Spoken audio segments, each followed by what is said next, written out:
Welcome, everybody, to another presentation of the NBA live on 2K Sports. And in our match, and Clark in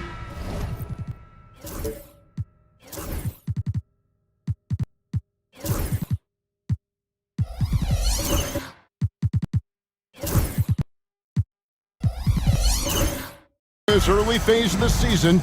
Our new teammates still, getting used to each other. Yeah, I would think that's the case in most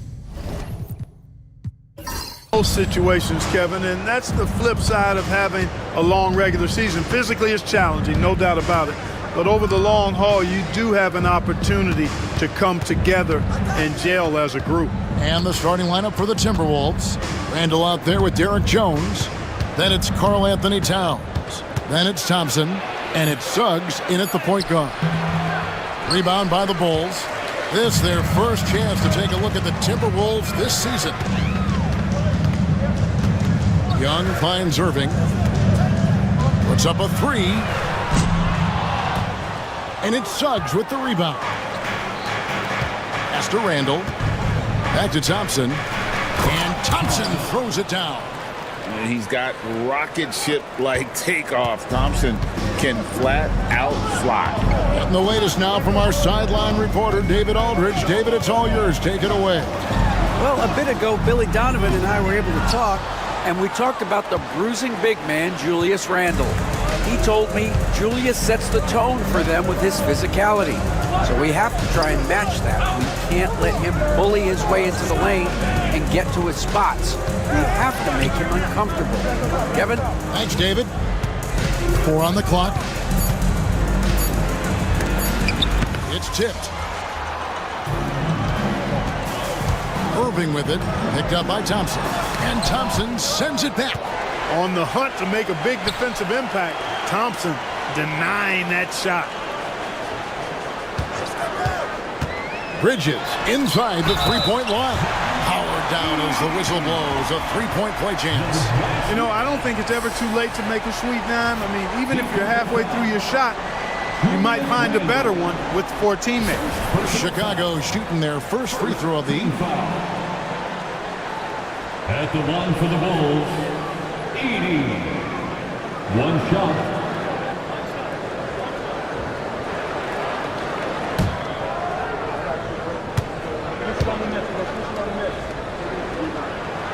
Free throw good. Edey.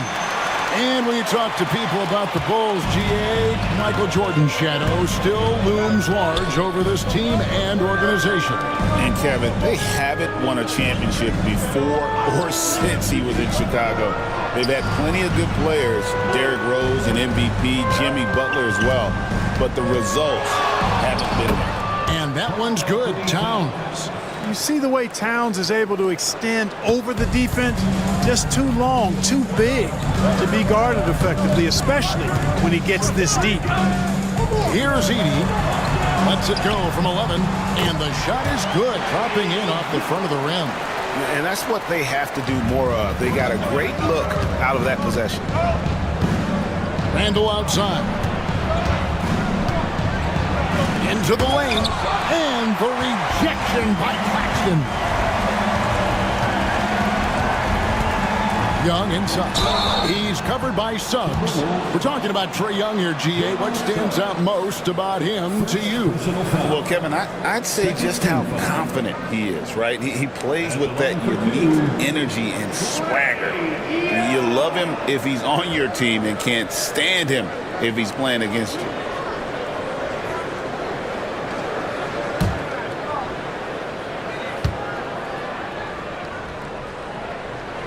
That free throw good from Young.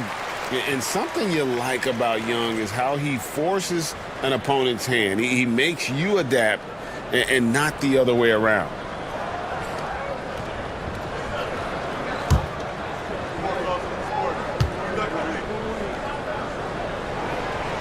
No good on the second free throw. You know, Greg, when you look at the Timberwolves' history, the first round had been a problem for them. But not last year, as they swept the Phoenix Suns.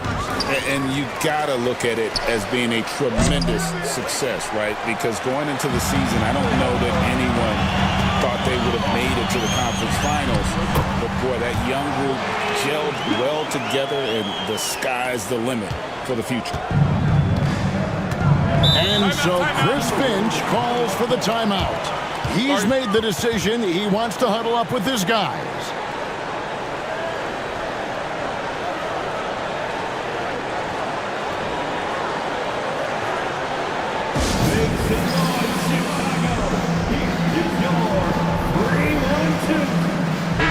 And taking a look at some numbers here for Kyrie Irving. Last season, he played outstanding. Averaged about 25 points per game, 5 assists, and 5 rebounds. And he's such a big part of what they do offensively. Yeah, he's just got that nice feel, that sixth sense, knowing where to be on the floor to help his teammates generate points. Suggs, and Towns throws it down. Boy, look at the big fella elevating when Towns goes to the rim. He's doing it on and with purpose.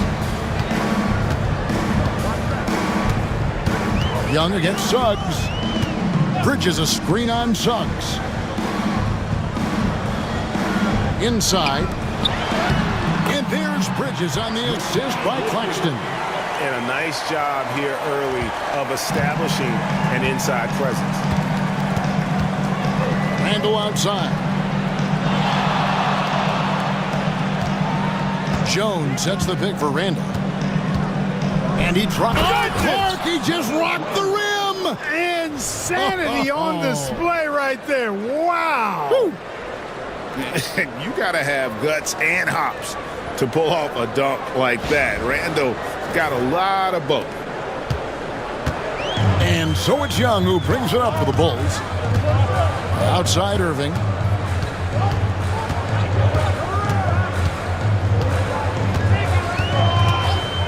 Back to Young. And he uses the glass on the layup. That's 7 points for Trae Young. And he is really in a zone right now, playing and scoring with confidence.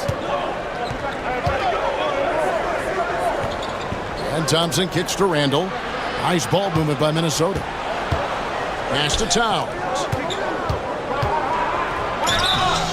2 free throws coming up, and they call the shooting foul.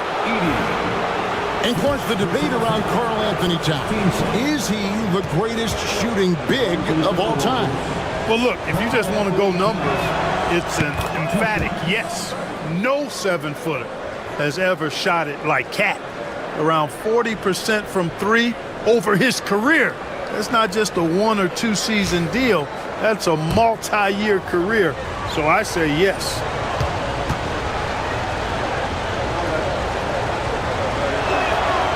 And that one goes in. 2 from the line that time. And we know injuries derailed last season for the Bulls, Greg, but with an aging core, you wonder where they go from here. I mean, the Bulls are kind of stuck in the middle of things as it now stands. Not quite good enough to make a run in the East, but not in a position where they need to start over. Now, here's Suggs. After the miss from Trae Young. Suggs passes to Towns.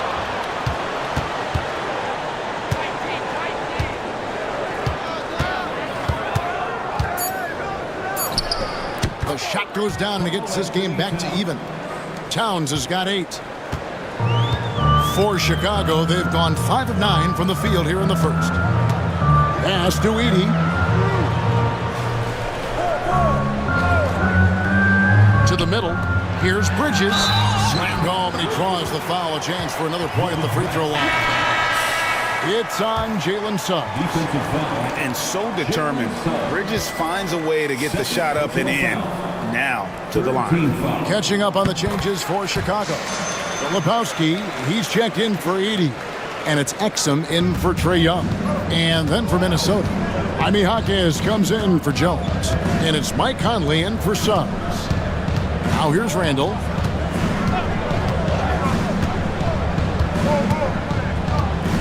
Towns sets the pick for Randall. Goes up to the stripe. Second shot opportunity. And he gets it to go as they call the foul. He's on his way to the line for one more. That's 4 connections and 5 tries now for him in what's been a great first quarter. This will be his 3rd free throw shot of the game. And looking back last season, how about 87% from the line? So that's obviously nothing to sneeze at. And guys, the numbers don't lie. I mean, he was such a reliable presence at the free throw line all throughout last season.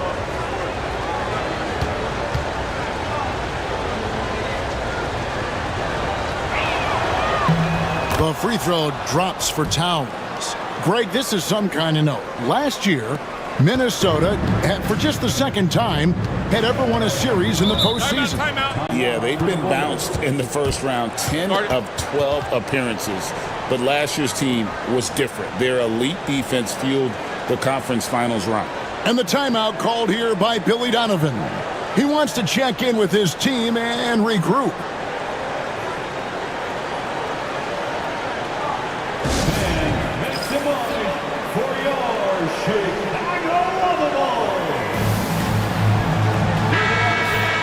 And let's go to the 2K leaderboard to see the teams that blocked the most shots in the NBA last year. 5th, the Timberwolves. They've got a number of guys that can deny you when you take that ball inside. That's why they're one of the best shot blocking teams in the league, at least they were last year, because they worked well together and they made it a priority.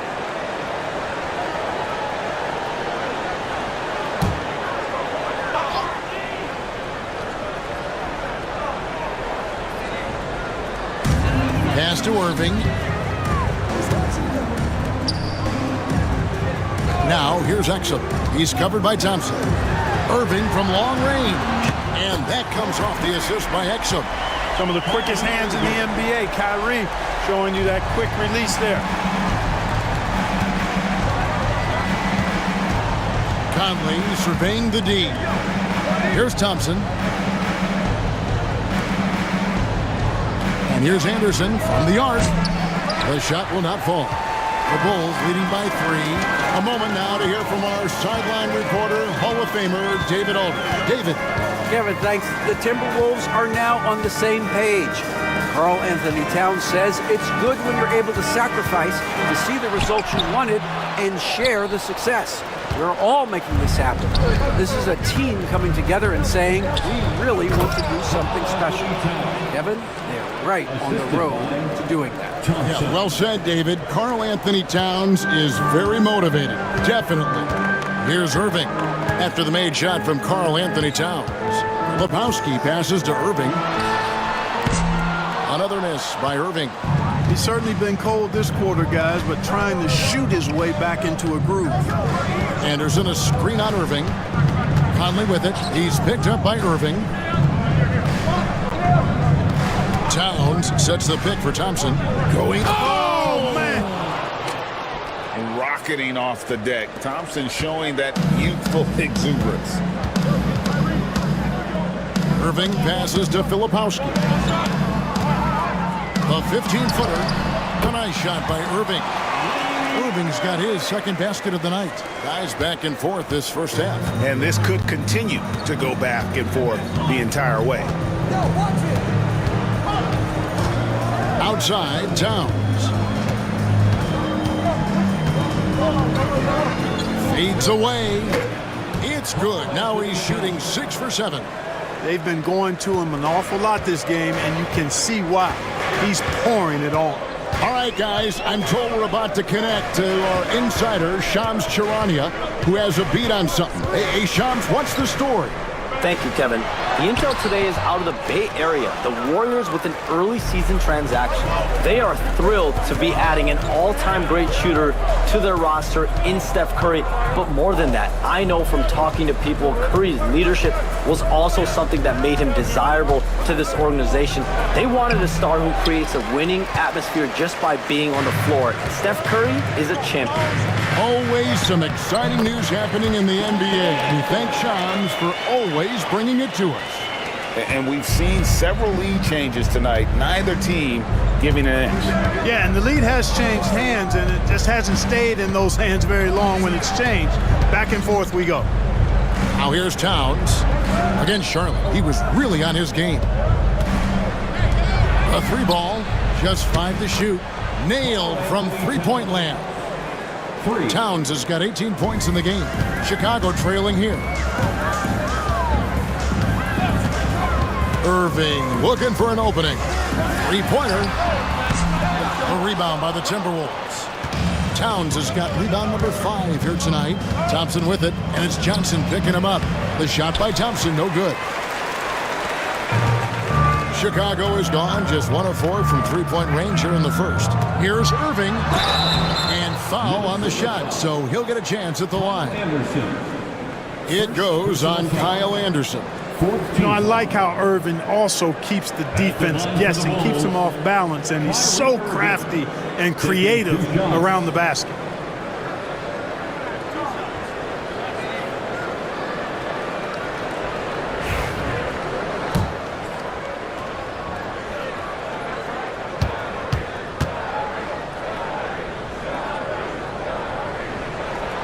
And the first one drops.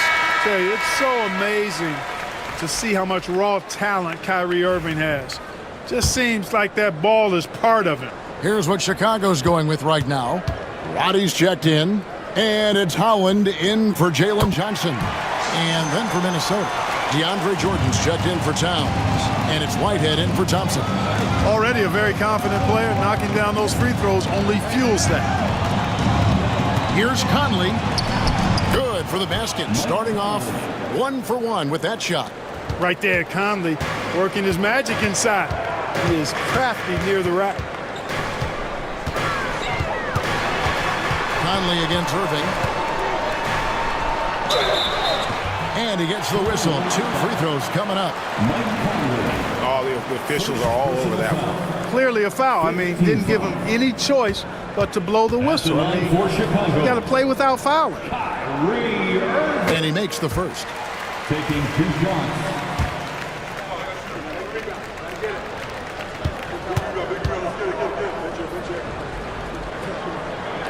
And so he makes both from the line.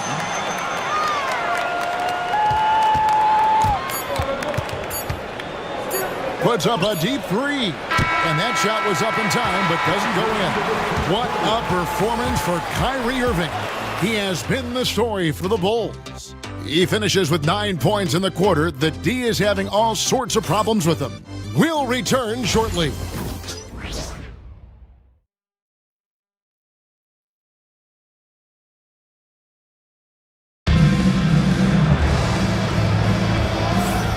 And we hope you're enjoying the game. Both teams tonight keeping things pretty even so far on the scoreboard. And guys, what's your take on the Bulls so far? Attacking, drawing fouls. They won that first quarter at the line. Boy, I like the aggressive nature they're playing with here. Not playing soft at all. They're going right at them. Analytics or the eye test? The optics or the numbers in front, Greg? When you're judging the performance of a player, what kind of criteria do you use? Well, an MVP candidate recently said, my eye test tells me this guy's a terrible defender, but the analytics tell me he's a great defender. I'm confused, and I often feel the same way. On the court for the Timberwolves as our second quarter is underway. They've got Derek Jones. Jordan is out there with Julius Randle. Then there's Jalen Suggs, and it's Whitehead in at the 2. High, arcing shot, and they'll get another chance. Randle down low. Claxton's there. Another shot. Randle no good. That is some tough defense there against one of the better finishers in our game. Young against Suggs. Bridges outside. Pass to Holland. Young for 3. Nice. 4 for 7 from the floor with that shot. The assist totals, Kevin, just continue to grow. They're way ahead in that category. Ball movement has been flawless. Clearly just an example of a different mindset between these teams. Now here's Randle. Outside, Jones. And oh boy, a lot of contact there, but he gets the call and will shoot 2. And KD picks one up. And a moment to look at the scoring approach in terms of where the points are coming from for the Bulls. To me, it's been the ball movement. That's been the key. I mean, going from good to great. Not settling for a good shot, making that extra pass, keeping the defense off balance, and taking great shots. And additionally, they're doing a terrific job getting to the line tonight, and they're turning all those trips into early points.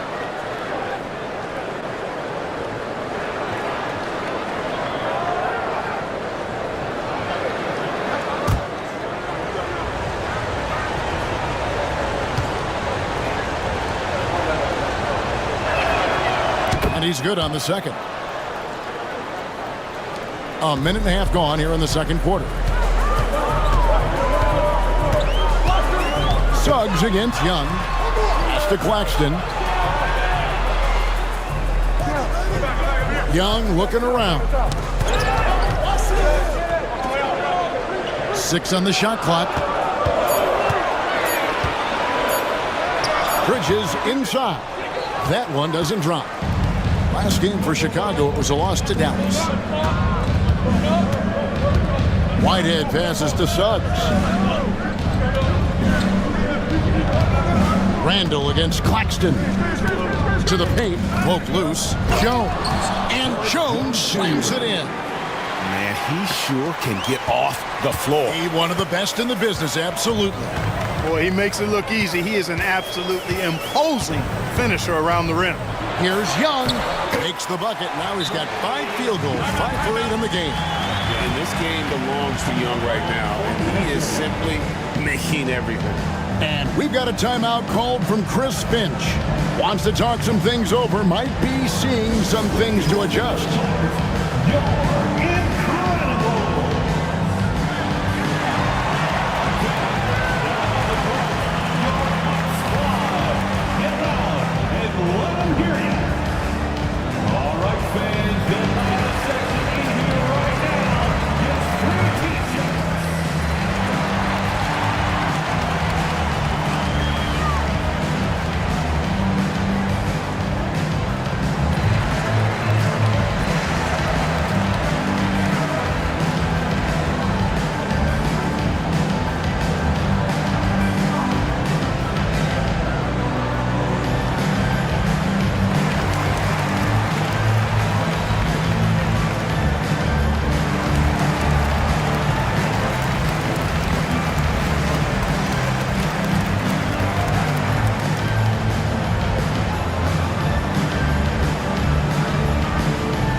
Greggson's checked in for Holland. Towns, he's checked in for Minnesota.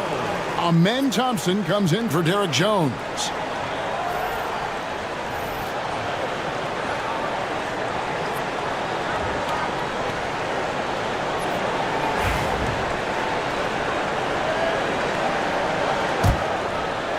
And here in the second quarter of action with a hair under 2.5 minutes played so far. Outside, Towns. Out to Thompson. Tries a three. Edey with the rebound. Chicago leading by 4. And Clark watching Amen Thompson. He is just a different kind of athlete. He sure is, boy. Special as an athlete. And we've got some of the greatest athletes in the world across the NBA. He's smooth, he's explosive, he's fluent, well coordinated. Seems like he just kind of floats in the air. It's special to watch him do his thing. For Chicago, they've gotten 4 of their first 5 shots to fall in the second quarter. Outstanding shooting. Pass to Edey. Now, here is Young. He's covered by Suggs, and he gets it to go. Young's got the lead up to 6 now for Chicago. And I like the resourcefulness Young brings to the table, taking any shot he can create. No one near Randall as he lets it go. Good on the three-point shot. Randall's got 5 points so far. Really well done there. Just confident and composed, never in a hurry. Suggs against Young. Over Suggs. Young's shot is off. Timberwolves trail by 3. And Thompson kicks to Suggs. Randall finds Suggs. Shot clock at 6. Thompson a screen on Young. Here's Suggs. That doesn't go on the chance to tie. The Bulls leading by 3. Here's Bridges. Fouled in the act of shooting. Gets the bucket anyway, so a 3-point play chance for him. Yeah, 3 consecutive field goals have come right at the rim. The D had better start buckling down. Filipowski, he's checked in for Chicago. Team foul. At the line for Chicago, Mikal Bridges. Shooting 1.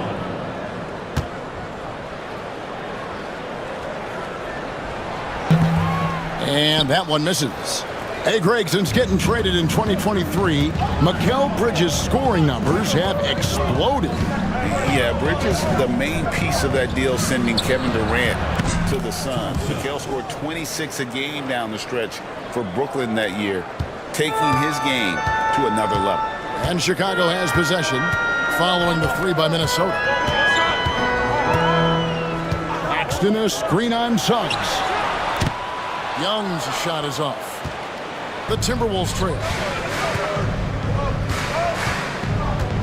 Here's Whitehead.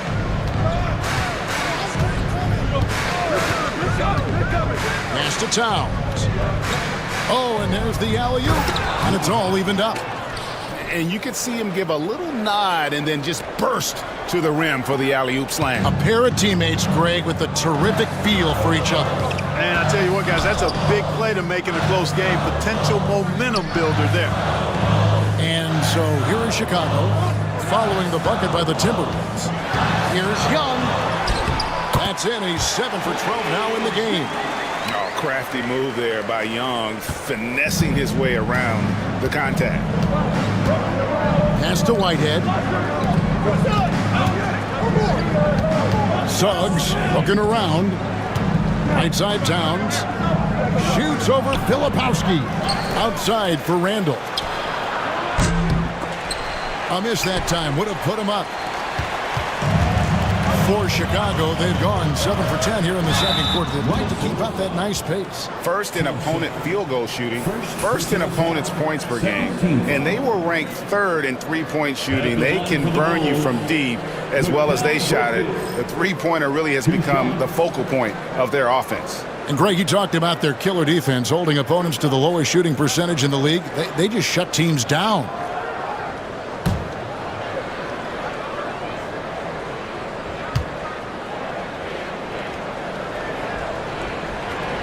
That free throw, no good. And a talented swingman. Bridges is someone to keep an eye on as he continues to round out his game. Here's what Chicago's going with right now. Grant Williams is checked in for Nicholas Claxton. Dante Exum comes in for Jalen Johnson. And Irving subbed in for Young. And the second free throw, good. Now here is Conley.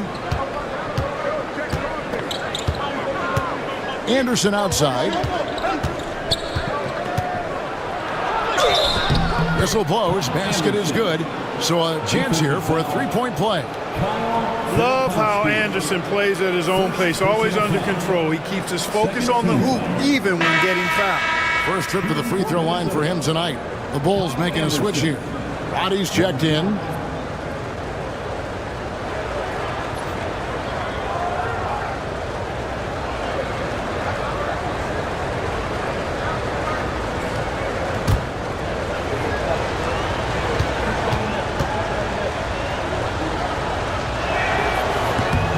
Free throw, good, Anderson. You know, Kyle Anderson is one of the more unique players in this league. He doesn't overwhelm you with his athleticism. He's got good size, but his smarts, his instincts, and his skill level are all platinum level. And Billy Donovan decides to call timeout. This will give him a chance to discuss some potential alterations.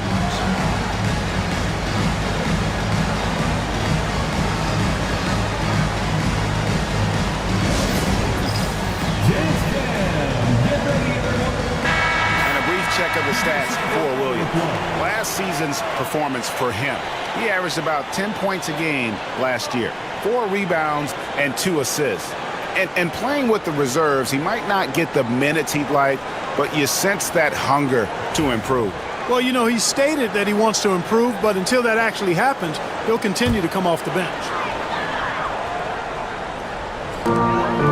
Pass to Exum. Irving kicks to Williams. And some nice ball movement here by Chicago. Lebowski passes to Williams. And it's Williams throwing it down.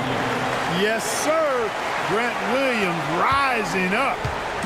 And so it's Conley bringing up the ball for Minnesota. Trailing by 2. They'll be playing host to Portland for their next game. That'll be the first of 2 straight at home. Anderson's shot is off. Chicago's gone 1 of 2 on three-pointers here in the second quarter so far. Irving passes to Filipowski. Stolen by Thompson.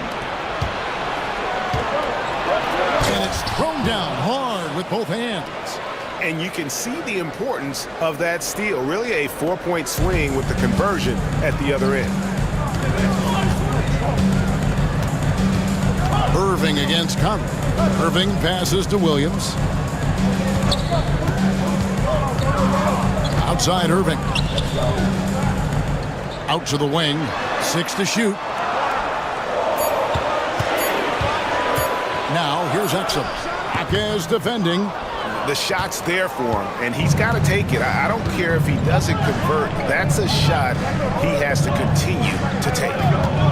Now here's Conley. Stolen by Exum. Outside Irving.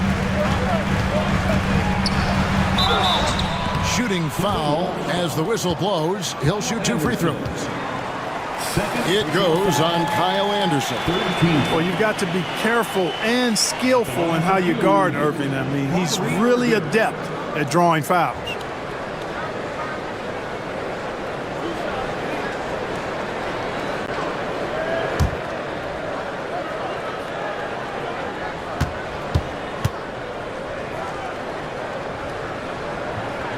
First free throw is good. Greg, you love this topic more than anyone when you think about the best ball handlers of all time.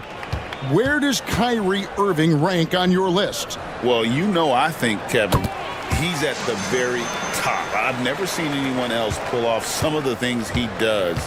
Certainly makes a strong case for the best ever. Now, here's Thompson. He's got 7. There's the drive, and Thompson throws it down. Tenacious on the attack. Thompson is fantastic at finding lanes to the basket. Moving against Conley. Takes the three. Oh, drew the foul and almost hit the three-point bucket. And he'll go to the line to shoot three. Personal foul. Yeah, you hate to give up a foul on a three-point attempt. Yeah, unnecessary. I mean, make them earn those points from deep. Don't give them to them free at the line.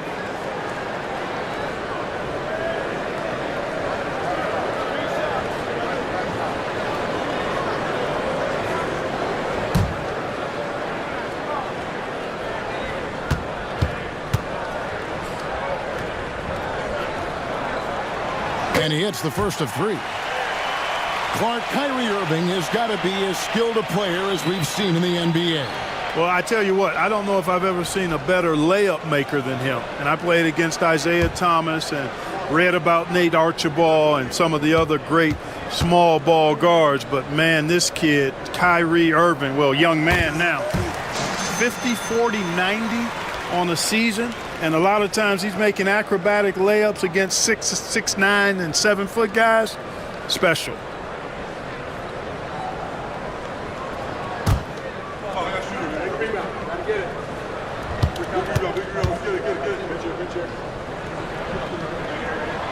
Makes it, and he continues to shoot well from the line. And Irving is one of the most gifted players we've ever seen. I mean, who still continues to play at a high level. Thompson passes to Anderson. Back to Thompson. And that'll be 2 free throws coming up. Officials on the call with the foul. Yeah, way to play in attack mode and get to the line. And, you know, the defense gets their money's worth on that foul, stopping the layup and not giving up the and one. The Timberwolves shooting their 7th and 8th attempts at the foul line tonight.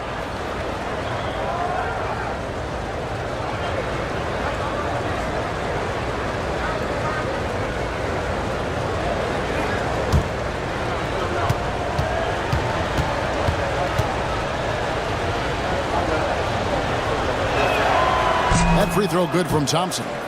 Hey, when you look at Thompson, his physical attributes jump out at you right away. I mean, he is a freak athlete with tremendous upside.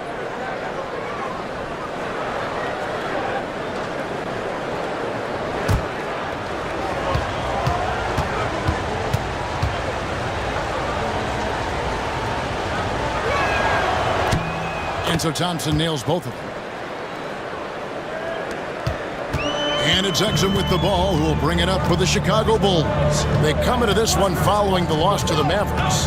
Yeah, tough game on the road. The guys you're defending, obviously comfortable shooting in their own building. You've got to find a way to break their rhythm. Yeah, and it's not easy to do. Much easier said than done, but they're capable of making it happen. It just comes down, I think, to will and desire.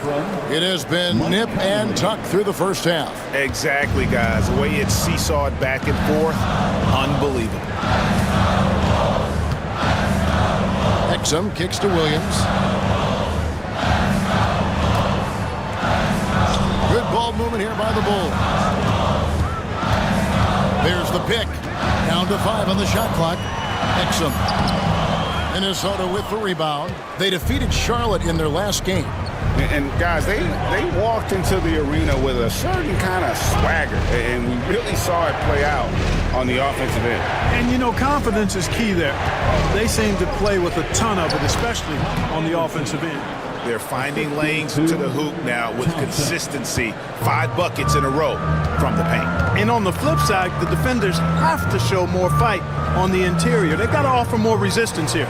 7-second difference, shot and game clock. And Thompson sends it back. The game has been very close in a lot of areas, but rebounding has been the one differentiator thus far. We've seen it time and time again in games. Effort and determination on the glass can make up for a lot of other weaknesses. Jordan sets the pick for Thompson. And there are the Timberwolves with another bucket. And obviously his momentum from the last game has carried over here tonight. And you know that's how it goes with him. I mean, his hot streaks, guys, don't last minutes. They last days. And that'll do it for the first half. A competitive game so far. Timberwolves lead by 5. It's time now to go courtside as we send you over to David Aldridge from the sideline. David, take it away. Thanks very much, Carl. Impressive start for you. What's the mentality going into a game like this? Just being aggressive. Really played well all the first half myself.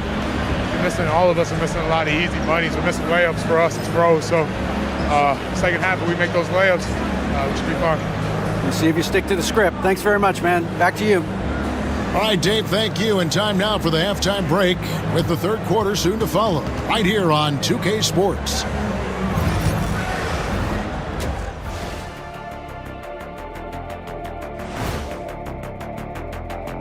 When you bring in a guy like Steph Curry, it transforms your entire culture. And he becomes your heart and soul, your leader, and your closer. It'll be interesting to see how the roles change throughout the roster. And looking back on that first half, it certainly hasn't gone as planned for the Bulls. They're pulling out all the stops, refusing to back down, getting themselves to the line. They've got that defense frustrated. You know what impresses me? That the refs aren't out of breath from blowing the whistle so much.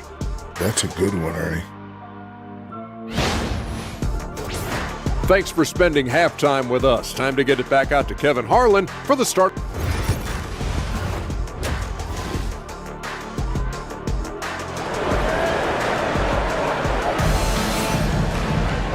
And if you're just joining us, we've played through the first half in a game that's been fairly even so far. Karl Anthony Towns has been sensational. Man, he's been running wild on him through that first half. Absolute dynamite on offense. And you know what? I'll be interested to see just how much he's got left in the tank. That first half had to take a lot out of him.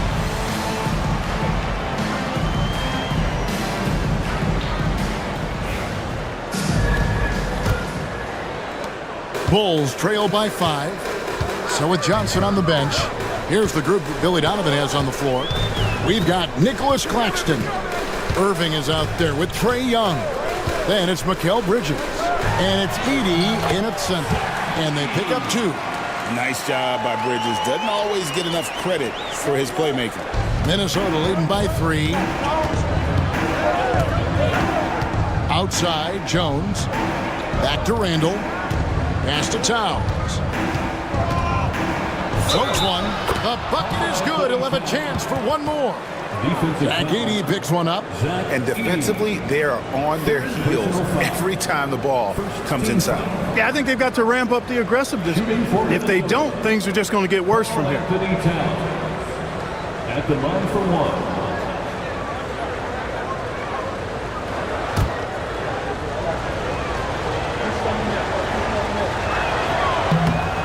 And Towns no good on that one. And you can make a case and argue that Cat is perhaps one of the greatest, if not the greatest, shooting big man of all time. And he's still got a lot of runway in front of him for his career. A quick trigger. And from that range, if he senses the defenders have backed off, forget about it. Suggs kicks to Towns. And with a little over a minute gone, the second half is underway. Suggs against Young. In for another field goal. A sublime 9 of 14 on the night. When you watch Young, there's that courage to his game. Randall with the ball. He has 5. Here's Towns. And the shot goes down. Towns has got 22 points. And he's had an excellent performance overall from the field. And here is Bridges. 8 points for him. They set the screen. Down low. Edey. Nice pass. Nice catch and a resounding dunk. And that's the kind of lead pass we've come to expect from him.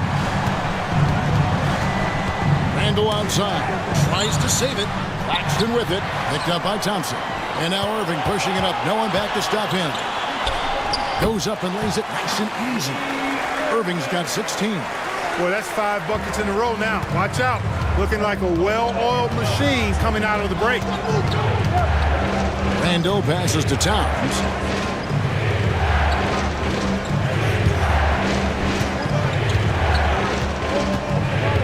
Takes it inside, and he's fouled pretty hard on that shot, but he's got the chance to pick up the points at the line. I'll tell you what, you don't expect the center to attack off the bounce like this. I mean, Towns caught the defense off guard. And it'll be his fourth time going to the free throw line in the game. First one falls for him. Whitehead's checked in for the Timberwolves.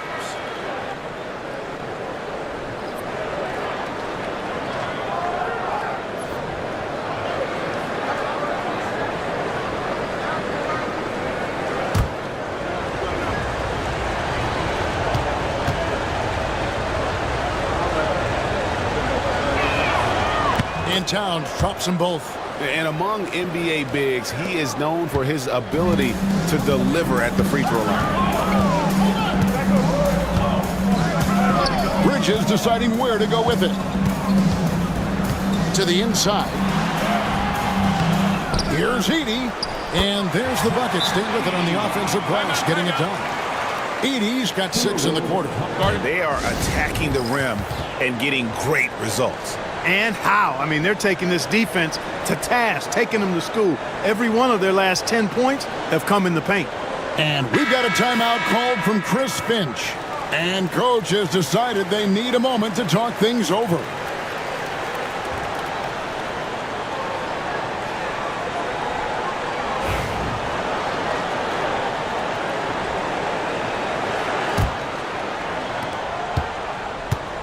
For Minnesota, they've gone 2 of 3 from the field to start the second half. Pass to Towns. Nifty move. It's hauled in by Claxton. Claxton's got his 6th rebound on the night.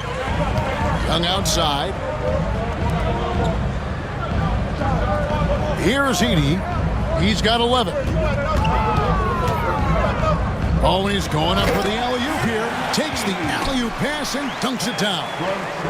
And you could see him give a little nod and then just burst to the rim for the alley-oop slam. A pair of teammates, Greg, with a terrific feel for each other. And I tell you what, guys, that's a big play to make in a close game. Potential momentum builder there.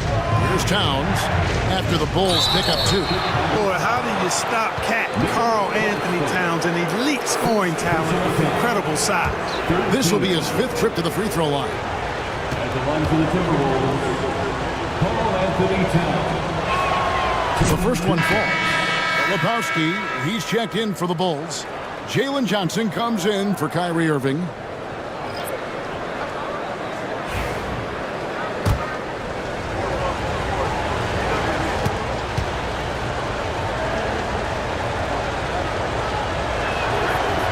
That one misses, so he goes 1 for 2. Well, one of the ways you mark consistency is looking at a player's efficiency rating, and Cat's is generally among the best in the league. Lebowski passes to Claxton. Johnson dishes to Young. Just 4 to shoot. Rebounded by the Timberwolves. Suggs has got his 5th rebound right now in the game. Jones the pass to Towns. Towns is doubled. Back to Jones. Nice ball movement by Minnesota. Whitehead's shot is off. For Chicago, they've gone 7 of 9 from the field to start this second half. Some tremendous shooting from them. This guy is a high flyer. I mean, especially for a power forward, and he needs to be as an undersized player. So it's the Timberwolves now. After Chicago picking up a basket just moments ago. Here's Randall, and there's the call by the official. They'll count the basket here following the goaltending call. Good hustle right there. I love that effort. Just a little late in the act. Mike Conley's checked in for Whitehead.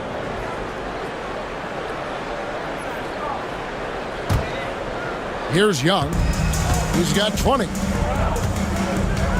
Bridges outside. Pass to Filipowski.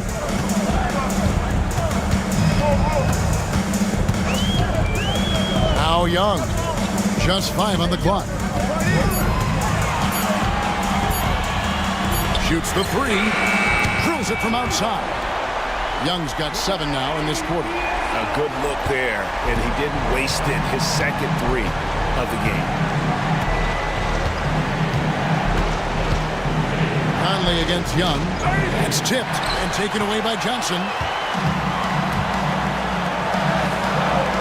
Bridges outside. Pass to Young.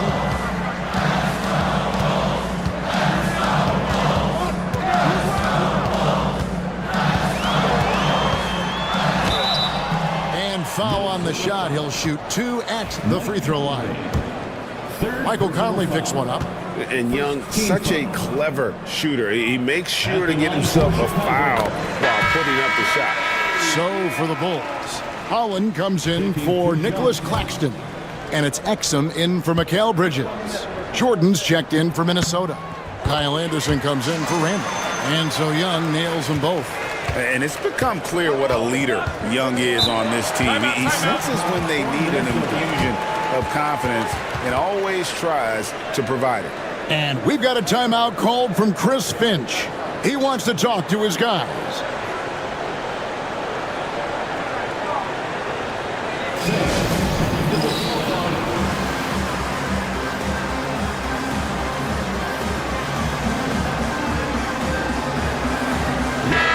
The Timberwolves making a switch here. Hawkins is checked in. While we have a chance, let's now take a look at the teams that top the league in shooting from beyond the arc. In the third spot, the Timberwolves. Their long-range shooting last year was nothing short of spectacular. I mean, they were absolutely unconscious from the three-point line. Now, here's Suggs. He has yet to score. It's good from long range. You know, it's not his greatest strength. He's got a lot of different things that he's good at, but Suggs will hit the three if you give it to him. Pass to Filipowski. Collins kicks to Young. Pulls up on the elbow. Jump shot is good that time. Young's got 27. It just seems like the more he touches it, the more the lead grows. Now, here's Suggs. He's guarded closely, and Dante Exum picks up the foul. That'll be his second foul of the game. Second personal foul. And that kind of stifling effort on defense needs another look. And this is how you protect and grow a lead, by making a huge effort on that end of the floor.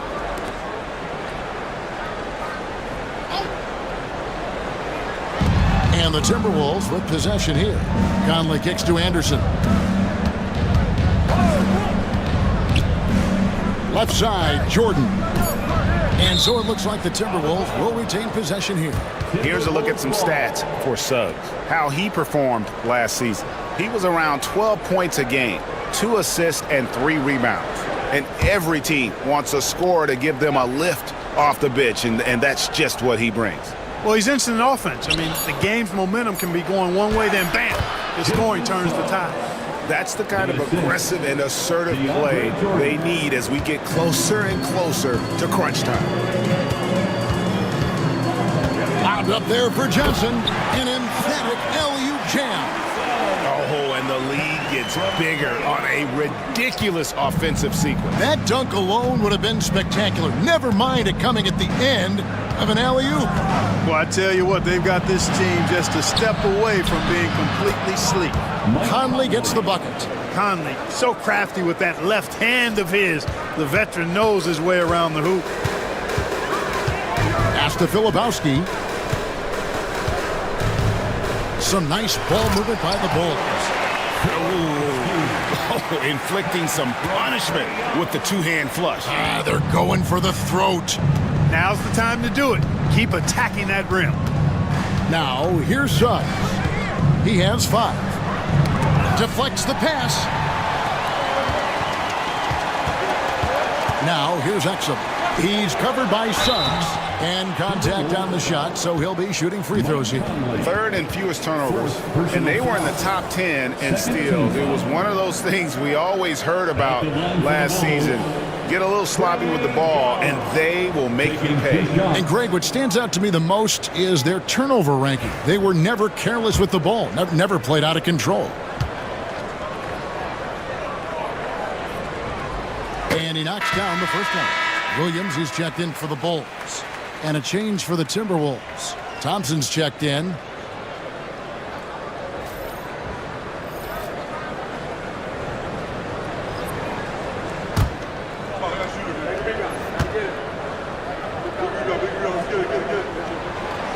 He doesn't get the second one.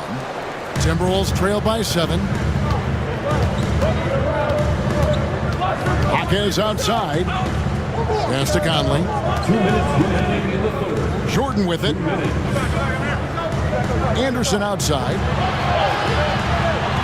5 on the clock. Here's Thompson, and it's Thompson with the jam. Thompson with the bounce, rising up for the jam. The Bulls leading by 5. Now Young. He has 28 points for the game. To the paint. Here's Williams, and it's Williams throwing it down. The D just kind of stepping aside and letting him get to the rim. There's a reason, GA, the lead is what it is right now. You know, you look at it, the communication is lacking, as is the trust. They can ill afford those types of breakdowns. It won't work. You can't win with those kind of breakdowns. I mean, I like the call. I thought the defense was just there a little late. Yeah, it looked like it. I mean, he kind of slid underneath as he got to the spot, too. In a moment now to quickly take a look at the offensive approach for the Bulls. And they're playing beautiful basketball right now, racking up the assists by playing so unselfishly, just finding the open man. And, you know, they've done a fantastic job scoring inside as a result, finding plenty of opportunities to cash in near the hoop. Edey's checked in for Grant Williams.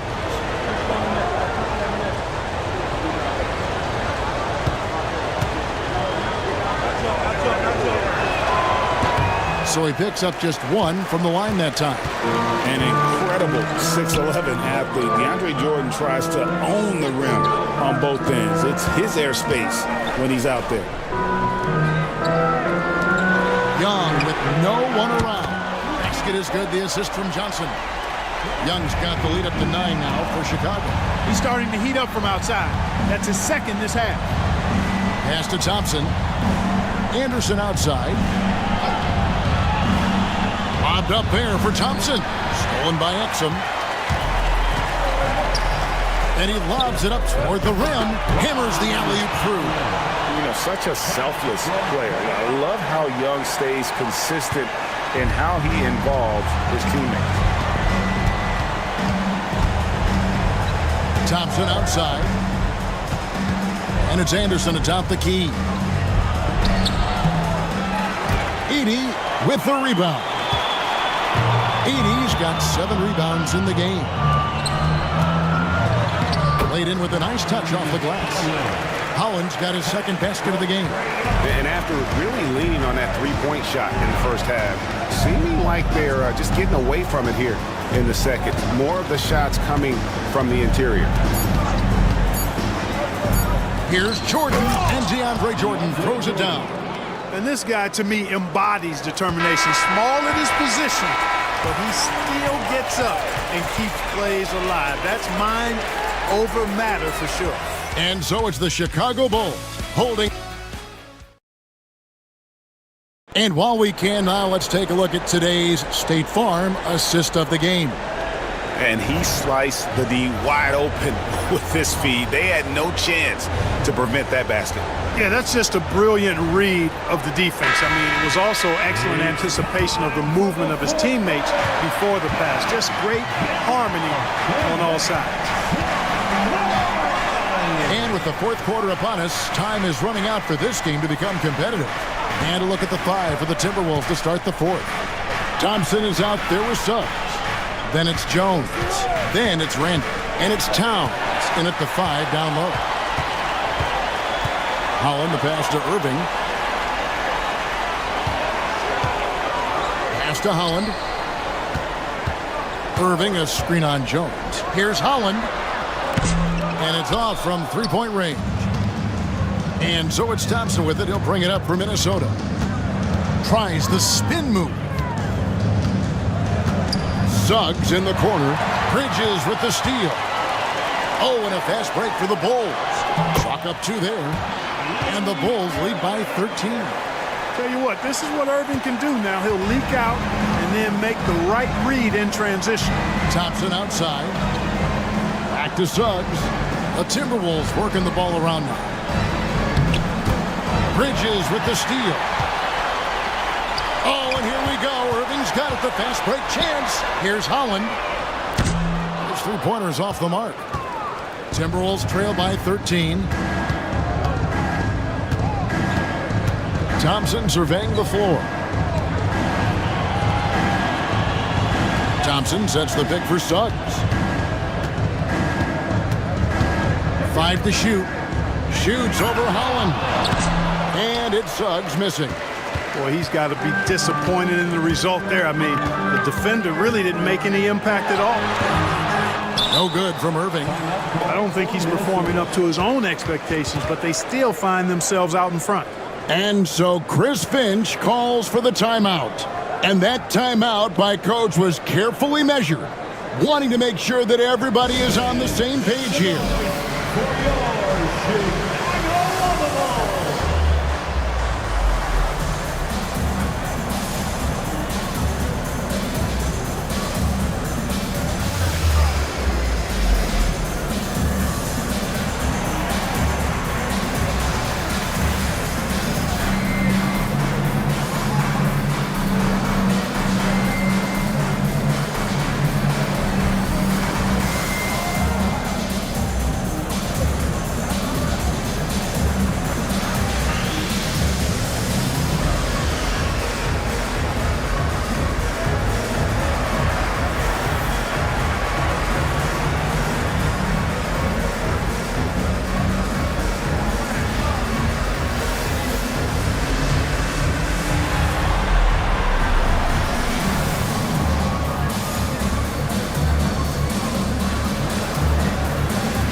Check in for Minnesota.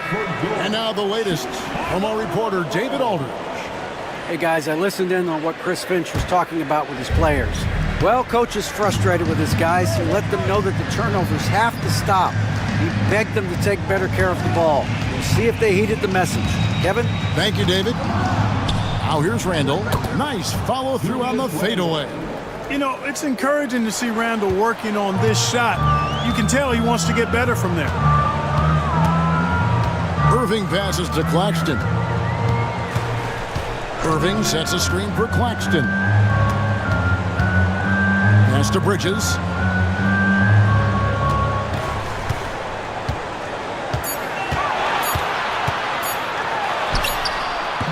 Minnesota with the rebound. Thompson's got rebound number 5 here tonight. For those just joining us, fourth quarter here. We're just over 2.5 minutes into it. On the wing, Thompson. And stolen by Kyrie Irving. They're running. Goes up. Then Bridges jams it in. Unbelievable. You think of Bridges as understated, not that flashy, and then he does that. And that last look brought to you by the AT&T 5G Slam King. Now, here's Thompson. Pass to Towns. Crafty move. And the call on the shot that sends him to the line. Mackady picks one up. Shooting for Minnesota, Karl-Anthony Towns. 2 shots.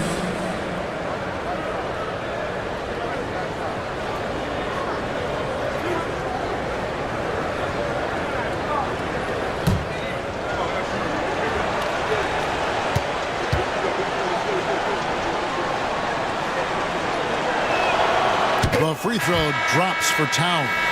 Trae Young, he's checked in for Holland.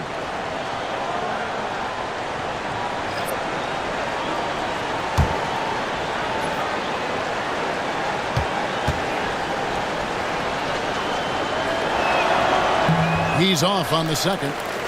Yeah, love the attitude he's playing with here in the second half. Going strong to the hoop and getting to the free throw line. And Thompson sends it back. Yep, that one goes. And it's coming easy for them right now. 5 baskets in a row in the paint. And I say, hey, if it keeps working, go to it. Stay with it. I mean, until the defense responds and provides more resistance, keep making them pay. Towns, no luck. You know, after connecting on 1 3-pointer in the first half, he hasn't netted another one since. Young passes to Claxton.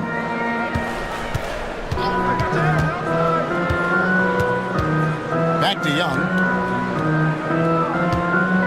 Clock at 6. Fires away from outside. It's rebounded by Towns. Timberwolves trail by 14. Conley the pass to Randall. And here's Thompson. He's covered by Irving. Randall with a screen for Thompson. To the middle. Out to Conley. Over Young. The Timberwolves again can't hit. That's one he knows he should have drained. Irving passes to Claxton. And some nice ball movement here by Chicago. Young for 3. Minnesota with the rebound. Towns has got rebound number 12 here already in the game. On the wing, Thompson.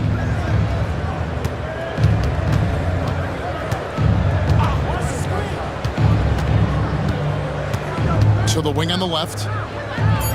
Here's Randall. That's in, coming off the assist from Thompson. Thompson's got his 5th assist in this one. Boy, down low, Randall can throw those 250 LBs around and create havoc. Tough for the defense to slow him down. Now, here is Young. Outside Irving. They set the pick. A 3-pointer is right on target. Irving's got 21. Hey, you need a big night from one of your stars? I introduced you to Kyrie Irving. He is lethal and able. Towns, no luck. You know, they don't score on that shot, but they're going to be happy with those kinds of possessions. Bridges dishes to Young. Irving for 3, and Thompson sends it back. They recover it. Conley against Bridges. The tray. That's in. That's his 5th field goal. He's shooting a hot 71%. 5 for 7. Timberwolves trail by 18. And now David Aldridge has an update for us on Jalen Suggs. Dave, what'd you find out? Hi, guys. The head athletic trainer of the Timberwolves gave us some information. And this is an unfortunate injury and potentially devastating for them. Now, it's just November, so they do have some time to make adjustments, but it's a blow nonetheless. Guys? Thanks for the status report there, David. At least we now know, Greg, how he's doing. Yeah, when you talk injury, the unknown factor is always a difficult thing to deal with. And, you know, for him, just watching his teammates unable to contribute, that's really a helpless feeling. Now, flying high and throwing it down with the one-hand. One of his favorite moves right there, guys. Does it as well as anybody, fellas. Tremendous skill while in the air. And Billy Donovan decides to call timeout. It's a chance for them to regroup and refocus.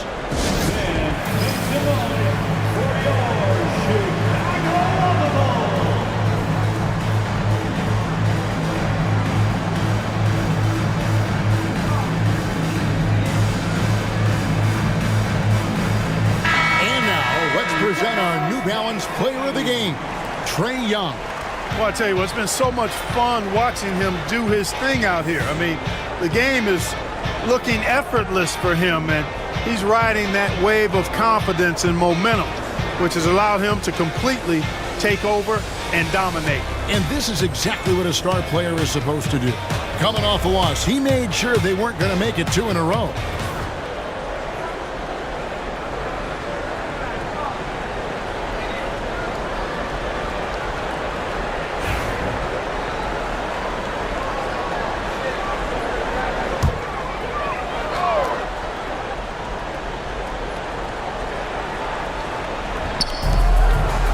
Here's Heaney. Good once again. That makes him 8 for 9 this game. Great job of screening there. Nice job to take it to the rim and get the finish. Outside, Towns. Oh, good with the triple. The Bulls leading by 18. Down low. Dives for it. And so the ball out of bounds. Jordan touched it last. Julius Randle's checked in for DeAndre Jordan. Into the lineup for the Timberwolves, number 30, Julius Randle.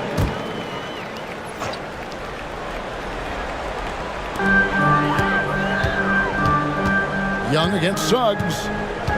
Shot clock at 5. Bucket is good. Young's got 17 points here in the second half.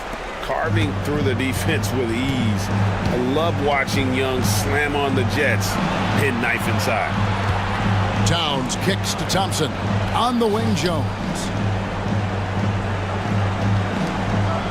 Thompson against Irving. Randle outside. Here's Towns. It's hauled in by Claxton. Claxton's got 13 rebounds in the game. Class eating. Pass to Edey. And here is Irving. Beyond the arc. And Jones pulls it down. Greg, a lot of parity around the NBA. You think fans like that? It's a great question, Kevin. And there are trade-offs, but as a league, you've got to foster competition and live with the results. And the reality is, it doesn't feel better when there are more teams that have a legitimate chance to win it all. Karl Anthony Towns, 2 shots.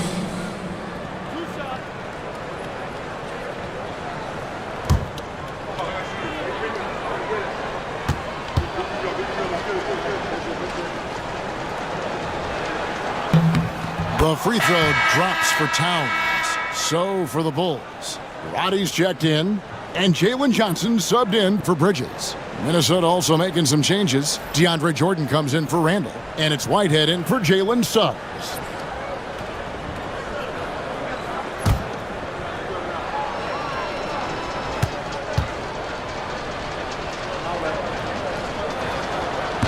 And Towns drops them both. Now, here is Young. And tonight's battle is going to end with a very clear winner, leaving nothing to chance. Impressive win for the Bulls.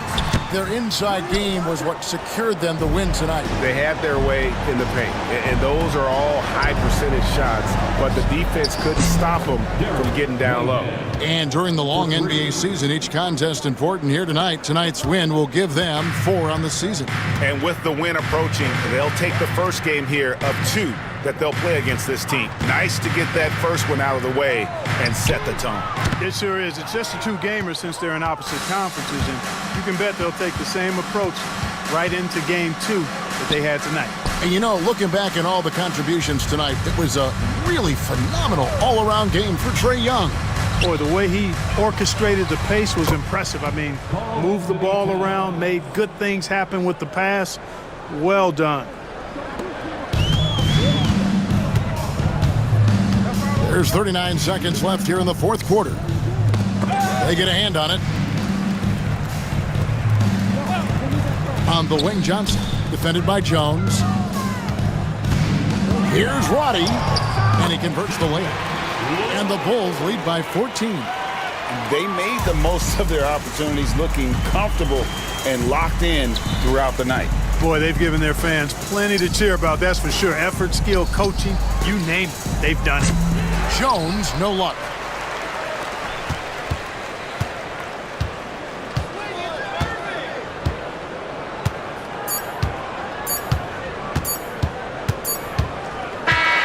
And so Chicago takes this one, and by a big margin. Even early on in this one, it seemed like they were happy to be playing at home tonight. And it makes a big difference. Once they started to really play in rhythm, you never felt like they had any doubts as to whether or not they were going to win. And now we'll go to David Aldridge, who's standing by with our player of the game. Take it away, David. Thank you very much, guys. Trae, what does a win like this mean in terms of where this team is heading? I think we're heading in the right direction. I'm super excited about the future here in Atlanta, the future in this team, and I mean, we're heading in the right direction. Certainly looks like it, man. Thanks very much. Back to you. Much appreciated, David. And that'll wrap it up, folks. For David Aldridge, Greg Anthony, and Clark Kellogg, this is Kevin Harlan saying thanks for being with us. And as we leave you, we give you our player of the game, Trae Young.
Let's meet the starters for your Milwaukee Bucks.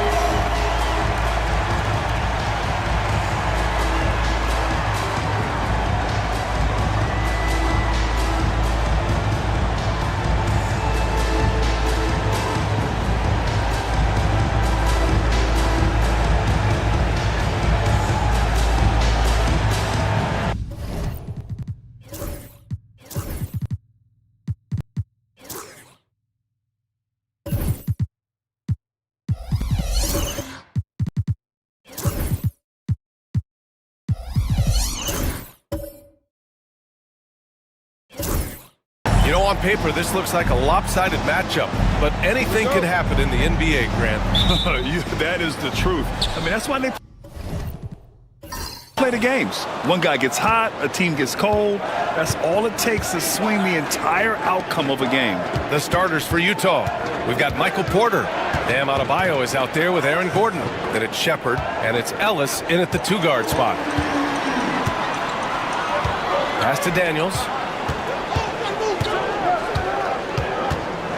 Outside White. Here's Durant.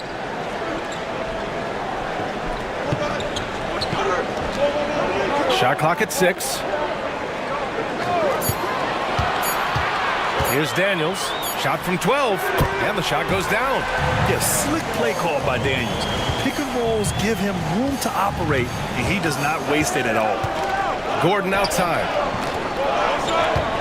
And there's a pick. Pass to Ellis. Gordon outside. Now Porter. Fires the 3. Drummond grabs the miss. First quarter, just over a minute played. Now here's White. Outside Finney-Smith. Durant looking around. Gordon with a steal. Here's Shepard. Pass to Gordon.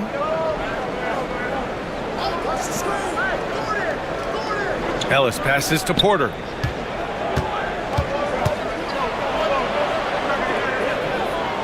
Just 5 to shoot.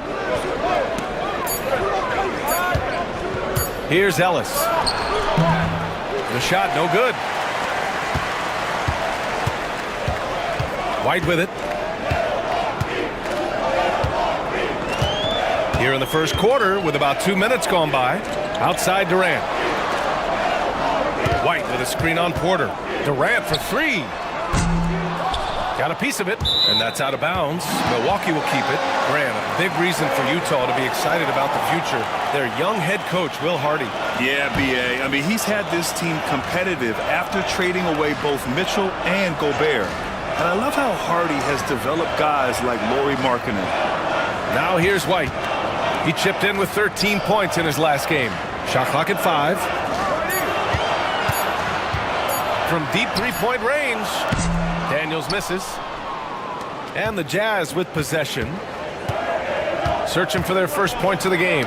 This game against Milwaukee here. It's their first meeting of the season. Pass to Durant. Outside White. Drummond with the screen. White, the pass to Drummond. And Drummond with the jam. Another game and another dunk from Andre Drummond. That's where he likes to live. All right, let's check in with Allie LaForce. I was able to spend a few minutes with Doc Rivers. Right away, he acknowledged they're facing one of the best defensive players in the league in Bam Adebayo. He told me Bam can do it all. He can protect the rim, he can defend in isolation, he can rebound. So we have to keep our composure, be aware of his presence, and not let him dictate what we do. All right, let's send it back to you guys. Okay, good stuff. Thank you, Allie.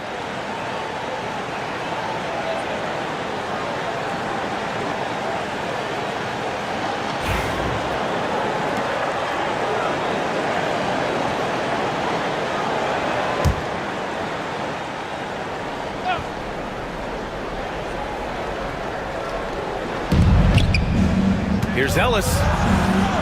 And it's good. First made shot in 4 attempts. Nice sequence off the inbound. Ball movement and player movement creating the good look. White looking it over.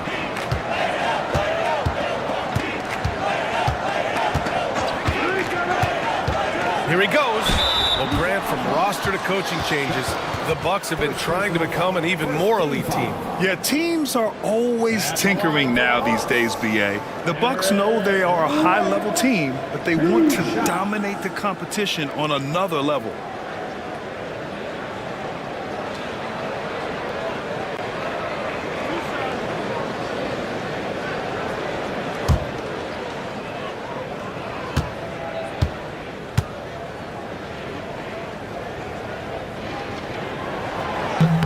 That's good from White.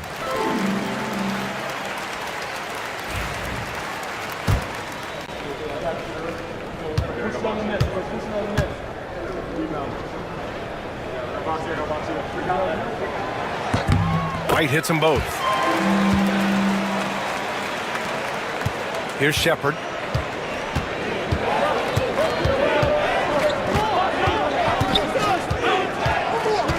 And we're approaching about 3.5 minutes played in this first quarter. Gordon, the pass to Ellis. Clock at 6. Gordon outside. Puts up a 3. And he buries his first look. Such a nice smooth J that time from Aaron Gordon. And here's White. He'll bring it up for the Milwaukee Bucks. Outside Durant.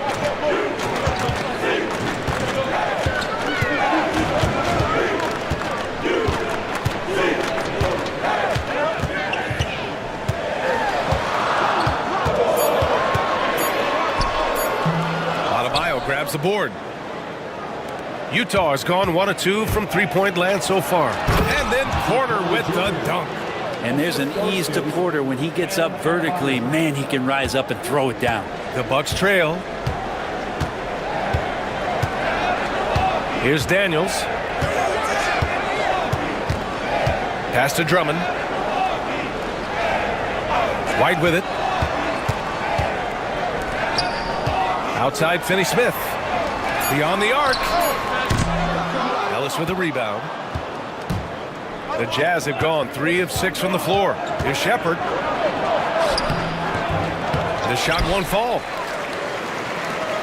Milwaukee has gone 0 for 3 from downtown. Now here's Durant. Not a lot of room. White finds Durant. Tries it from 16. Rebounded by the Jazz. Oh, can't punish the defense for leaving him open that time. That's a frustrating miss for a really steady jump shooter. Here's Shepard. He's guarded by White. Pass to Gordon.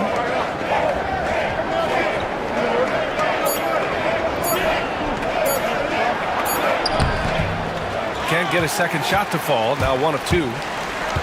The Bucks have gone 2 for 7. A sluggish start. Back to Durant. Shot from 16. Adebayo grabs the board.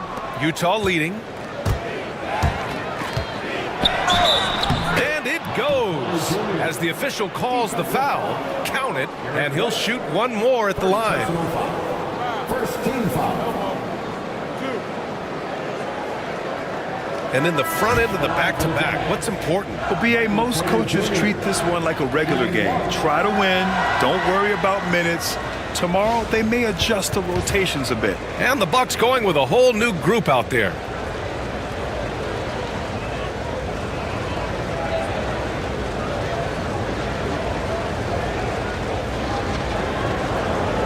Find the lane.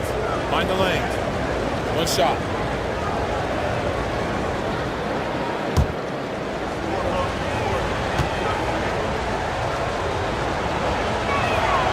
That's good from Porter.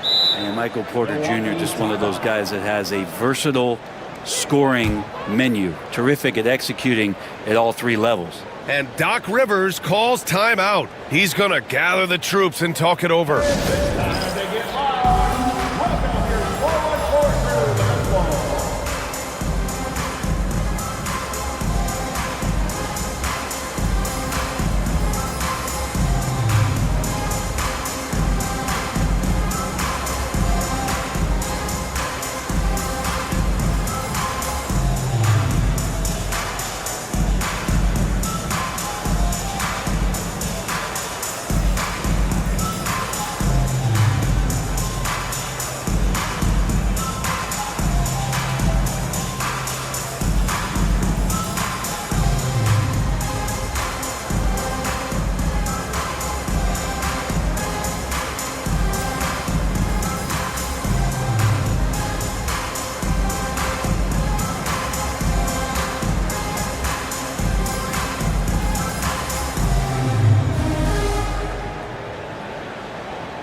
Jazz making a switch here. Jang's checked in. All right, let's take a second to view the 2K leaderboard and look at last season's top scoring squads. The 4th spot held by the Bucks. And last year, I liked watching this team operate on the offensive end.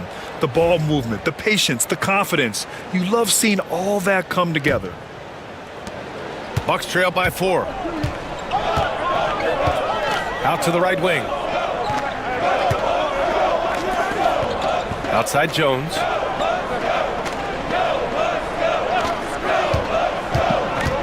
With the drive. That one goes in. Somehow, some way, Jones powering through with the foul and the finish. And no matter if he starts or is a reserve, Tyus Jones always takes care of the ball, Brent. Incredibly low turnover numbers throughout his career. This is the kind of guy that coaches put implicit trust in to run their offense. He will continue to find ways to be part of any rotation throughout his NBA career.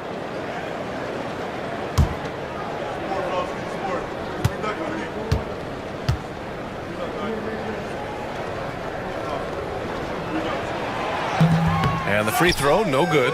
There's nothing about Tyus Jones that doesn't say team. He knows his job is to drop off passes, feed guys, and he really focuses on doing just that. All right, I'm told we've got our 2K insider, Shams Charania, joining us now with the latest news. Shams, what's the update? Thank you, BA. The intel today is out of the Bay Area. The Warriors with an early season transaction. They are thrilled to be adding an all-time great shooter to their roster in Steph Curry. But more than that, I know from talking to people, Curry's leadership was also something that made him desirable to this organization. They wanted a star who creates a winning atmosphere just by being on the floor. And Steph Curry is a champion. Good stuff there, Shams. Thanks for keeping us informed. Much appreciated, as always. Well, the Jazz are one of just 10 NBA franchises to never win a championship, Grant. Yeah, you know, it's so hard to believe considering they had the 4th best winning percentage in NBA history. Think about it. If it weren't for one Michael Jordan, they'd probably have 2 rings. So he gets them both. You know, Zach LaVine is so energetic out there on the floor. You gotta love a guy who consistently plays at a very high effort level like that. And from the sideline, let's catch up with Allie. Hey, Brian. The Jazz are making progress. Coach Will Hardy said his team has shown grit and character and has developed a lot of confidence. When we're going through game preparations, the players walk away knowing if they do certain things, they can win. That's a big step in the right direction. A bright future, Allie. Thank you. Pritchard gets it to go. That's just tremendous scoring instinct. So fun to watch him work in the half court. Pass to Christie. Outside Jones.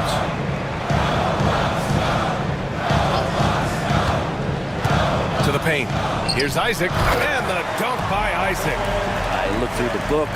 Textbook, pick and roll. That's it. Jones just burning the D with that pass. For Utah, they've gotten 50% of their shots to fall so far. They're 5 of 10. Now here's LaVine.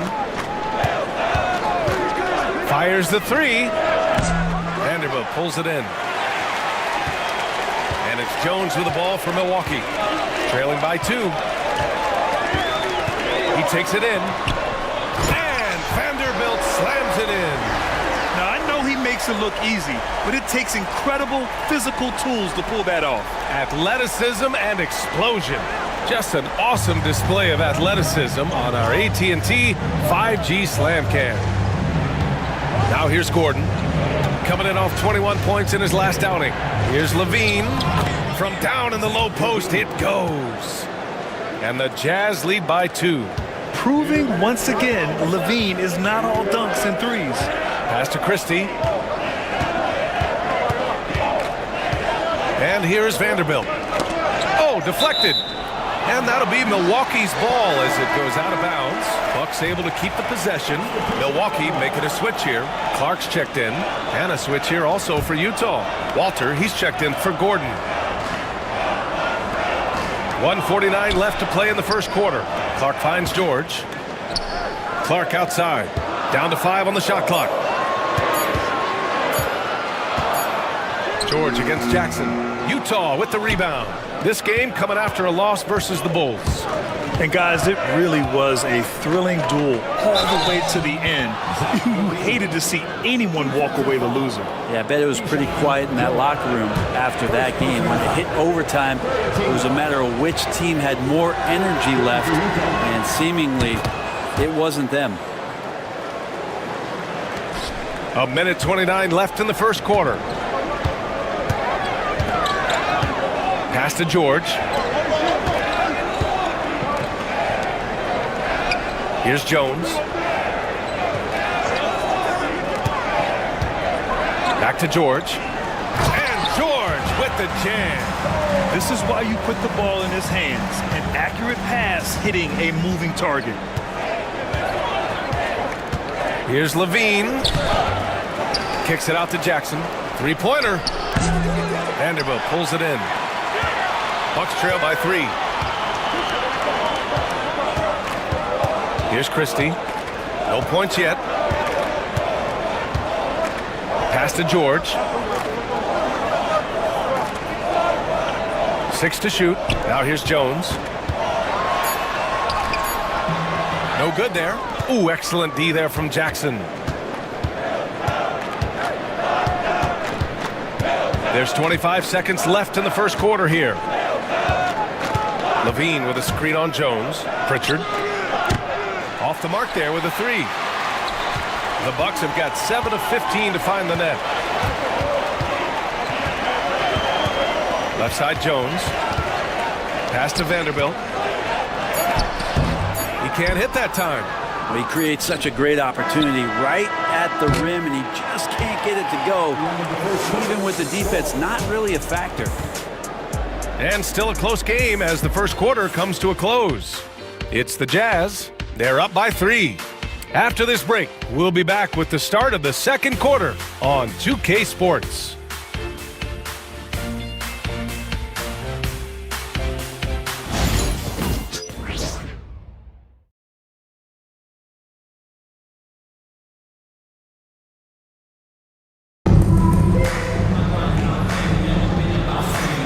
And if you're just joining us, it's been a pretty even game through the first quarter. And guys, let's get your take on the scoring breakdown for Utah. The most consistent attack on offense so far has been the mid-range jump shot. We'll see if they can keep that rolling. Well, a lot of the players are doing a good job as well of scanning the interior part of the paint. All those inside looks, those are paying off. On the floor for Utah, getting going in the second. Michael Porter out there with Zach LaVine. Then it's Shepard, then it's Walter, and it's Adebayo in at the pivot spot, manning the middle. Now here's Jones. Adebayo grabs the board. Adebayo's got 4 rebounds in the game. Pass to LaVine, and stolen by Diallo. Now Clark. Oh, Clark with the slam. And that's gotta hurt. A turnover for a free run at the rim. And now we know who has the momentum. Execution with pace, that's a bad turnover that simply was telegraphed. Here's Adebayo, and finished off by Adebayo. Watch out, when Adebayo gets vertical, that's a big bam. On the wing, Finney Smith. Jones feels it out. Finney Smith, a screen. Jones, the pass to Drummond. 6 on the shot clock. The baseline J. Diallo, no good. That might not be the shot they want him taking, even with the D backing off. To the middle. Here's Adebayo. And out of bounds. Milwaukee will have it. And a look now at the Milwaukee Bucks' upcoming schedule.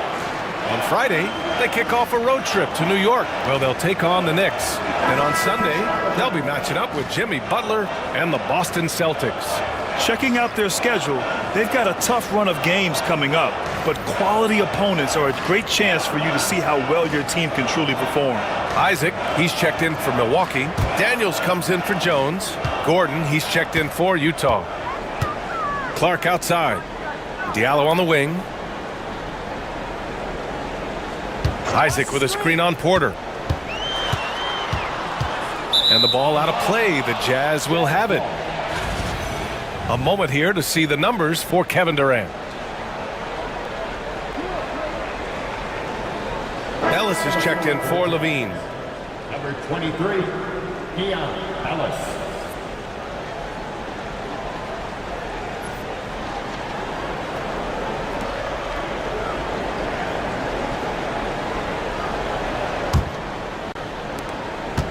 Utah leading by 3. Outside Porter. Quarter 2 and about 2 minutes in. Adebayo sets a screen. And Porter hits from deep. Porter's got 8 points. Some confidence from Porter Jr. there. That was from another zip code. And Doc Rivers calls timeout. We might see him looking to make some tweaks to the strategy here. Durant, he's checked in for Finney Smith. And here we have last season's best free throw shooting teams. Number 1, the Jazz. Well, last year, they were tremendous at the line. A very fundamentally sound team shooting-wise. Here's Daniels. Pass to Durant.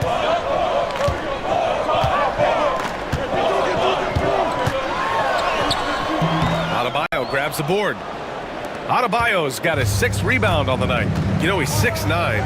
Brent, would you call Bam Adebayo a small ball center? If you were standing in front of him, B.A., would you do that?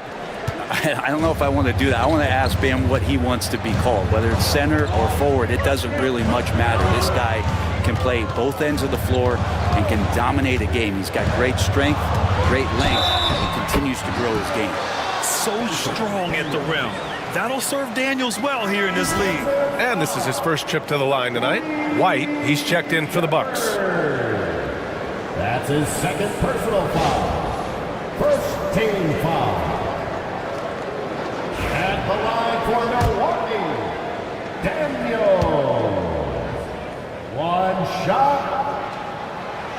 Well, you hear team execs say all the time, you're either selling wins or you're selling hope. How true is that, Brent? Well, if you're an executive, B.A., just be right about whatever it is that you're selling. And you got to be realistic. I mean, fans are smart. They understand where your team is. Are you a playoff competitor? Are you young and growing? So that's hope. If you're going deep into the playoff run, you want the wins. And finished off by Adebayo. Leaping ability is off the charts. Not the biggest power forward, but outstanding at rising up off the ground. Left side, White. Ooh, here's White on the drive. Diallo outside. Back to Isaac. Down low. Oh, and there's the whistle on the shot. So 2 free throws for him coming up. He'll go on Michael Porter. I like that. I mean, some physical play inside. He's not about to give up any easy baskets.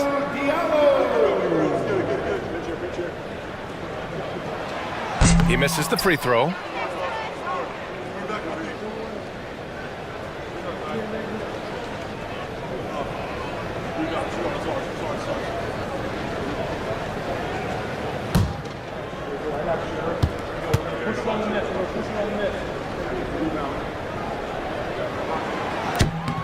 He hits the 2nd from the line. Here in the 2nd quarter, just under 3.5 minutes played. Pass to Porter. Porter a screen. Here's Shepherd. He's guarded by White. And that one drops. And the Jazz lead by 8. Defensively, they've got to get more bodies in the paint. That's 3 straight field goals from below the free throw line.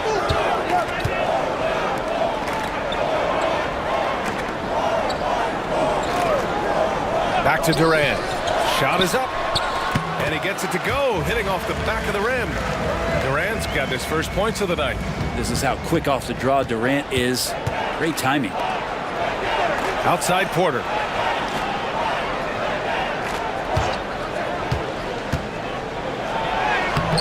It's Milwaukee with a rebound. This game coming on the heels of their win versus the Cavaliers. Sometimes it's difficult to get good looks on the road, but they ran the offense brilliantly. Well, it was probably a good feeling in that last game that the mid-range worked, the long-range worked, the inside game worked. But the best feeling was the crowd leaving that building, not in a good mood. For years, Durant has spoiled us with his incredible shot-making ability. And we've got a timeout called by Will Hardy. And we might see some changes. Coach potentially looking to adjust.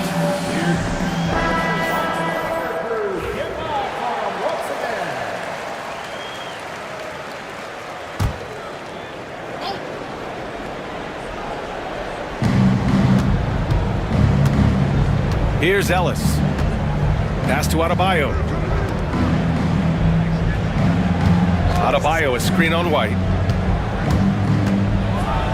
Oh, and Johnson slams it in. And this kind of sick slam is just one of the reasons this team is in charge of this game right now, B.A. You know, there's an edge the way they play and a confidence they're not afraid to show. Durant for 3. Utah grabs the miss. Adebayo's got rebound number 7 tonight. Johnson against White. Pass to Larson.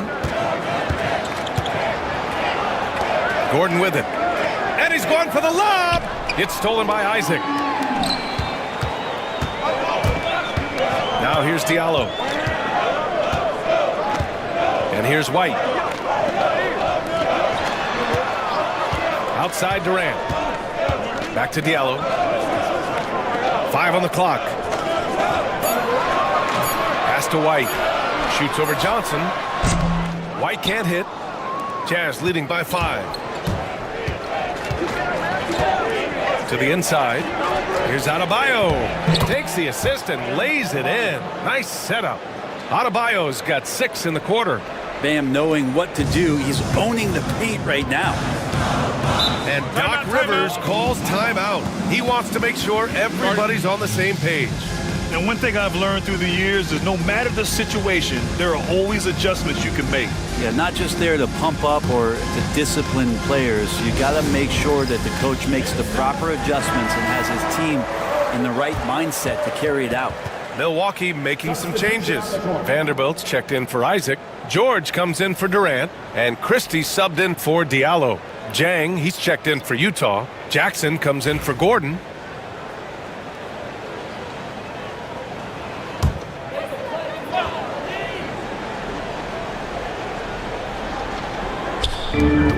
From the inbound. And George lays it in. And once more this half, they find a way to get great position inside. White against Johnson. Pass to Jang. Back to Johnson. Oh, and Johnson slams it in. I'll tell you, he is so tough to keep down once he gets near that rim. Yeah, he can get up even a few notches higher. Here's Christie. No points so far.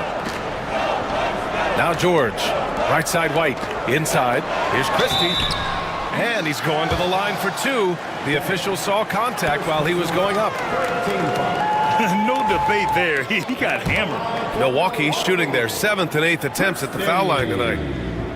2 shots. And the first one at the line is good. Milwaukee making some changes. Drummond comes in for Daniels. And it's Jones in for White. Good on both.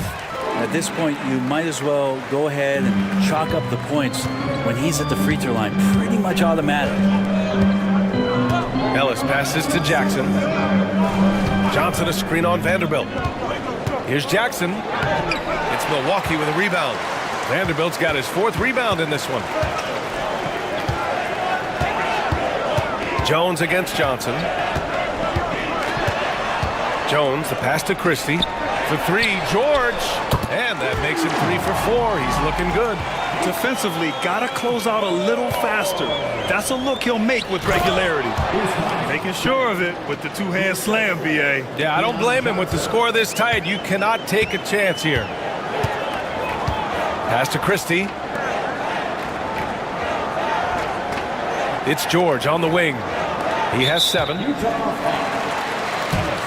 And the Bucks making a change here. Clark's checked in. Zach LaVine, he's checked in for Utah. Pritchard comes in for Ellis.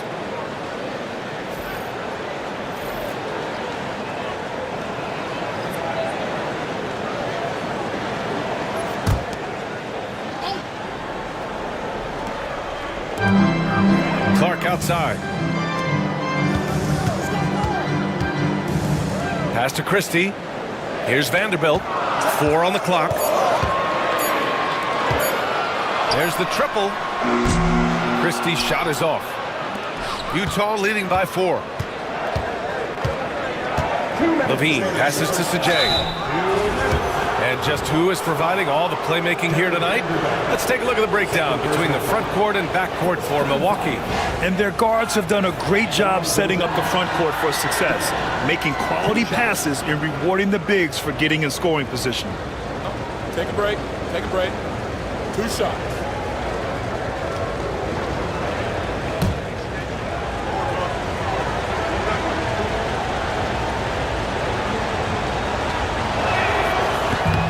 No good on that one.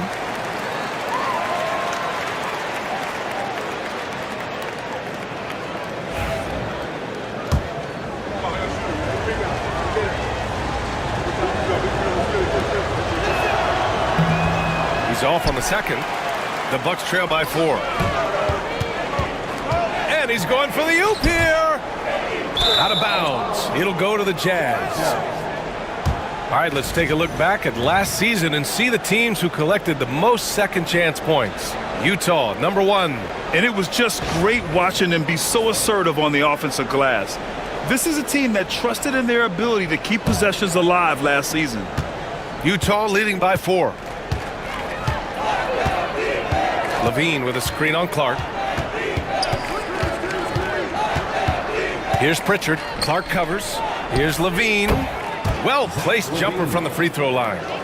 Levine's got 9. And they've really been more consistent from the field this quarter. Pass to Christie. 1:25 left to play in the half.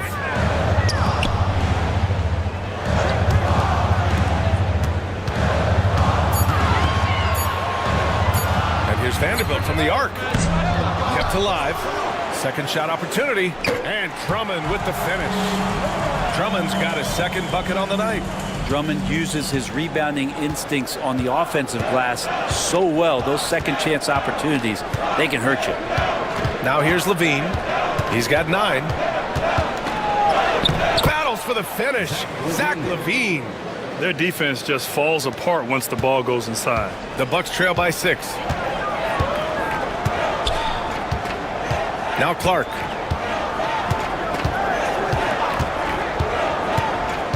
Pass to Christie. Lets the 3 fly. Gets the 3 to fall. He's got 5. And the defense is really allowing them too much room on the perimeter. Pritchard, the pass to Jackson. Johnson a screen on Vanderbilt. Here's Jackson.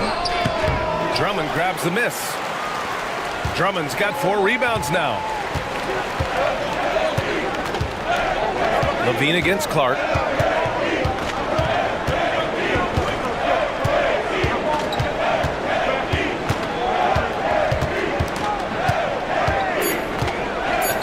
From 10 feet away. And the first half comes to a conclusion in a game that's been very close so far. Utah ahead, leading by 3. And join us right back here after the break for the start of the second half.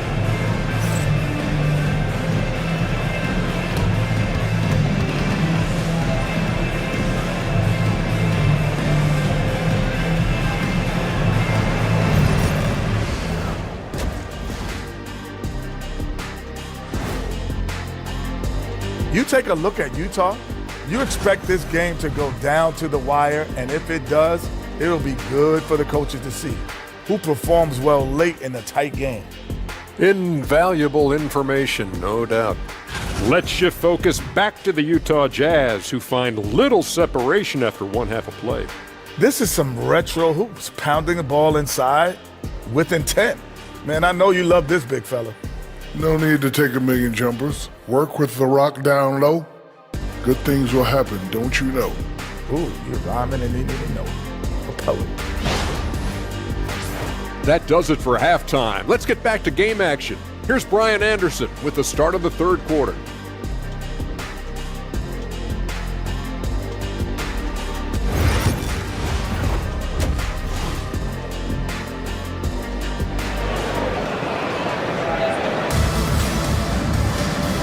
And as we get into this third quarter, as we've seen so far, neither team able to create much separation on the scoreboard.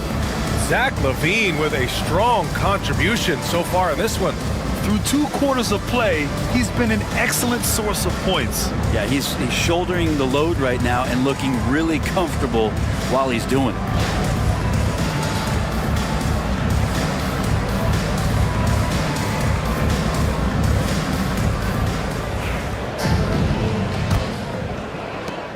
The Bucks trail by 3. Kevin Durant is out there with Dorian Finney-Smith. Then there's Dyson Daniels. Then it's Andre Drummond. And it's White in at the 1. That's the 5 on the floor for the Bucks. Pass to Drummond. 6 to shoot. White, the pass to Drummond. Here's Daniels. Ooh, can't tie it up as that one's no good. Gotta love how they've been crashing the boards, fighting hard for every miss. Basket's good. Man, that's now 10 straight points in the paint. I'm not sure what's happened to their defense, man. And so it's Durant who brings up the ball for Milwaukee. It's a 5-point game, and after this game wraps up, they're off to New York to take on the Knicks. It's a quick turnaround on the road, just one game. Parked it down low that time, got hit with the 3-second call.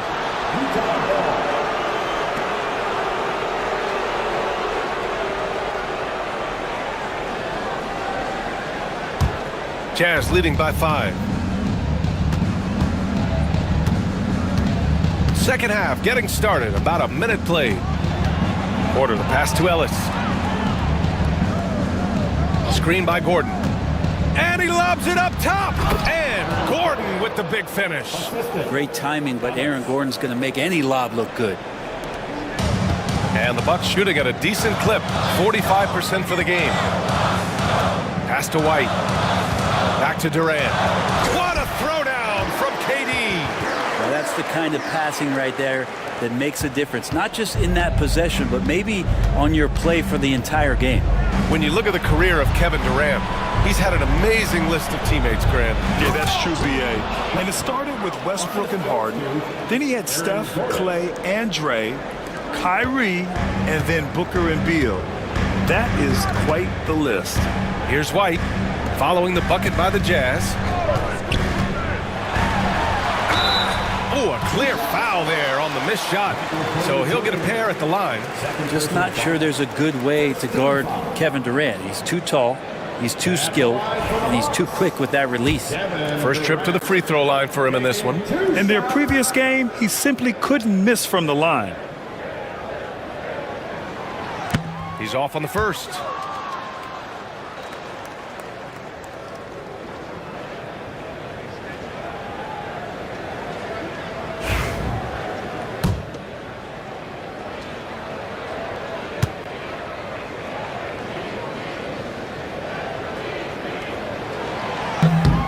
And he's good on the second. And there's no doubt that Kevin Durant is still one of the most lethal long-range players in the game today.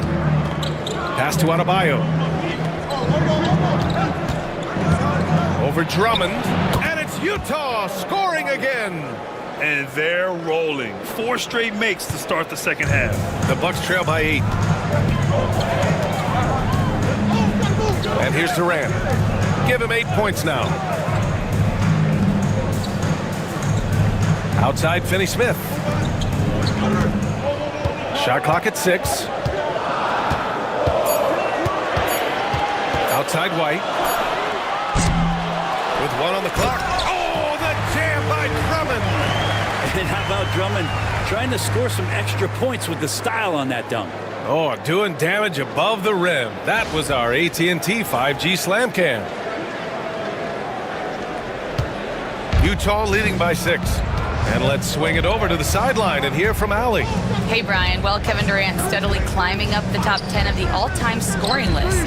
He said, I've been in the league for half of my life now. It's a blessing to be playing on this platform and doing what I love to do. I just want to continue to keep putting in good work and keep adding to what I already did. One of the greats, Allie. Thank you. Diallo's checked in for Kevin Durant.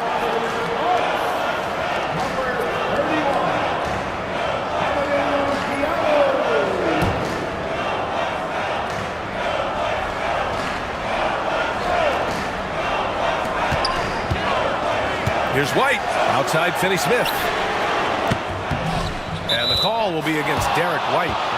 That's foul number 2 for him. That's one of the best three-point shooters. You've got to try to scramble the Jets right here and get that guy off the sweet spot. Isaac, he's checked in for Milwaukee. For Utah, they've gone 4 of 4 in this third quarter. Perfect so far. Pass to Adebayo. Now here's Porter, covered by Diallo. Here's Ellis from deep. He can't get it to go. And that's their first miss after hitting 4 in a row to start the half. Diallo outside. We've gone about 3.5 minutes here into the third. Impressive one-hand slam right there, B.A. Man, as long as he's confident about it, I'm good with it. Maybe use 2 hands next time. He knows where he is. Now here's Porter. 10 points for him. And he lobs it up to the rim. And finished off by Adebayo. That's everything you want there. Bam Adebayo up there, vertical, good hands, and a big throwdown. Outside, Finney-Smith. Here's White. Oh, through contact. White gets the finish. In a tight game, they wanted to make sure of that possession. Here's Shepard. He's guarded by White. And he'll draw the foul. He'll head to the line for 2. That one on White. Grant, soft touch, but hard nose. That's Reed Shepard. Yeah, B.A. His shooting alone makes him a pro. But his tenacity, toughness, and commitment to his overall game give him a chance to make him a star.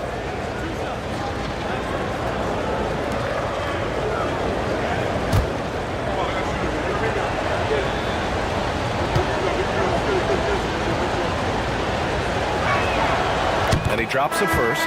Yeah, when I watch Reed Shepard play, I'm sometimes reminded of John Stockton. The type of handle and the way he goes to the cup, quicker and more athletic than he appears.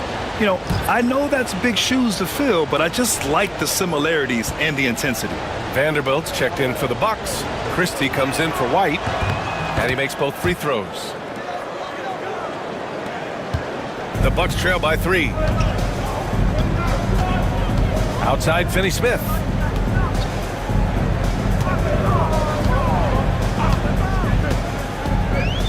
Driving in. Larson with a rebound. For Utah, they've got 5 of 6 shots to fall so far in the third. Pass to Gordon. No luck on that one. Good D by Vanderbilt. Milwaukee is gone, only 1 of 3 from deep here in the third.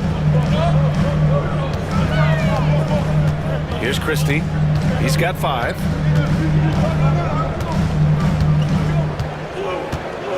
Five to shoot. Now here's Finney-Smith. For 3, Diallo. Rebound, Utah. Here's Walter. No made baskets yet. Pass to Shepard.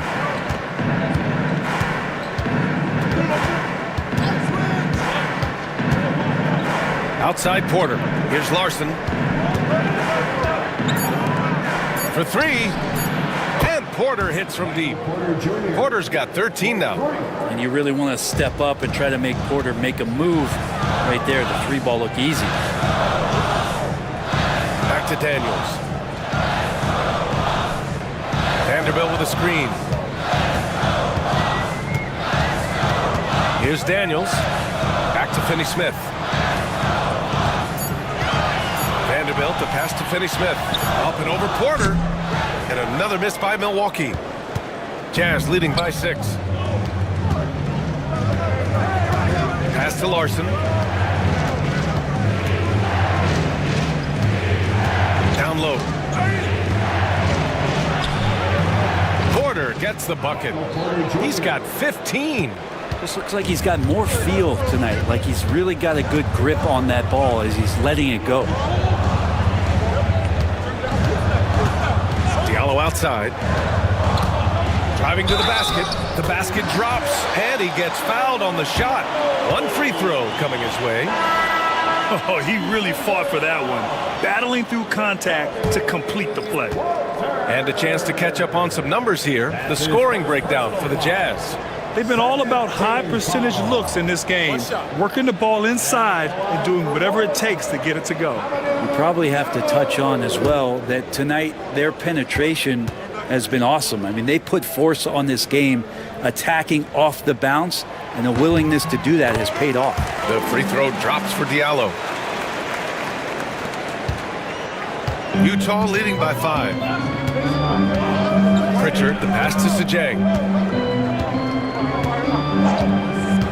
Levine feeling it out a bit. Oh, and a beautiful feed leads to a monster jam. Yeah, undersized guys with athleticism do these kind of things, playing above the rim. Love to see him get up like that. And a timeout called here by Doc Rivers. He wants a few moments to regroup with his players. Oh my, their coach does not look happy, and I can guess why. their interior defense has been struggling. No, they're not preventing them from scoring, and if you can get to a high-efficiency shot on the floor, and that's the paint, you just keep going.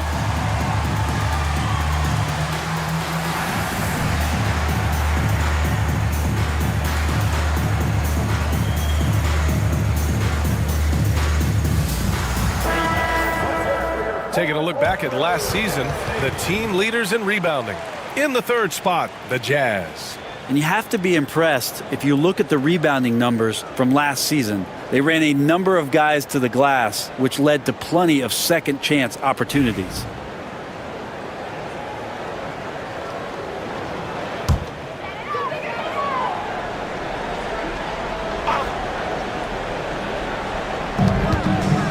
Diallo's got room.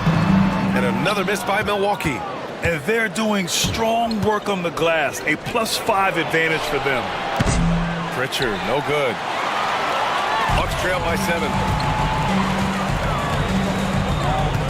To the inside. Diallo gets the bucket. Diallo's got his second bucket of the night. Now catching the lead pass at full speed, terrific anticipation, and the delivery on time, on target. Levine against Clark. Shot from 16. Levine can't hit. The Bucks have gone 7 of 13 in the second half. Christie passes to Diallo.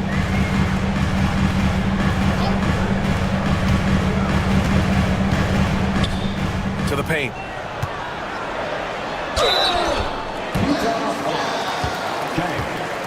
Second personal foul. He's getting his first free throw attempts of the night now.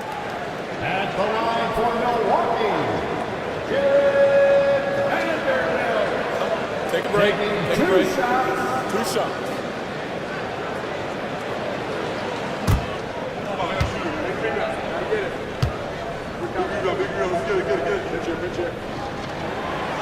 The free throw drops for Vanderbilt.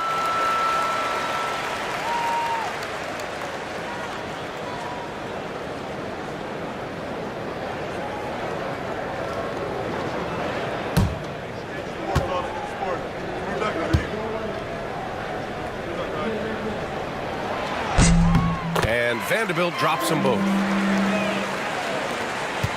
And Levine has got the ball here for the Jazz. 3-point lead. It's the last meeting in a 4-game road trip. Pass to Jang. Oh, and he brings it down with a two-handed jam. Attacking the rim with power. Tremendous finish. And here's Clark.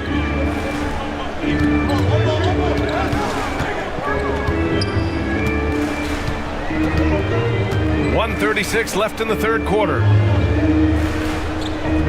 Vanderbilt with a screen. 4 on the clock. The Bucks need to get up a shot here. And now the Jazz on the run in transition. Pass to Levine. And he was fouled while in the act of shooting, so he'll take 2 free throws. Levine's gotten better and better at drawing contact and getting to the line. He had to work at it as a young player, but that work has paid off. He's 3 for 3 from the free throw line. Taking 2 shots.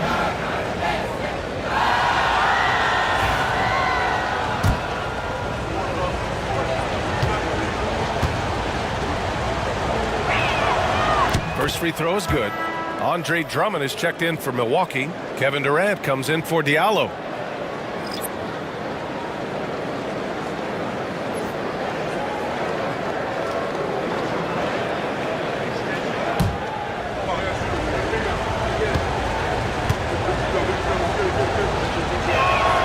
Both good from the line that time. If they keep hitting free throws at this clip, it'll help them seal the deal. The Bucks trail by 7. Durant, pass to Clark. Here's Christie. Outside Durant.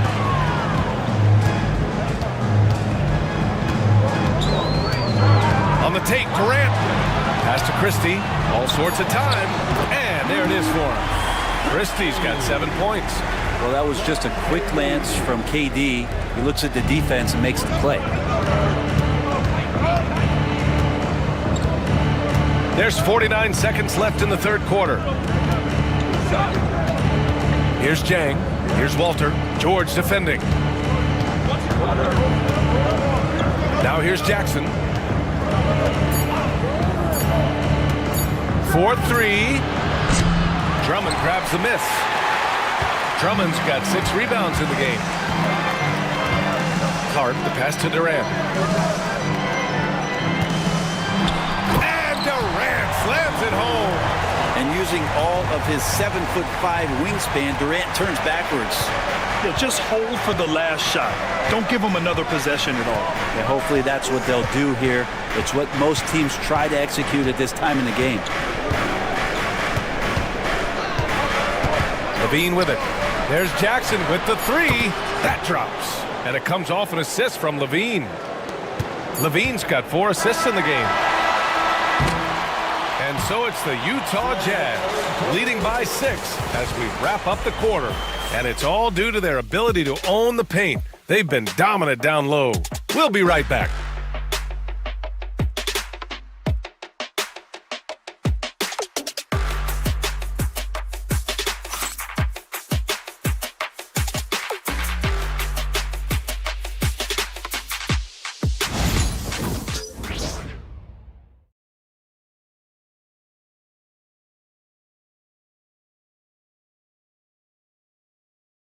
And it's time now to bring you our State Farm assist to the game. And the winner today coming from an unlikely position. It's the big fella with the sweetest pass of the day. You know, anytime a guy's in the post and the teammates know he's unselfish, great player movement can create an opportunity just like that. Man, I know I speak for all of us when I say I can't wait to see what kind of finish awaits us here in the fourth quarter. And Utah looking at who they've got to start the fourth. They've got Bam Adebayo, Michael Porter out there with Aaron Gordon. Then it's Shepard, and it's Ellis in a 2-guard. And the ball goes out of bounds. Last touch by Durant.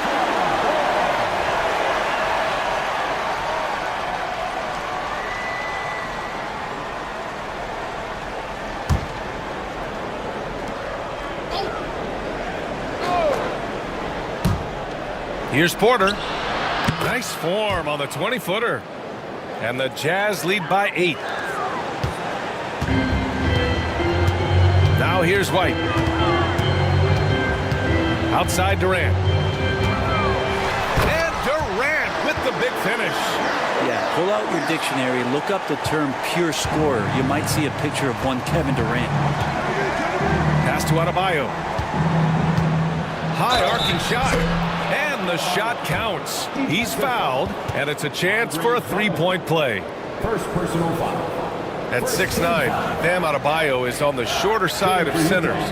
Yet he is elite defensively, Grant. He's been top 5 in Defensive Player of the Year voting a bunch of times. Bam has an incredible motor, a great IQ, and he's a switchable big.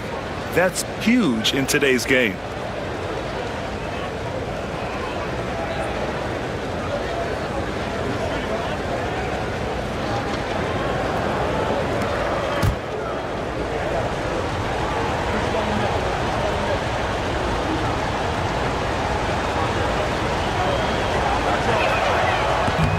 Free throw, no good for Adebayo.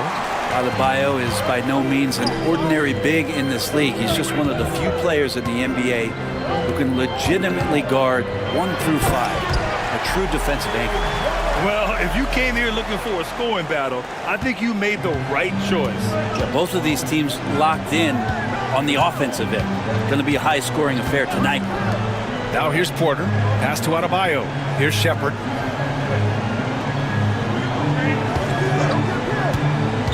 Clock at 6. Now Porter, guarded by Durant. Off target from 3-point range. Bucks trail by 6. We've got about a minute and a half into this fourth quarter.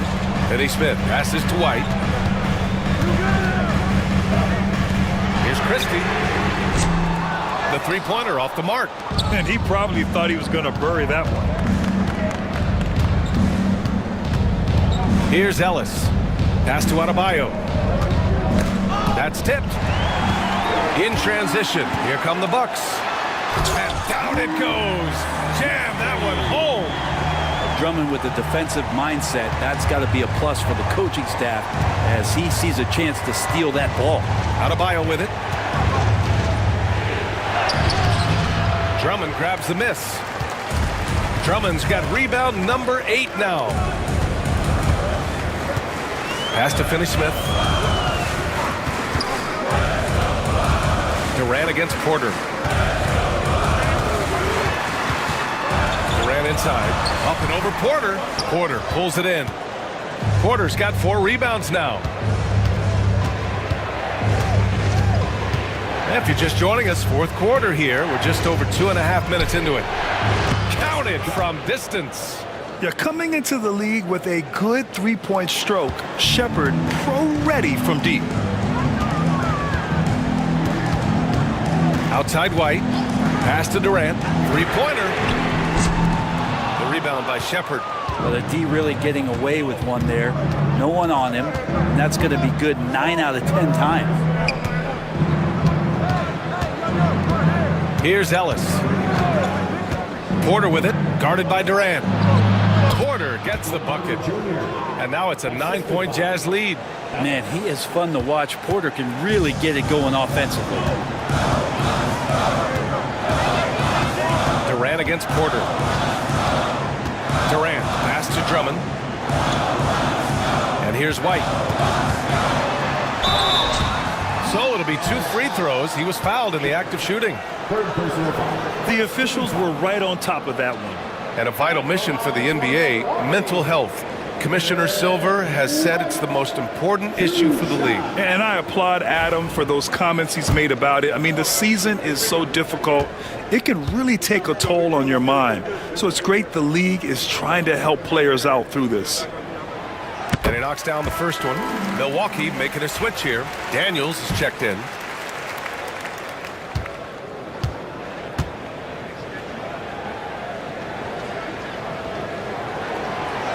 He makes 1 or 2 that time.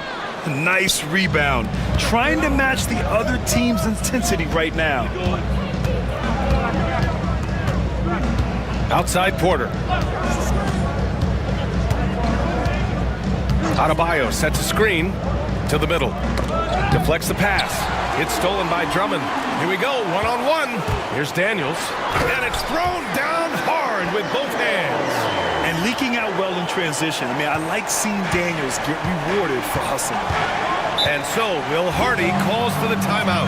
He wants their game plan to be crystal clear at this point.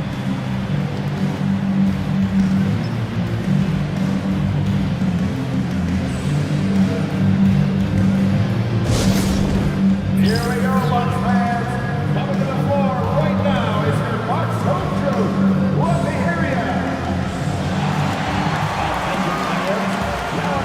It's your Bucks squad. Get loud and let them hear it. Who wants a t-shirt? Come on, fans. Make some noise. And let's send it over to Allie LaForce. Over that last break, I got a chance to hear what Will Hardy said to the team. He implored his team to use the clock. He said the clock is our friend. No need to rush things unless they give us a free one. Let's squeeze them out of this game. Back to you, Brian. Okay, thanks, Allie.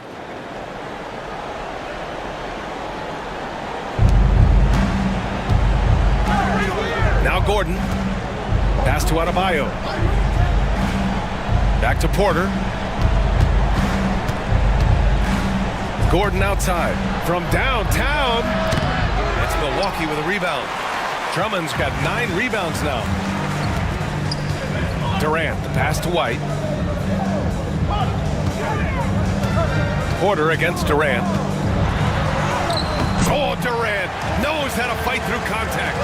One of those nights that Kevin Durant is just massive for his team. For my money, this guy's the best scoring forward of all time. To the inside. And Andre Drummond is going to pick up the foul. That's foul number 2 for him. Personal foul. Second team foul.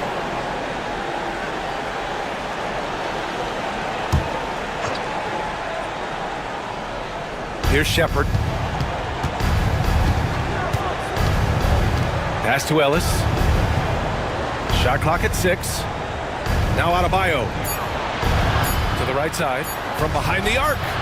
Every player goes through this. When your shots aren't going down, it can ding your confidence. Here's Daniels. Finney Smith passes to White. Here's Daniels.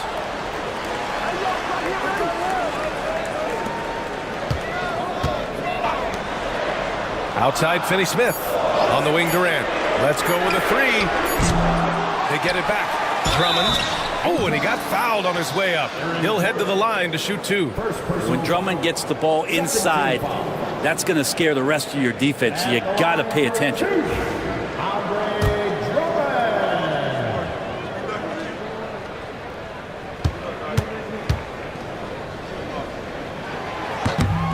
And that one falls for Drummond.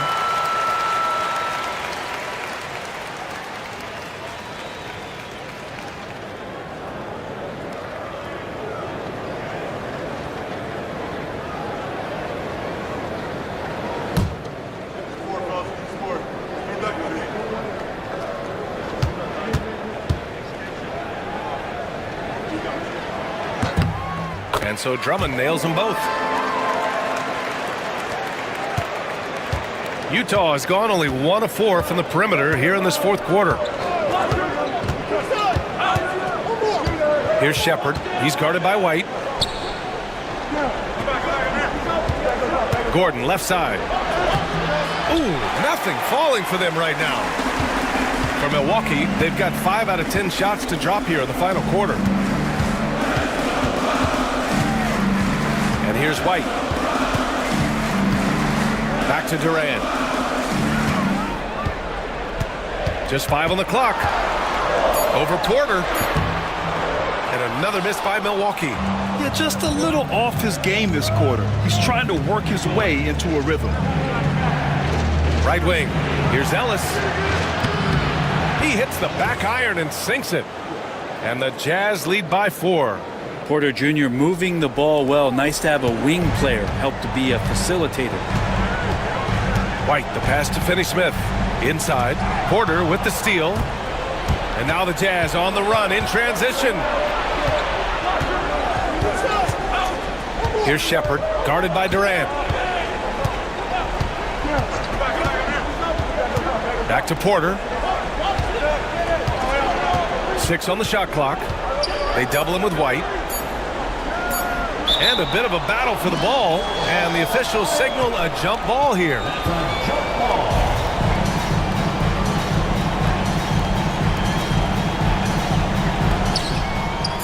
Here's Gordon.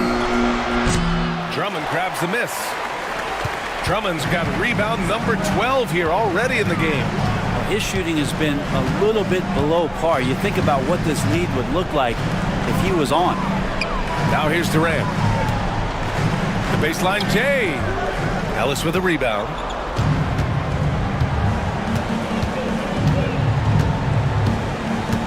Out to the wing.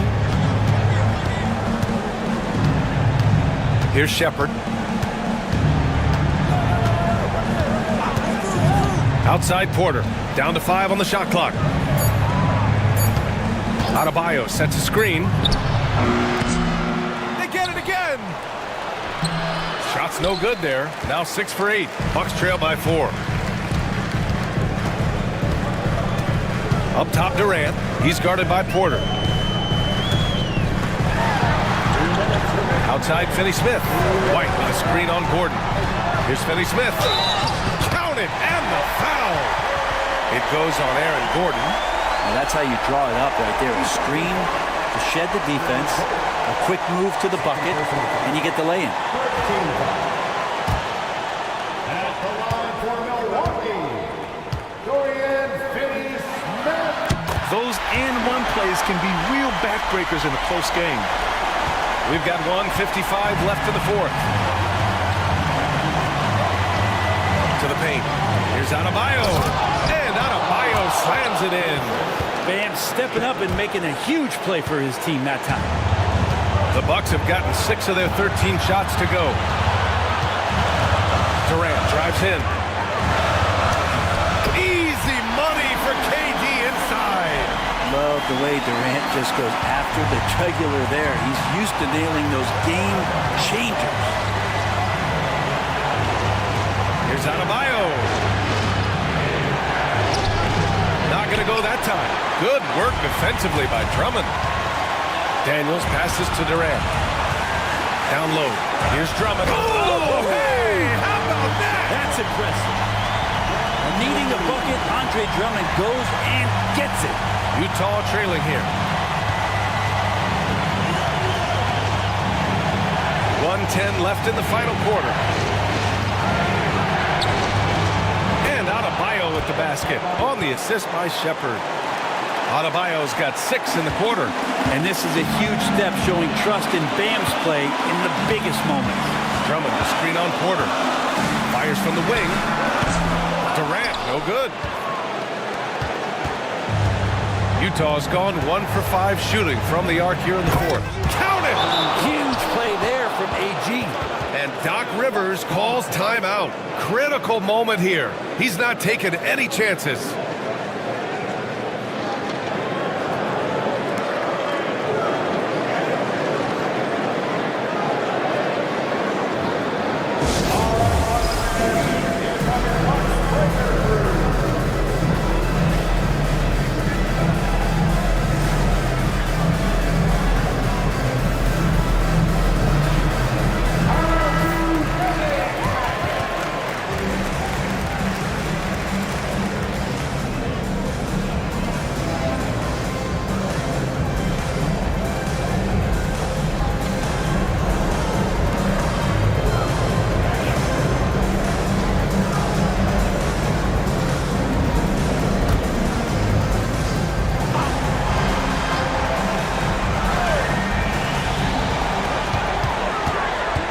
Here's Durant. Drummond passes to Durant. Drummond inside. Working on Adebayo. Oh, wow! A huge basket to tie the game! Wow, that takes steady nerves right there. Not backing down from this moment here. When the game is close, he kicks it up a notch. And so Will Hardy calls for the timeout. Great time to call his guys into the huddle at a very tense moment in this game.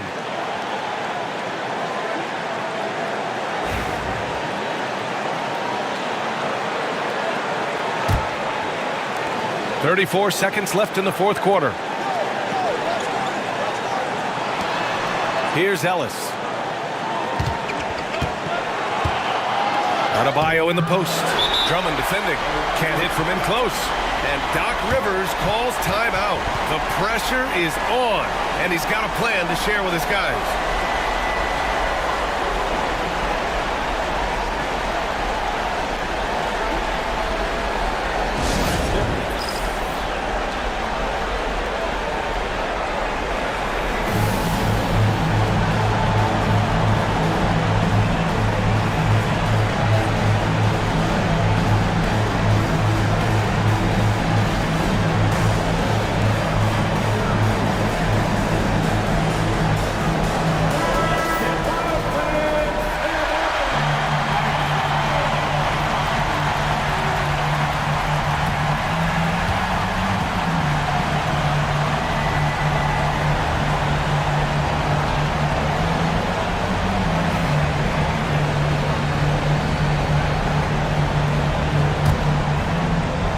We've got 22 seconds left in the game.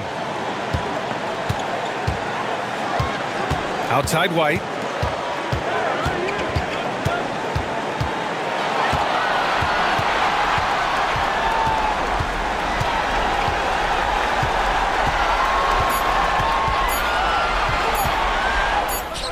Can't cash it in. Regulation is ended, and we are headed to overtime. And we'll return. Well, 4 quarters weren't enough to decide this ball game. Sit back and enjoy as we move on to overtime.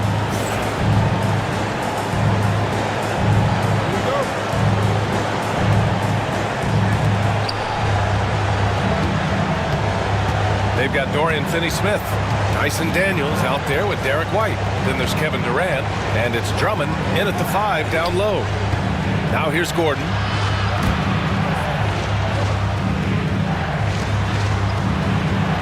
Pass to Porter. 6 to shoot. Here's Shepard. He's guarded by White. And there's Shepard. That one's good on the assist by Porter. Well, Shepard can really spin it from distance, and he doesn't need a lot of room to launch it. Outside Durant. No, stopping him there. Jams it in, and he's fouled. An opportunity in a three-point play. It'll go on Michael Porter. Junior. That's his third personal foul. First team foul. At the line for the Bucks. And that one misses. Goes back up. In deep, Drummond finishes. I mean, they've been relentless. Just keep getting shots at the rim. How about the unselfishness of this team? Yeah, the willingness to make the next pass has this defense scrambled. Now here's Porter. Uses the glass on the layup. Porter's got 21. Porter showing just great body control that time, taking the hit, but he keeps his eyes on the rim. That helps him score and finish. Just over a minute into overtime here. White with it. Pass to Drummond. Here's Durant. And a foul called on the way up. So he'll take 2 from the free throw line. Well, the great ones can do this. When Durant gains an advantage inside, you know he's going to score or he's going to get fouled.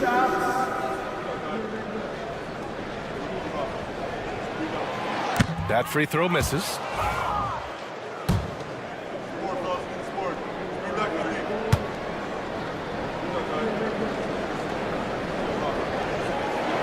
Good on the second one. He was able to tie it up, but he has to be disappointed that he could not give his team the lead. Gordon with a screen on White. Shepard, that's good. And the Jazz lead by 2. Oh, creating for himself wasn't a strong suit in college, but it's nice to see Shepard folding some playmaking into his game. Now here's White. Screen by Durant.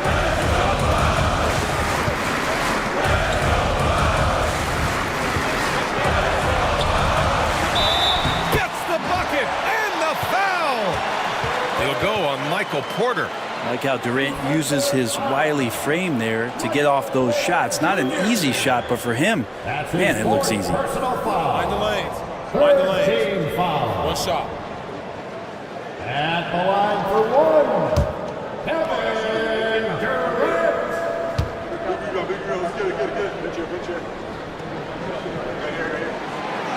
Free throw, no good for Durant. The Jazz have got their first 3 shots to drop in overtime. Into the lane, and he jams it home with authority. Oh, what ferocity on the throwdown. I just love when he goes up with purpose. Where was the D right there? The effort lacking big time. There's some ways to get your coach's attention, and that draws the coaching staff's ire. And the Bucks with the possession here. Following the bucket by Utah. From 7, Adebayo grabs the board. Adebayo's got his 16th rebound on the night. Oh, there's the alley! And it's out of bounds. The Jazz able to retain possession here. Just a millisecond late. So close to coming up with a steal there. Real close, and I'm sure next time you might time that a little bit better and get a hand on it. Outside Porter. The 3. Offensive rebound. And so he draws the foul. Headed to the line to shoot a pair. And Gordon fearlessly attacking there, going right into the defense. He's going to use his athleticism.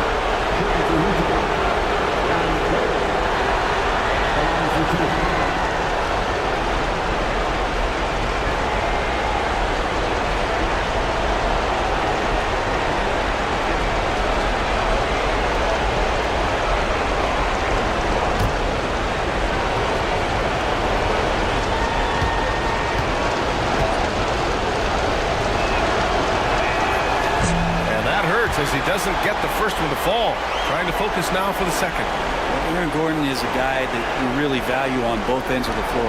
He's capable of scoring. He'll attack the rim. He's shown that he's improved his three-point shooting. And on the defensive end, him being long and switchable, that helps out. So the more and more guys get used to his versatility, the more he's going to shine. That's good. Going 1 of 2 from the line. And that makes it a 3-point lead. Yeah, we can talk about the insane dunking, but Aaron Gordon is such a great glue guy. Does all the little things and willing to sacrifice his numbers for the good of the team. Utah's gone 1 of 2 from 3-point range since regulation. Pass to Adebayo. Here's Shepard. Back to Adebayo. 5 to shoot.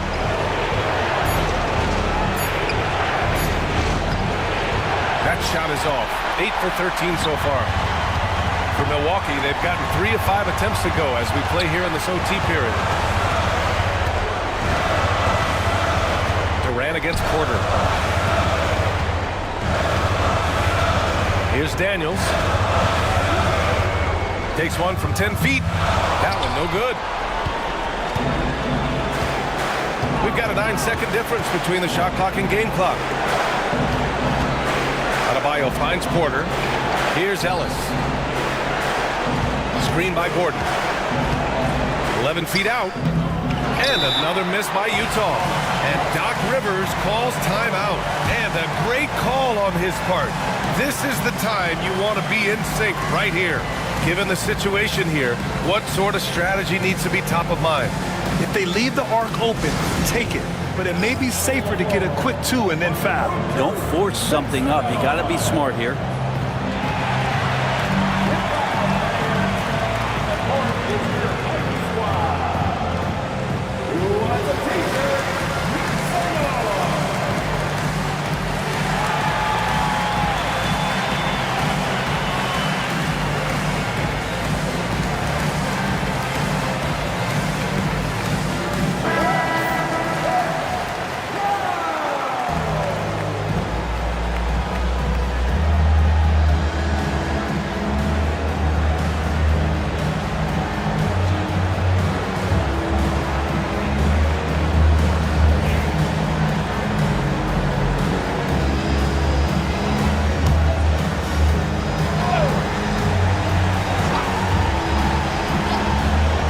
Here's Milwaukee.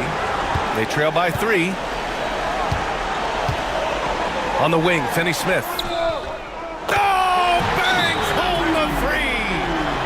Oh, a tremendous 3. We're tied. And we've got a timeout called by Will Hardy. There is a lot on the line, and he is determined to make sure everyone's on the same page.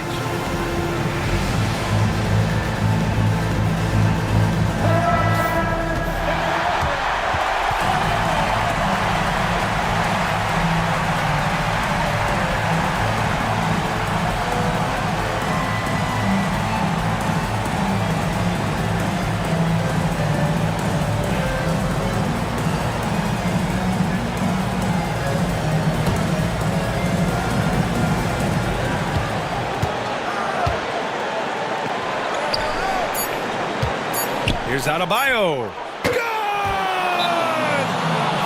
And his fantastic performance from the last game has carried over to tonight. Yeah, the coach pretty smart for zoning in on him and giving him opportunities to stay with that confident play. And a timeout called here by Doc Rivers. And coach didn't want to take any chances in this situation, which is why he called the TO. What's the best strategy for him? And this comes down to whether they want to go for a 3 to win or send it to overtime with a 2. Either way, it's got to happen off this inbound pass. Let's see those hands forward.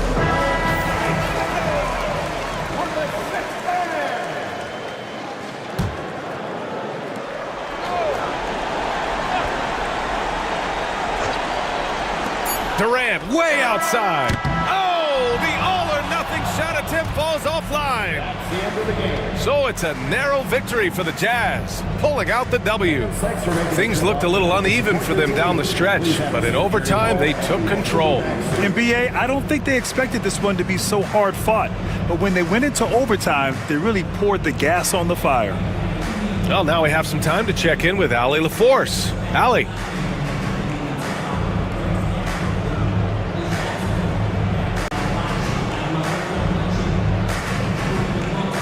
All right, Allie, good stuff there. Thanks for that. And that's going to do it tonight, folks, for our broadcast. For Allie LaForce, Grant Hill, and Brent Barry, this is Brian Anderson thanking you for watching tonight's game. So long, everyone.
We are live. It's a Thursday night presentation here on 2K Sports.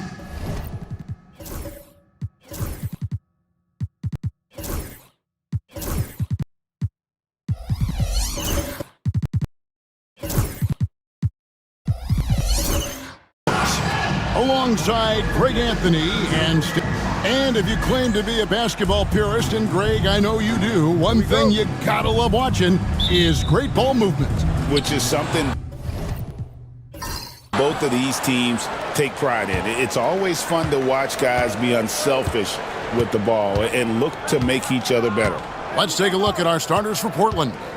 John Collins is out there with Hartenstein. Then there's Dick. Then it's Harden, and it's Smith in at the point. Now, here is Harden. 5 on the clock. No good there. Powell against Harden. Here's Powell.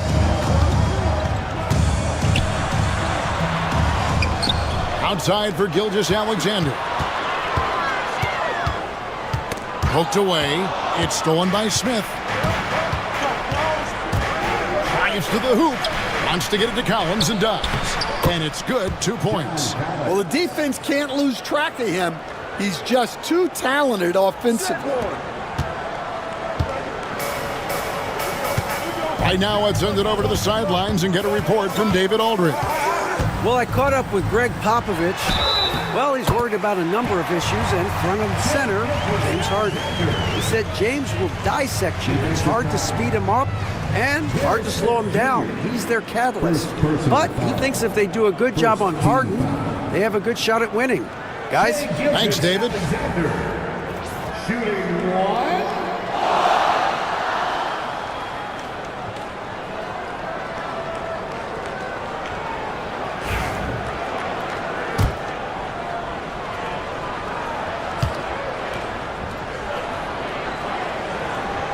Greg, seems like we always talk about Shai Gilgeous-Alexander's offensive side, but when it comes to deflections and steals, his defense, he's one of the best.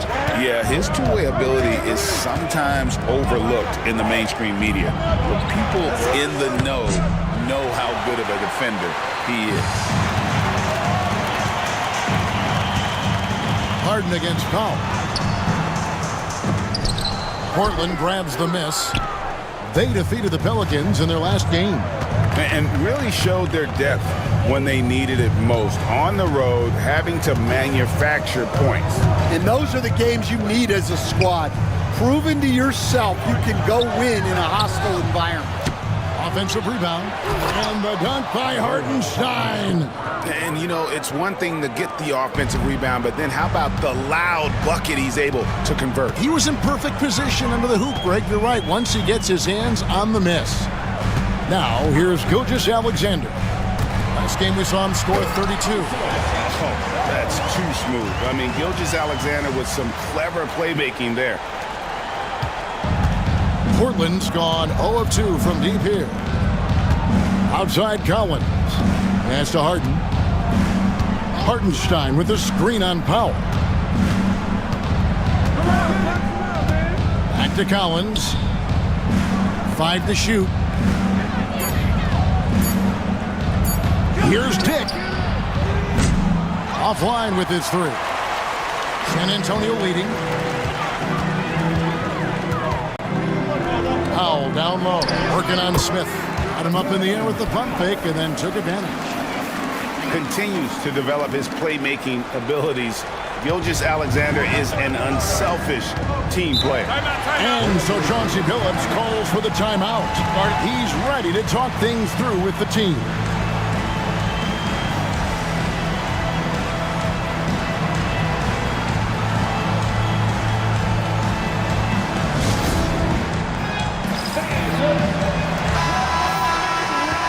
The 2K leaderboard provides us now with this list of last season's assist leaders. 5th on the list, James Harden. Very few guys pass the ball better than he did. I mean, he didn't just have eyes in the back of his head. It's almost as if he had them on both sides, too.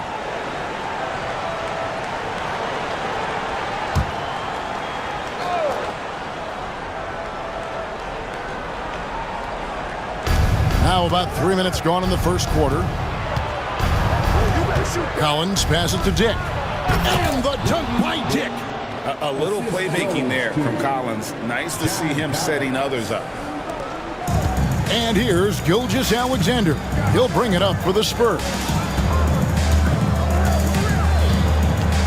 Here's Champagnie. Pass to Robinson. Now here's Gilgeous-Alexander. And he's going up for the alley-oop. Up high to stuff the alley-oop. And he pulls off the Houdini to make that catch and slam it through. Stupendous alley-oop. Smith surveying the D. Here's Dick. And 2 free throws coming up, unable to get that one to go with all the contact. Well, we know, Greg, early on in the year, teams still trying to figure out their rotations. And it takes time before you find the rhythm you're looking for. Coaches will mix and match units to see what works best, with the thought also of the postseason. The first free throw is good. The all-time leader in NBA wins, of course, the great Spurs coach, Greg Popovich. So here is a guy who's a peer. What makes him so special, Stan? Well, first of all, Greg Popovich is not a peer of mine, Kevin. I would never be that presumptuous. This guy is an absolute icon in the coaching world. I think from the outside, I think what makes him so special is he's never looked at himself that way. He's never rested on his laurels. He's a guy that's always evolving and trying to get better. I love that assessment, but I do think you're his peer. Not in any way. And the replay demonstrating once again how aggressive that defense was. And an early swat like that can really set the tone. Now the shooters will be feeling his presence.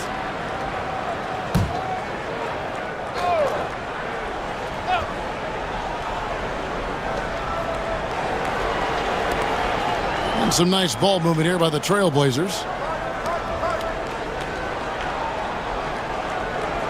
Down to 5 on the shot clock.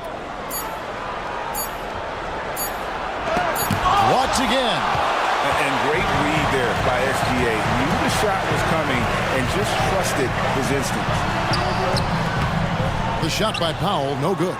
That's a surprise. I mean, really out of character for him to miss when the defense is not right up on it. Pass to Harden for the 3. Yes, and it's Smith with the assist that time. And that time, converting off the catch. Harden showing a little bit of everything tonight. Smith against Gilgeous-Alexander. Inside. Robinson, that's good. And those are the kind of nice inside looks they've gotten here in the first half. Portland's gone just 1 of 4 from three-point range here in the first. Smith the pass to Collins. Pass to Dick. This one for 3. Second chance shot, and it's blocked by Gilgeous-Alexander. And with a moment here, we've got Shams Charania live with the story out of the Bay Area on the Golden State Warriors. Shams, what's the latest? Thanks a lot, Kevin. They are thrilled to be adding an all-time great shooter to their roster in Steph Curry. But more than that, I know from talking to people, Curry's leadership was also something that made him desirable to this organization. They wanted a star who creates a winning atmosphere just by being on the floor, and Steph Curry is a champion. Thanks again, Shams, as always. Kevin Porter's checked in for the Spurs.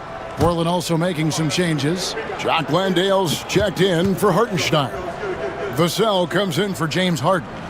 And Pippen subbed in for Smith. And he sinks the second. You know, Stan, the Blazers started the rebuild process with the big Dame Lillard trade to Milwaukee. Kevin, it takes guts for a GM to make a move like that. And it didn't go well early on. But they've got to trust the process and stick with the plan that they made. And we've got a timeout called by Chauncey Billups. Looking for a breather and maybe just 1 or 2 things to talk about. San Antonio making a switch here. Abaji's checked in.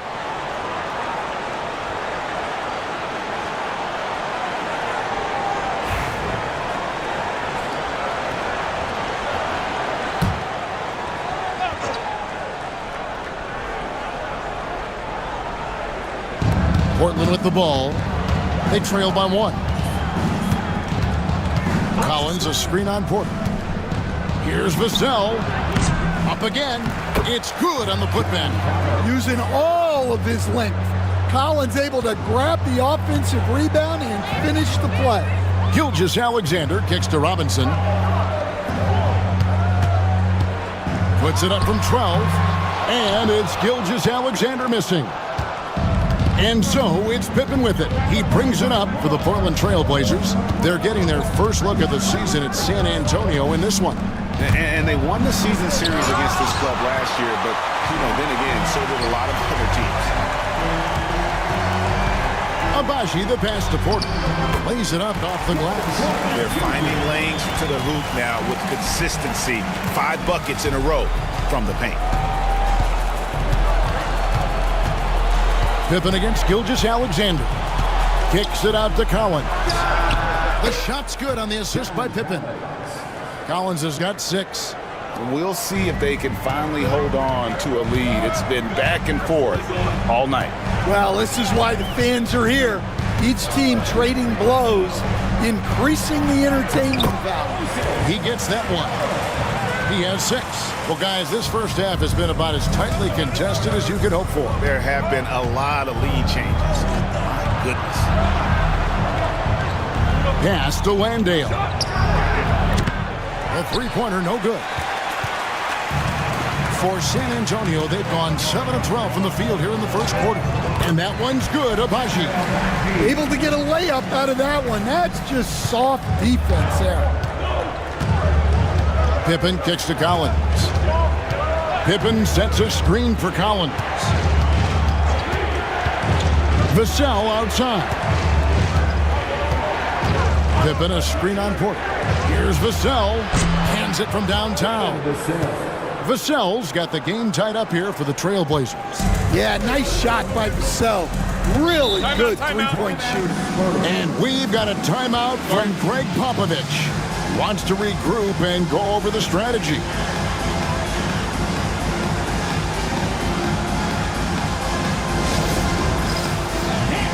Williams, he's checked in for Robinson. Wade, he's checked in for Portland. Smith comes in for Grady Dick.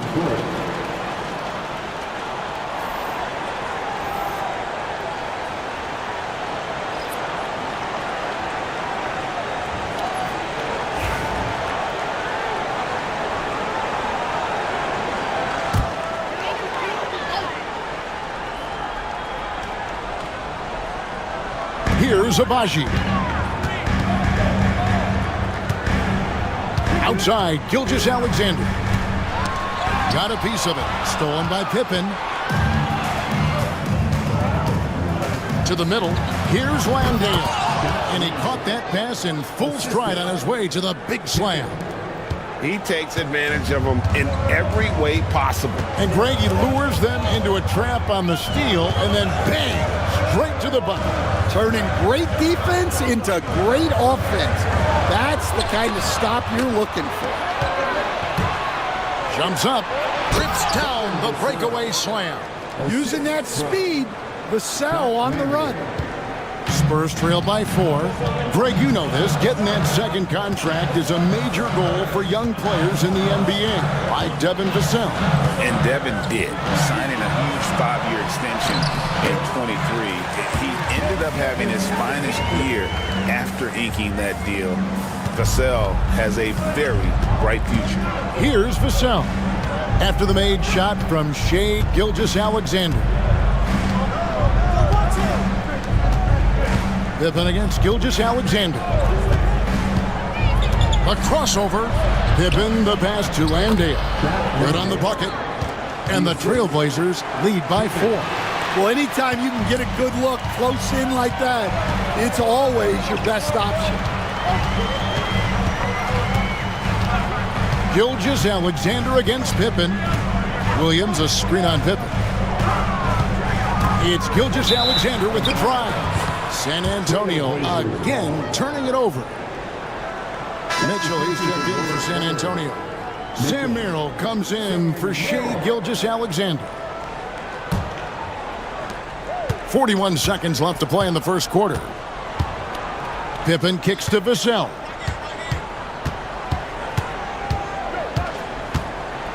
Down low, here's Smith. Count the bucket, coming off a perfectly placed assist. Oh, great ball movement there. We've got 28 seconds left to play in the first quarter. And Dean Wade gets the whistle that time. That is his first foul of the game. Let's take a second look at that fantastic block. And boy, did he get up quick to reject that shot. That's as fundamental as defense gets.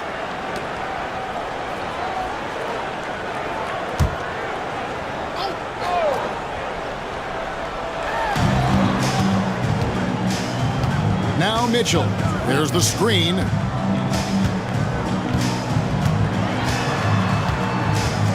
Pass to Williams. Just 3 to shoot. San Antonio needs to get off a shot here. Porter, no luck. And so it's Portland with their lead standing at 6 points here at the end of the quarter. A terrific tempo and a great pace. The fast break has been a central part of their offense. Don't go anywhere. We'll be right back.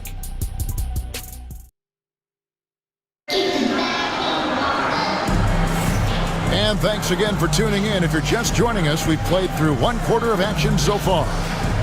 And guys, what do you think about the hustle stance for the Trailblazers? Well, they've set the tone early with their pace. So important to capitalize on transition opportunities, and it keeps the defense off balance. And the other thing, I love how they're playing up tonight, getting into ball handlers and forcing some turnovers. Here are the 5 Portland has to start the second quarter. We've got Devin Vassell. Wade out there with Hartenstein, and it's Smith, and it's Harden in at the 2. Merrill, and it's Wade with the rebound. Portland leading by 6. Vassell outside. Mitchell against Smith. To the paint. Here's Wade. And it's Wade with the jam. The D just kind of stepping aside and letting him get to the rim.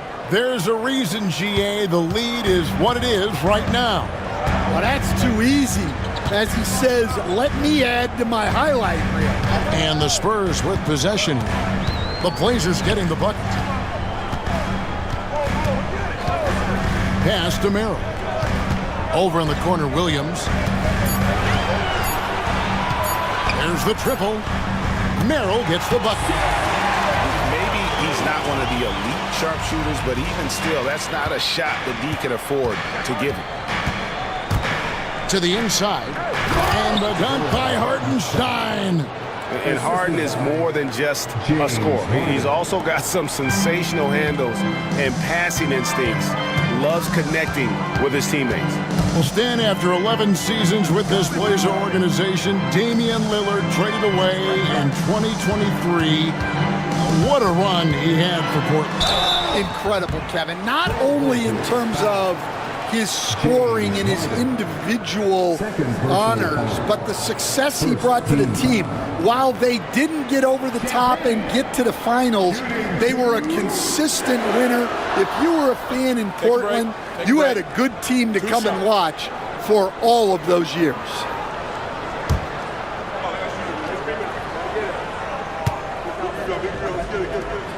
And the first one at the line is good.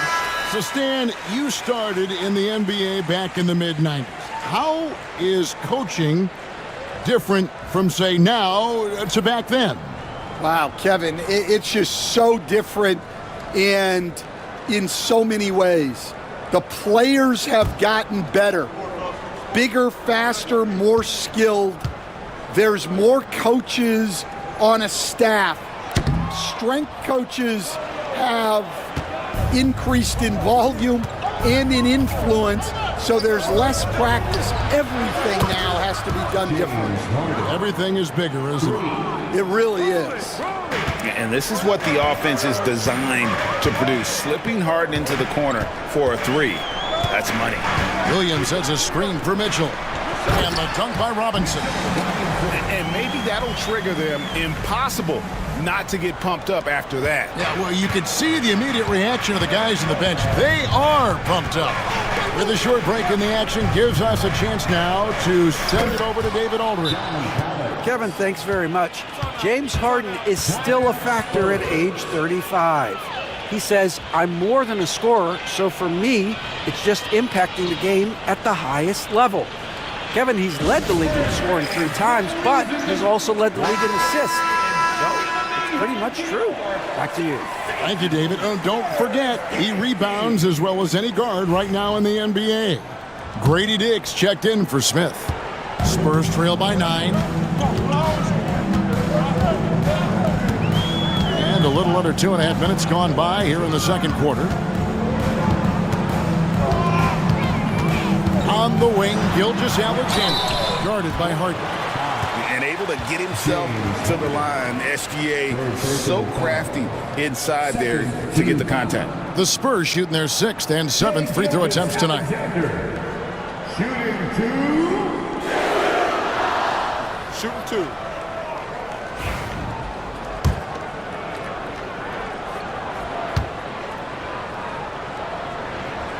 First free throw is good. And this guy just does everything. Scores, passes, good rebounder, just an all-around terrific basketball player.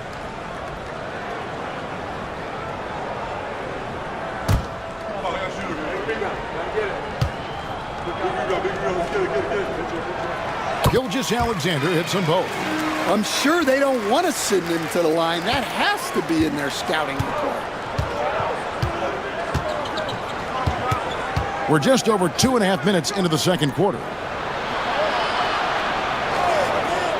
Back to Harden.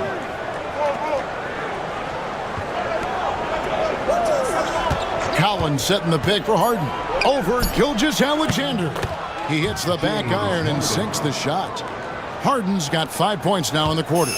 Yeah, and they're starting to warm up from the field this quarter. Pass to Iguodala. Back to Gilgeous-Alexander. And Gilgeous-Alexander throws it down. And watch out for SGA going to the basket. He will put it on your head if you're not watching. Vassell against Powell. Vassell with it. 9 points last game out. Collins dishes to Harden. Lets it go from the wing. San Antonio with the rebound. Coming into this having notched a win against the Rockets in their last game. And bottom line, they found ways to score. Credit the game plan going in. It was right on the money. Yeah, that kind of performance on the road really speaks to their preparation and mental fortitude.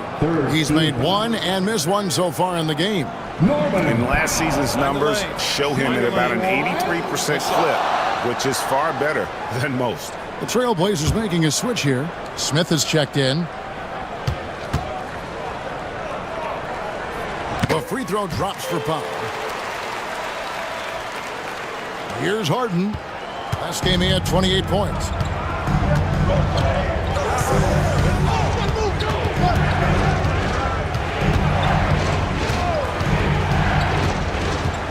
Outside Collins. Pass to Dick. And here is Powell.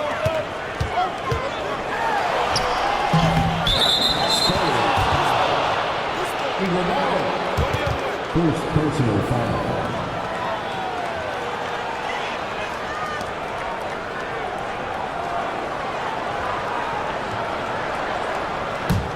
Portland leading by 4.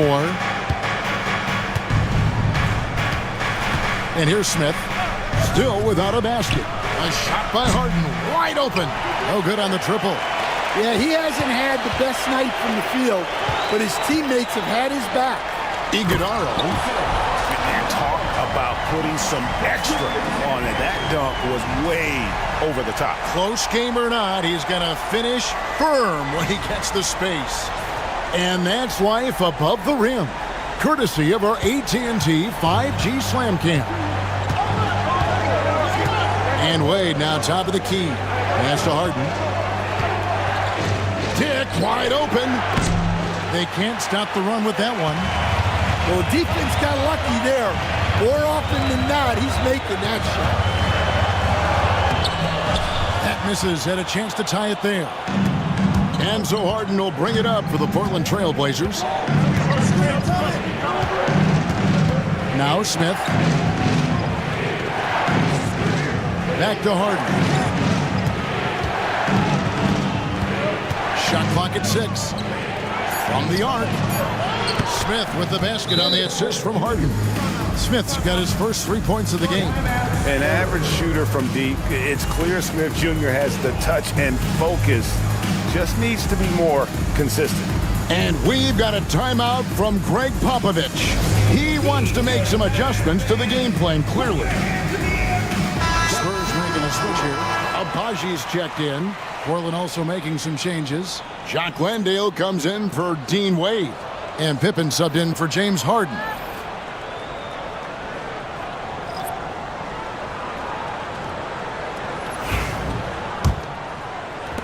Spurs trail by 5.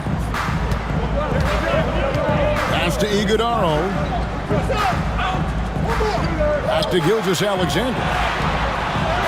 And he finishes nicely on the way. Gilgeous-Alexander's got 6 points in the quarter. Pretty much all of their buckets coming from inside the paint now. Smith against Gilgeous-Alexander.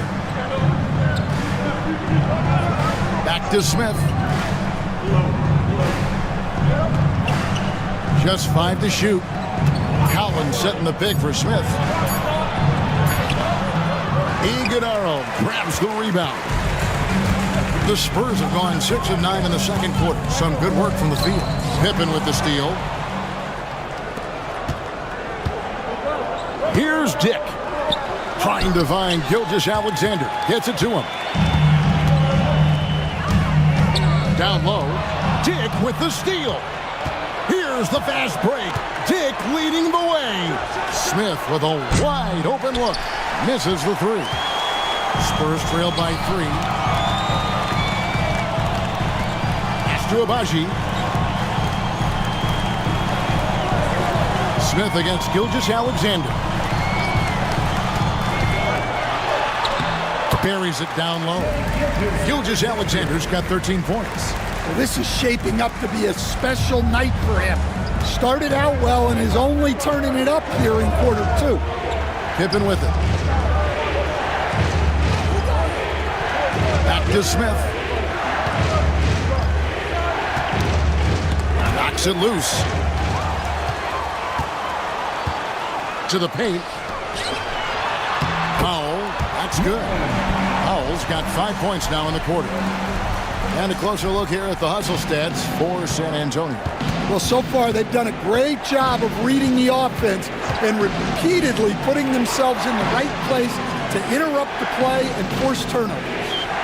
And how about also the ability to contest shots? They're staying attached and contesting and coming away with blocks as well. Shooting foul as the whistle blows. He'll shoot 2 free throws. And now a chance to take a look at the numbers for Gilgeous-Alexander. He's coming off an excellent season, and he'd make you pay every time he went to the line. Top 20 in free throw percentage. And looking back at his number 2 steal rate, yeah, he did gamble a little bit, you're right. But he also played some hard-nosed on-ball defense, and that was key.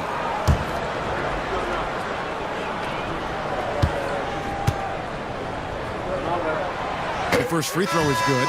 Hey, Stan, I've always wondered, back when you were coaching, college or pro, what was your defensive philosophy? Well, I think first of all, Kevin, we always wanted to take away the easy baskets. In other words, we're going to get back in transition, not give away fast breaks. We are going to try to protect the paint and make sure we're not giving away layups. And we didn't want to foul unnecessarily and give away free throws. Trailblazers trail by 3. And so Chauncey Billups calls for the timeout. He wants a minute here to get things straightened out with his team.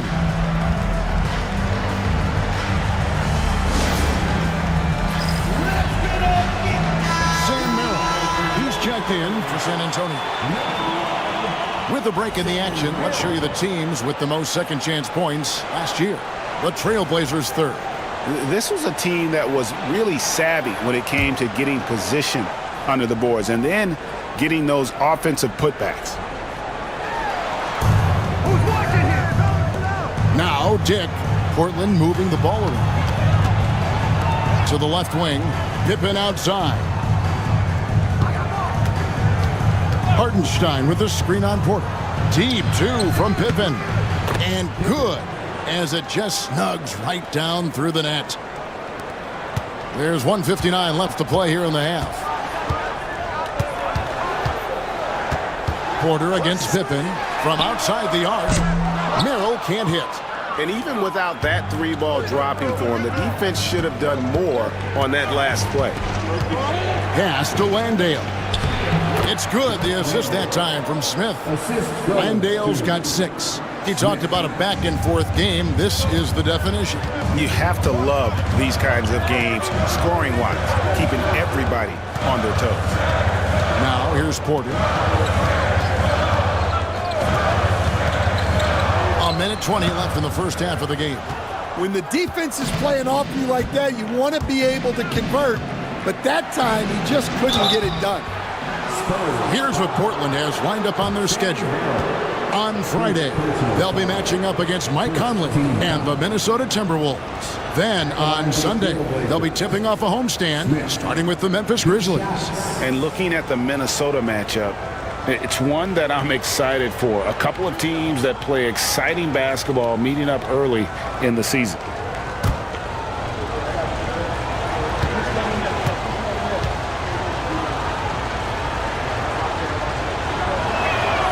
Free throw good, Smith. And the Spurs making a change here. Mitchell's checked in. And a switch here also for Portland. Vassell, he's checked in for Grady Dick.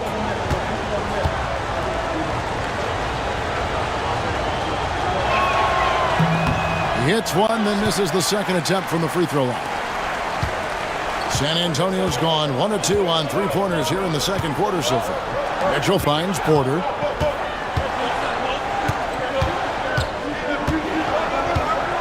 Outside Williams fires the three. That one's in, his first shot this game. And how about Porter Jr.'s court awareness? Excellent job finding the open man with the pass. Pass to Landale. Here's Vassell. And right away, they match it with a three-pointer of their own. 8 points for him. Matching baskets from the perimeter, an earmark of today's game. Yeah, sometimes you get in a shootout like this, but you just hope that you can get a stop first. Here's Porter. It's hauled in by the Trailblazers. Their biggest lead of the game was 9. The shot and game clock separated by 4. For 3, Pippen. Porter pulls it in.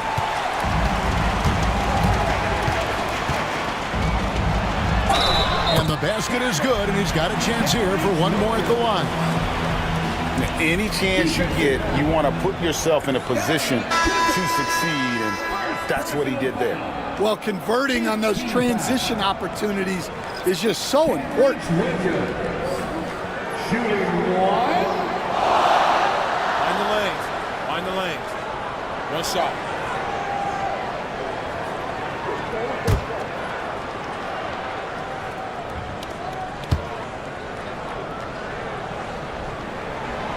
And the free throw, no good. Vassell outside. That falls nicely on the feed that time from Pippen. Pippen's got 4 assists now tonight. So that'll be it for the first half. Fairly even battle underway in this one. Trailblazers out in front, up 3. And now we'll send it over to David Aldridge, who is standing by courtside. David. Thanks so much, David, and we'll step away briefly, but get you right back out here for the start of the third quarter after this break.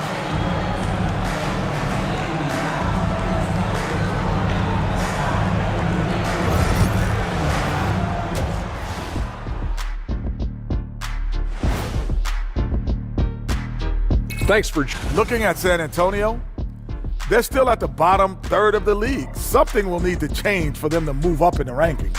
We knew this team would need time to figure things out. And we were right. And now let's focus on the Trailblazers. At halftime now, it's been a tight one. Total team. Thank you for being with us. Now let's send it to Kevin Harlan for the second half tip.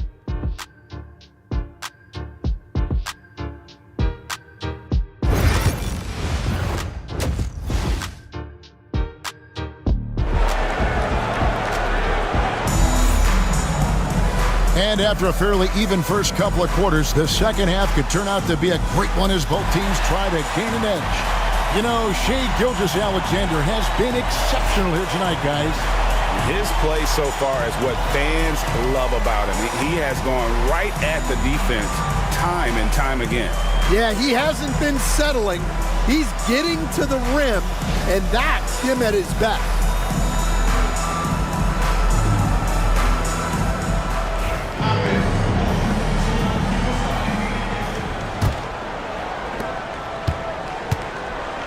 They've got Powell.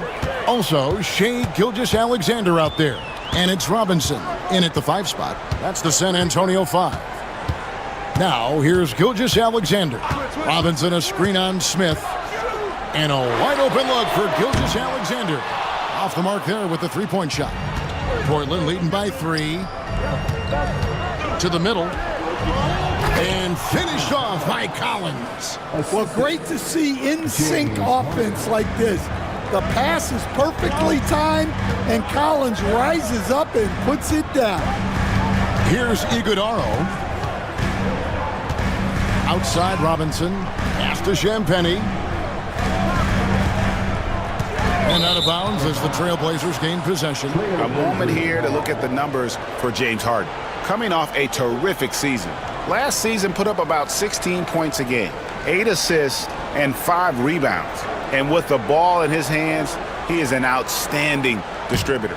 Well, he is so unselfish. That's why guys love playing alongside him. Now here's Harden. And about a minute of action so far in the third quarter. Pass to Hartenstein. 6 on the shot clock. Now Dick, the 11-footer. Powell pulls it in.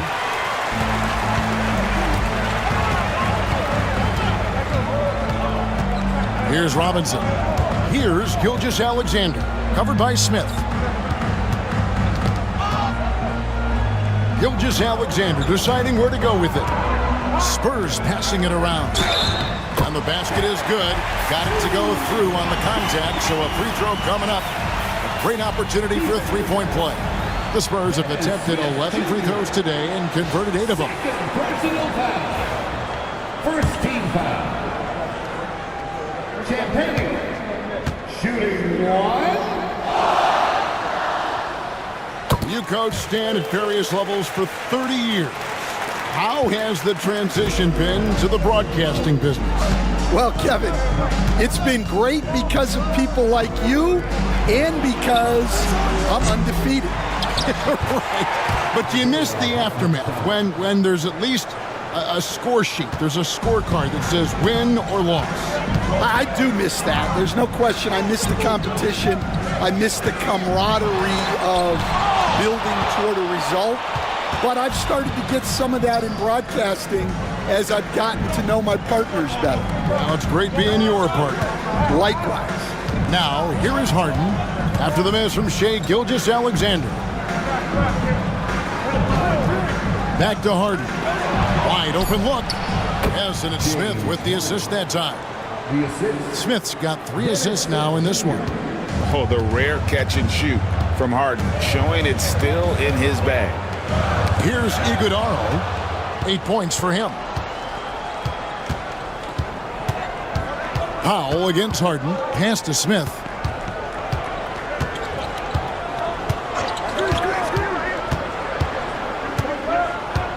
Hartenstein with it. Guarded by Robinson. Releases. Ball's knocked loose. You're not going to see that very often. Plenty of space, but he just, let's face it, he whiffs on that. Back to Powell. Pass to Iguodaro. And here comes Smith leading the fast break. Here's Collins, and then Collins slams it in. He can slam it with the best of them. Collins with an all-star weekend-worthy dunk there. And they're bringing you up close and personal on the AT&T 5G Slam Cam. Here's Champagny. Back to Gilgeous-Alexander. Robinson, a screen on Smith. Inside. A slam dunk by Robinson. Well, we know what kind of scorer he is, but he could use a little help. And this is his first trip to the line tonight. And not the guy you want to see at the line too often. Season numbers has him in the bottom tier of the league. Catching up on the changes for Portland. Dean Wade comes in for Isaiah Hartenstein. And it's Vassell in for Dick.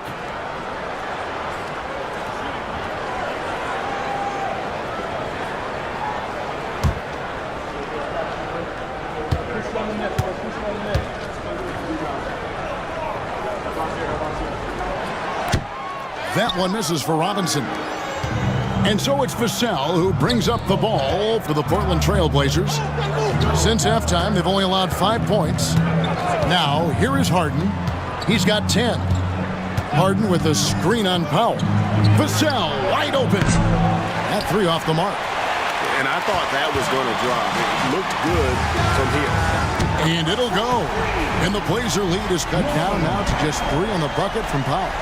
Nice find by Gilgeous-Alexander. He reads the floor so well. Vassell against Gilgeous-Alexander.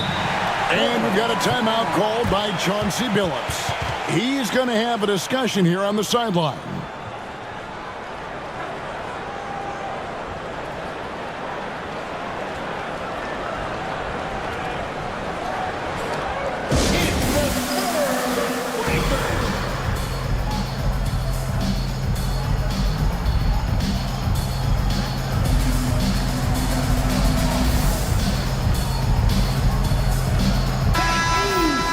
These are the guys you need to be aware of if you don't want your pocket picked. Here are last season's steals leaders. Shai Gilgeous-Alexander is second. He showed such tremendous defensive instincts. Trust me, nobody wanted him guarding them last year.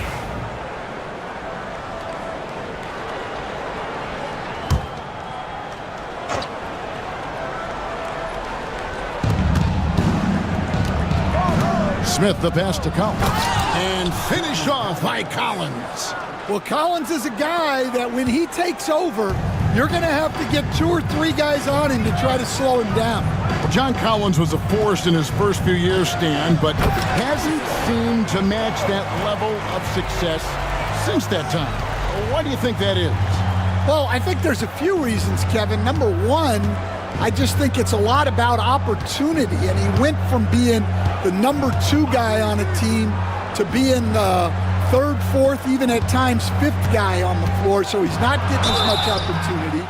He doesn't have as much opportunity to play some of his minutes as a center now, and that was always where he could get a quickness advantage. So even where he is now, though, this guy is a very good player and has gotten to the point he's underrated. No good on that one. Well, Devin Vassell has flown under the radar for a long time and passed a lot of fans, Coach, but we've seen it. He can fill it up. Yeah, Kevin, look, he is an outstanding shooter. He's got great footwork. He can score at all 3 levels. He reminds you a bit of DeMar DeRozan, but maybe even with more of a 3-point shot. He hits the second from the line. Well, when you watch Vassell, it's easy to see why scoring comes so natural to him. Outside Williams. Gilgeous-Alexander sets the screen for Williams. And the dunk by Gilgeous-Alexander. Just the kind of play they need in a game this close. You know, that's the kind of aggression they want from their floor leader.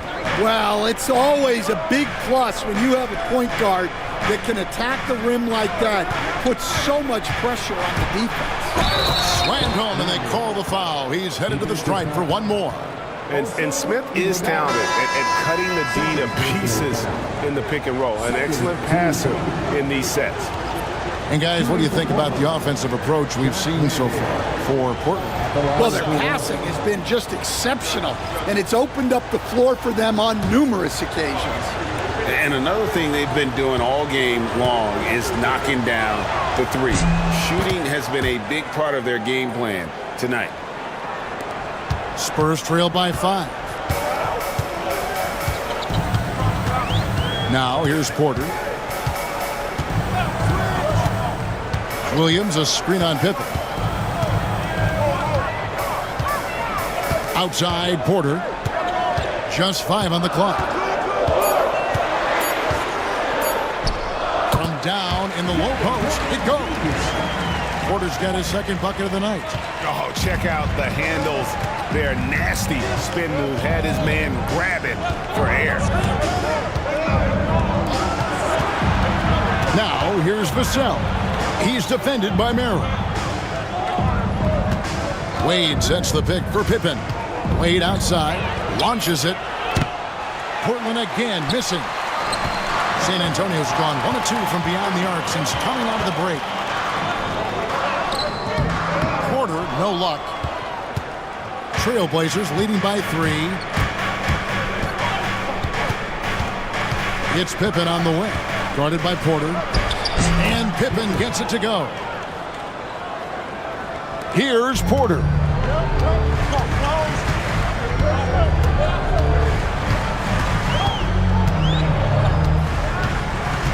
Williams a screen. Shoots a 3. Porter, no luck. Well, you win and lose as a team, so the fact that they're trailing isn't all on him. But with that said, he's had a rough shooting performance. Stripped it away. Pass to Merrill.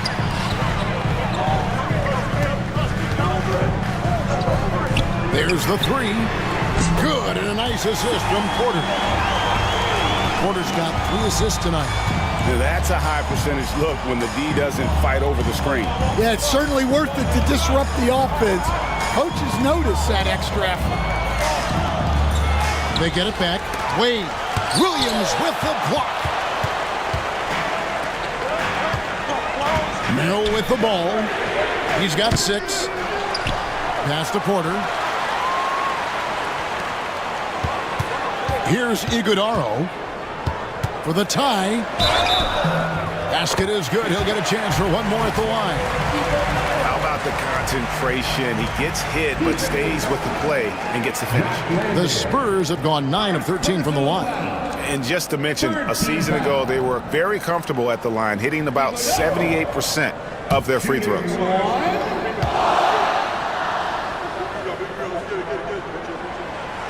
And that one misses. And so it's Vassell who brings up the ball for the Portland Trailblazers. Again, the miss by the Trailblazers. Yeah, well, that's a shot the defense is probably going to let him keep taking. Porter against Pippen. Porter passes to Williams.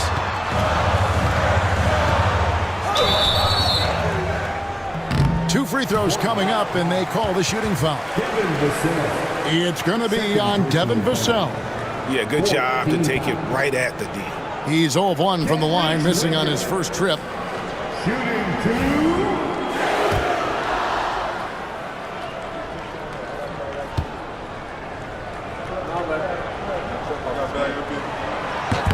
He's off on the first.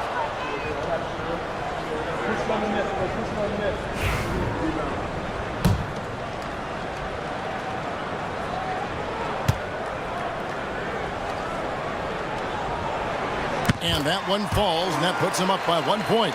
Well, not a perfect trip to the line, but he gets the one he needed to put them in the driver's seat. Pippen kicks to Wade. Smith on the wing. He's defended by Merrill. Nice shot by Smith. Smith's got 6 points. Steady from beyond the arc. Smith's improvement from there could really make him a dangerous player. Porter passes to Williams. Porter inside. Guarded by Pippen. Good work there as it goes. And that's just showing off right there, guys. I mean, he is too good with that crossover. Pass to Landale. Smith outside. They set the pick. Jacks up a three. And again, it's the Trailblazers from deep. Well, it's a three-point shooting league. Guys like him are so important for spacing. Porter inside. Pippen on him. Mitchell outside. Shoots over Vassell. Portland grabs the miss. Landale's got rebound number 5 here tonight. Porter against Vassell. Three-pointer. Rebound San Antonio. And you could tell he thought that triple was going to fall. 3 seconds separate the shot clock and game clock. And a wide open look for Porter. Sinks the three-pointer. He's got 9. Well, he was scuffling with this shot in the first half, but since the break, he's been putting it all together. Smith outside. Lets it go from deep. And that one released in time, but no good. And we wrap up the third and looking to be an exciting fourth quarter. Don't go anywhere, folks. We'll be back in just a moment.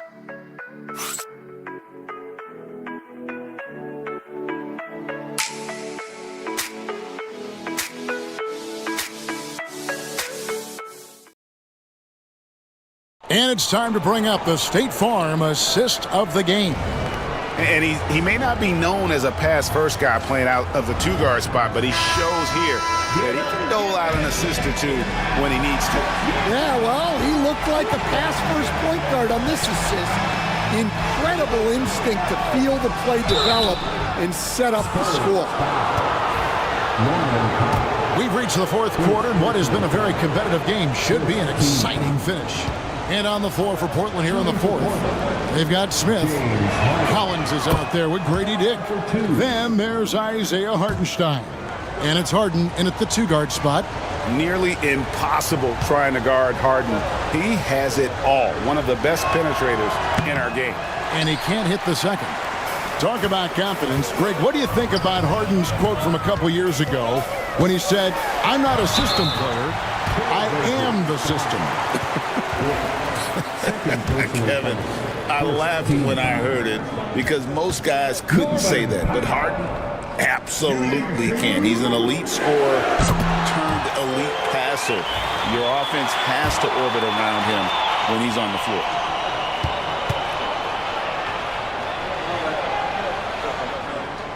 That's also good. So he hits both free throws. And here's Smith.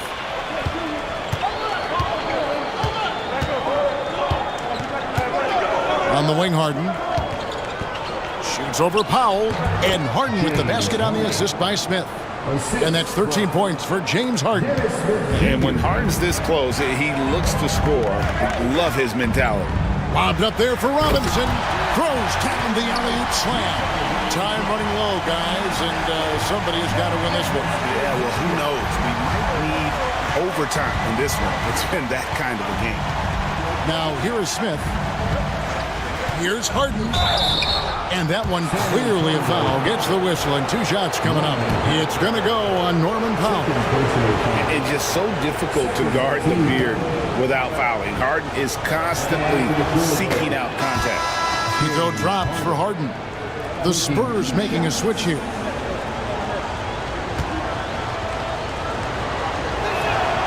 And both free throws good for James Harden. And what's remarkable is how complete Harden's game is. Making shots or making passes. He can create points in a number of ways. Now here's Powell. Pass to Iguodaro. 6 to shoot. Here's Champagny. Dick defending. The shot by Powell, no good. Portland leading. Smith outside. Here's Dick. Down low. Harden with the stuff. And one of the top scorers in the game. Harden has an innate gift for creating his shot. Gilgeous-Alexander against Smith. Robinson passes to Champagnie. Hartenstein against Robinson. Gilgeous-Alexander, that's a two-pointer. Yep, right through the net. Well, this is SGA's role. He's out here to score and score often. Smith against Gilgeous-Alexander. Collins a screen on Powell. And here's Harden for three. Iguodaro grabs the rebound. Iguodaro's got his sixth rebound on the night. To the inside. Here's Champagnie. It's rebounded by Hartenstein. Hartenstein's got 6 rebounds in the game. Harden outside. Lets the three fly. Yes, and it's Smith with the assist that time. Smith's got his 8th assist in the game. And we're about 3 minutes into the fourth quarter. It'll go. The Portland lead is cut down now to just 2 points with that basket from Gilgeous-Alexander. There's a certain resiliency to this team, and you're starting to see it. Yeah, and as a coach, you love having a team like this. They've got 0 quitting. Now, here is Smith. Back to Harden. Shoots over Powell. And again, it's Portland converted. As hot as he's been this quarter, the game plan is simple, folks. Get him the ball and get out of the way. Gilgeous-Alexander kicks to Robinson. Here's Champagnie. Dick defending for 3. Shot by Champagnie, no good. Trailblazers leading by 4. He lobs up the alley-oop pass. And the dunk by Hartenstein. Oh, and the lead gets bigger on a ridiculous offensive sequence. That dunk alone would have been spectacular. Never mind it coming at the end of an alley-oop. Now, here's Gilgeous-Alexander. Robinson passes to Champagnie. Back to Robinson. Spurs passing it around. Fires the 3. It's rebounded by Hartenstein. Portland's gone 1 of 2 from three-point range here in the fourth. Pass to Harden. Now here is Smith. Gilgeous-Alexander covering. Back to Harden. To the middle. Enduring the contact. Collins plays it smart and makes sure he's fouled in the act. And that one falls for Collins.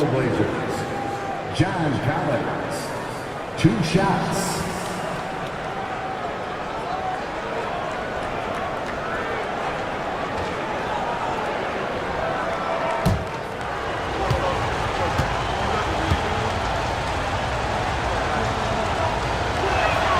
And so Collins nails both of them. Well, what I like about Collins is that he doesn't play outside of himself, and that's why he shoots high percentages. And we've got a timeout from Greg Popovich. He's not taking any chances and wants to huddle them up right away.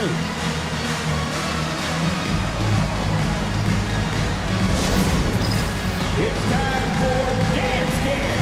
If you see yourself on a big screen, then you know what to do. Show us your move.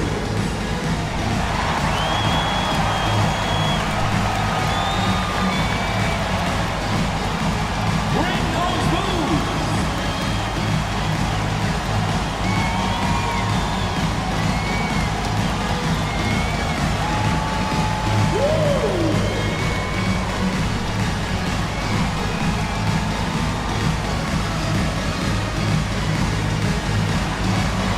Next dancer,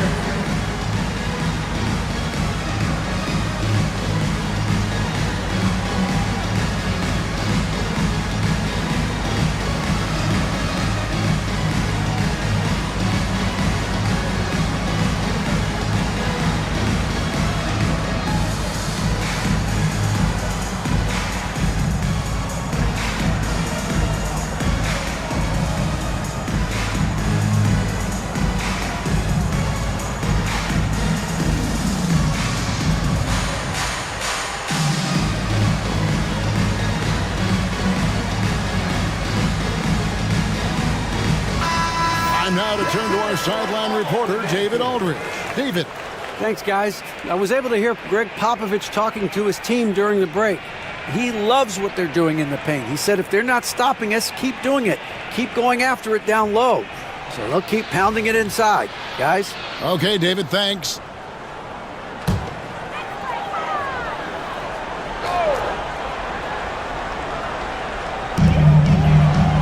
Outside, Gilgeous-Alexander puts the move on.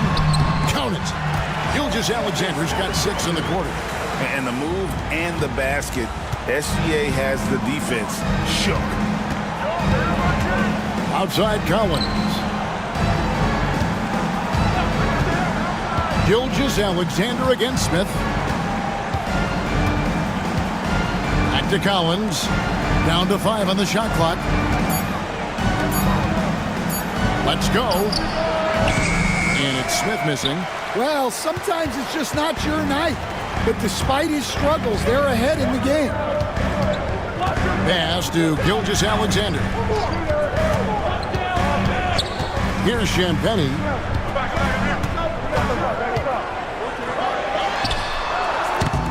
It's hauled in by the Trailblazers. Collins has got his 8th rebound here tonight. Smith against Gilgeous-Alexander. The 3 from Harden. And again for 3. And each and every game, every year, I'm blown away by his consistency from that range. Well, you look at him now. He's tied for 2nd most threes in NBA history. I mean, that's mind-boggling. And the guy he's locked up with, Ray Allen, maybe the smoothest shooter we've ever seen, hit 40% from distance for his career. Here's Smith after the basket by San Antonio. Harden outside, takes a 3. Iguodala grabs the rebound. Iguodala's got rebound number 7 for him tonight. And Gilgeous-Alexander throws it down. Now that's what I call a momentum changer. Yeah, when you've got a point guard with that kind of spring, no lead is safe. Yeah, he saw the opportunity to finish with some authority, trying to fire his guys up. Spurs trail by 5. Now Powell. Pass to Gilgeous-Alexander. Here's Iguodala.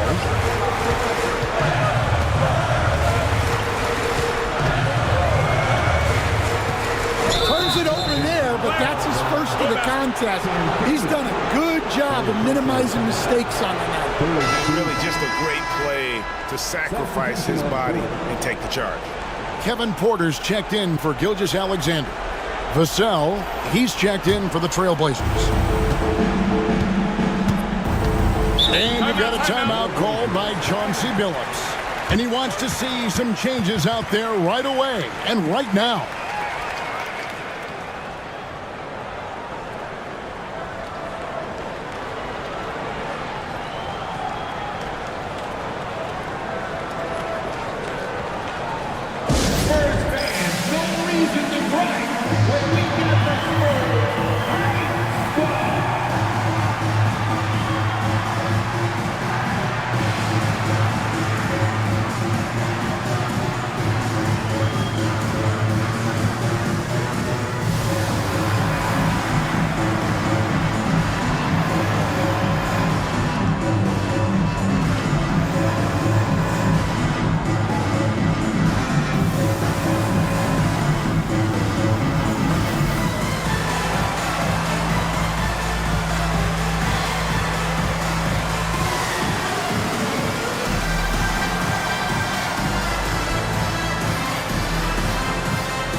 Here's Smith. It's good. The assist that time from Harden. Harden's got 5 assists in the game. And we've got a timeout from Greg Popovich. And clearly an important juncture. He's going to have some choice words with his team.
And there's a whistle that's going to go on James Harden.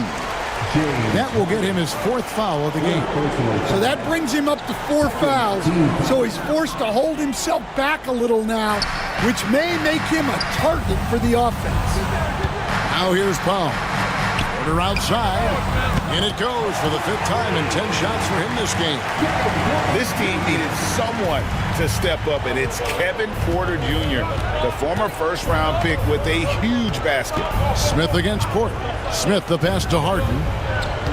Smith with a screen on Powell. Here's Harden. Makes it off the glass. Harden's got 27 points. Now that's a high percentage look when the D doesn't fight over the screen. Yeah, it's certainly worth it to disrupt the offense. Coaches notice that extra effort. Now here's Powell. And the rejection by Harden. And there's a minute 45 left in the 4th quarter. Here's Vassell. Robinson pulls it in. Robinson's got rebound number 8 here tonight in the game. Pass to Iguodaro. Now here is Robinson. Outside Porter. 6 on the shot clock. Here's Champagnie. Off target with his 3. And so it's Harden bringing it up for Portland. And here is Vassell. Back to Harden. Good ball movement here by the Trailblazers.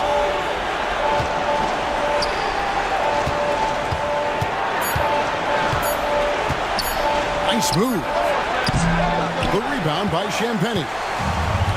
San Antonio's gone into a funk from downtown in the 4th. Only one of their 5 3-pointers has found the bottom of the bucket. Well, they have to be thrilled with how reliable he's been tonight. And he commits the intentional foul.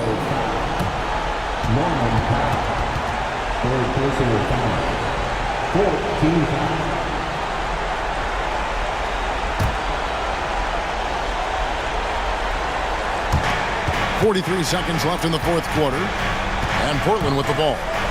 4-point game. And finished off by Collins. And he loves the pressure moments. Collins not one to shy away. This could be a turning point. Critical possession right here. Here's Powell. And it's Portland with the rebound. And they go to the intentional foul. Fourth personal foul. 15. At the line for the Trailblazers, Isaiah Hartenstein. 2 shots.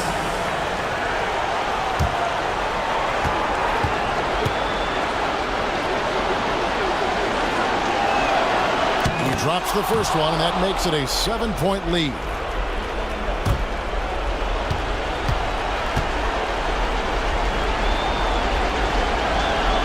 So he gets them both, and it's an 8-point game. Not sure the miracle Craig is on hand here tonight for them. Well, they need one, but gonna play it until the final whistle. The shot by Powell, no good. Porter against Smith.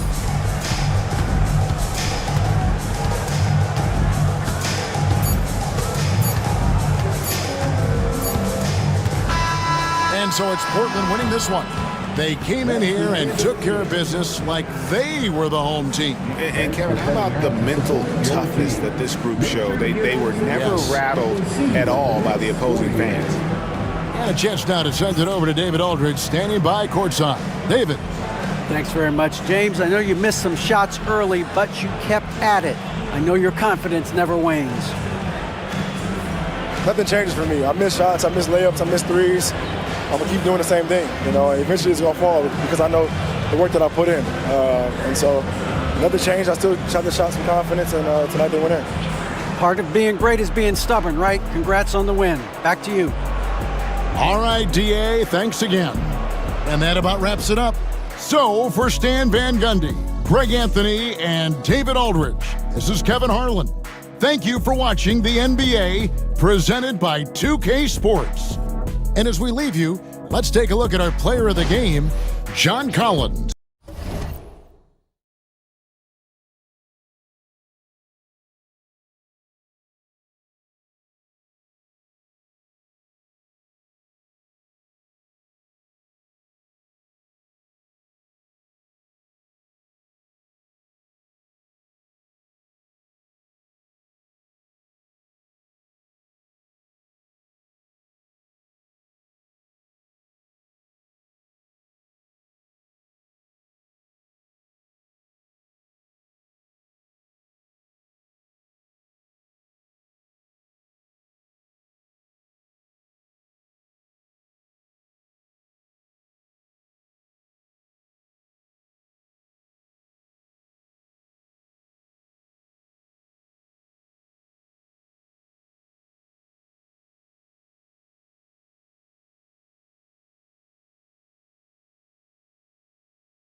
The starting lineup for Indiana.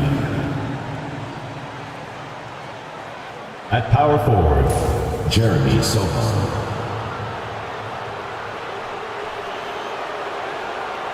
At shooting guard, Marcus Smart.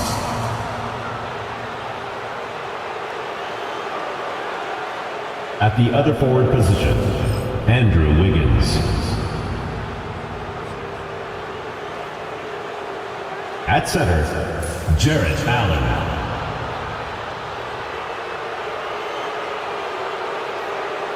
At the other guard position, Ja Morant. The head coach of the visiting team is Rick Carlisle.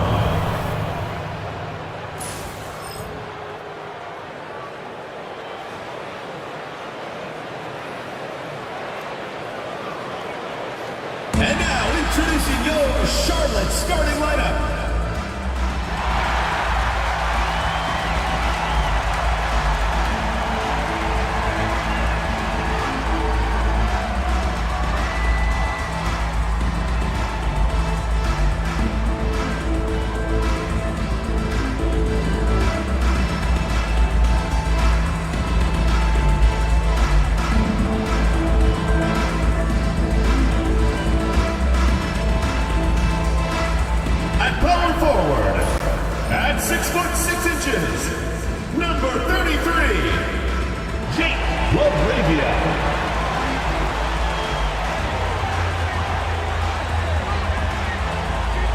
Center position, standing 6'8", number 35, Robert Williams.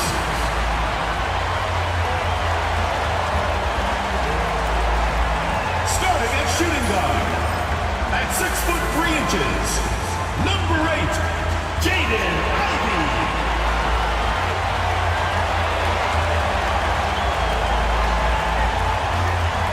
The other guard, at 6'3", number 4, Drew Holiday.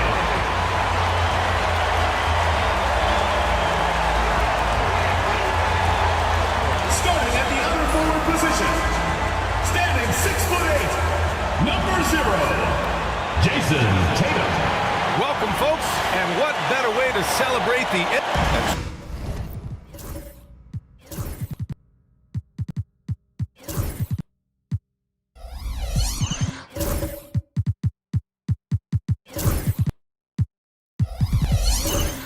Certainly, on paper, this game is something of a mismatch for us. Yes, it is, but it's always dangerous when one team is expected to win by a large margin. Because why? Human nature. Can't skip steps. These are still professional basketball players. That underdog can be a real dog. So a look at the starters for the Pacers. We've got Jeremy Sohan, Marcus Smart out there with John Moran. Then it's Andrew Wiggins, and it's Allen in at the 5. It's time to take a glance again at that superb block. That'll put some fear into the shooters, and he made sure to do it early, too.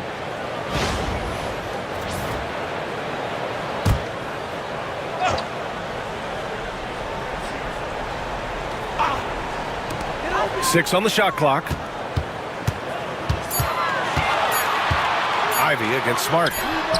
And Ivy gets a 3. And something Ivy continues to improve. He's becoming a real threat from downtown. Smart passes to Allen. Pass to Moran. Over Holiday. Shot is good. Off the back rim and in. Love to see that kind of activity. He just makes things happen. Moran against Holiday. They set a pick. On the wing, Ivy.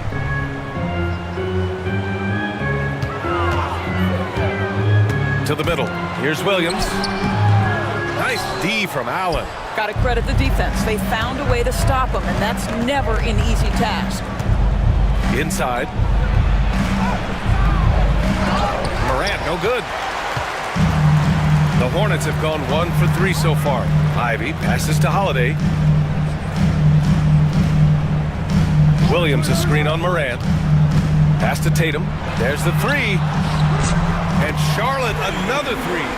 Jason Tatum has built such consistency from beyond the arc. Doesn't matter if there's a contest or not. Moran finds Allen. Ivy against Smart. Allen with a screen on Ivy. Smart right side. From the arc. The Hornets pull it in.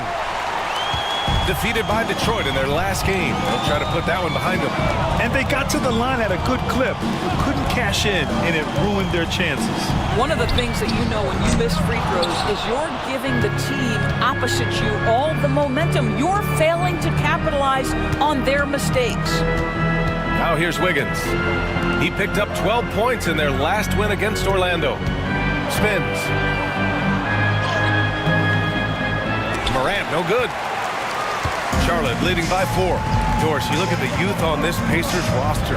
Plenty of upside moving forward. LBA, there is no doubt one of the strengths of this team is the chemistry of the young pieces you just referenced. And remember, this group plays a unique style, the fastest pace in the league, one of the most dangerous offenses in the league. A ton of fun to watch this Pacers roster play together. Boy, that's a little bit of toughness and concentration. Jared Allen under duress of the defense. Nicely done. And it's Charles Lee calling timeout here. He wants to give him a breather and talk things over. Squads that love to run. Last year's team leaders in fast break points. The 4th spot held by the Pacers. You know, it really made for some exciting games the way this team ran the floor. Always maintaining impressive energy in transition. About 3 minutes gone here in the first quarter. Charlotte has gone 2 for 4 from range to start things off. Holiday passes to Tatum.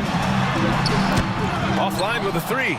He hasn't been able to find his touch this quarter. Well, not at the offensive end, certainly. He cannot buy a bucket right now. And it's Smart missing. The Hornets with a lead. Tatum passes to Holiday. First quarter of action, just under 3.5 minutes played. Tatum looking it over.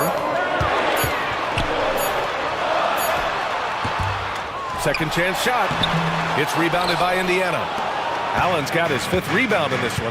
Well, this is the night you look at your teammates and tap them on the back and say, good job, because for him, he's been struggling all night.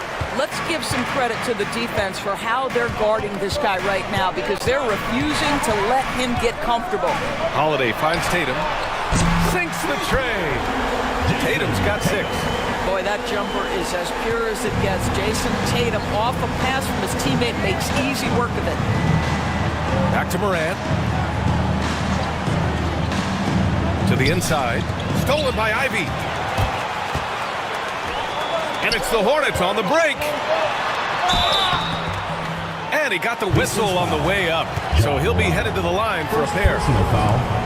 Ja Morant picks one up. It's no coincidence, guys, that wherever Drew Holiday has gone, the team gets better, and it's about the way he leads by example. Take a break. Take a break. 2 shots.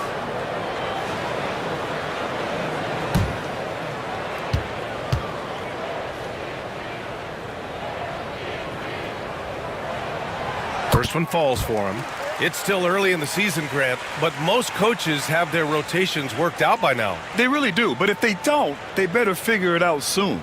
You don't want to be tinkering with your lineups any later than this.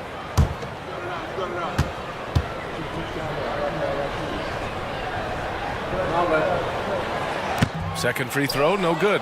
Doris, even as he gets up there in age, Drew Holiday is still an elite defender. Brian, it's really remarkable how valuable a piece he is. They call him the Swiss Army knife because he is one of those rare individuals that can guard all 5 positions. He understands schemes. He's willing to mix things up. Drew Holiday is elite, period. How easy it is to get off your feet. How about the spring from Jason Tatum? Pacers trail by 8. Let's check in with our reporter, Allie LaForce. I caught up with Coach Charles Lee. He said Ja Morant is so good and so entertaining that some guys on both teams just stand around and watch him. He told his players, if you let him get to the rim and do something spectacular, you're not only giving up points, you're energizing the guys around him. Coach wants to prevent the highlight reel kind of plays. Appreciate the report, Allie. Well, what he lacks in size for a typical center, he makes up for with all that athleticism. Boy, can he elevate. All right, a moment to look at the scoring approach in terms of where the points are coming from here for the Hornets. Well, we're in the era of the three-point basket. So if you want to win games in this league, you have to connect from deep, and they have been thus far. Yeah, and what an excellent display of passing in the early stages of this game. A good deal of their points coming directly off quality passes. The free throw drops for Williams. And in recent seasons, Grant, almost no team's been hit by the injury bug as much as the Hornets. Yeah, B.A. I mean, you wonder what they could have done if they'd stayed healthy. They built the team around key players, and those guys have just missed a lot of time. Now here's Morant. Really played well against Orlando in his last game. Tatum passes to Holiday. Pass to LaRavia. Williams with the screen. Outside Holiday. Puts up a deep 3. Smith with the rebound. Pacers trail by 9. Things just don't seem to be clicking for them offensively. Yeah, they really need to find a way to get back on track. Here's Connect. Allen with a screen on Tatum. And here's Connect outside. Knocks it down from distance. And just unreal from outside with deep range. Connect is just knocked down. And it's Charles Lee calling timeout here. A moment to rest and confer on the game plan.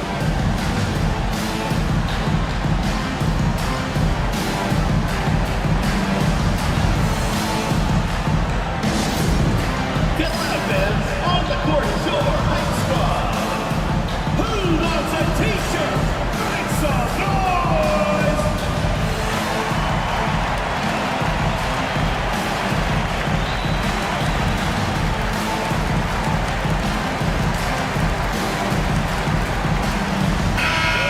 So Charlotte ends up going with a new group. And the Pacers also making a change. Collins checked in.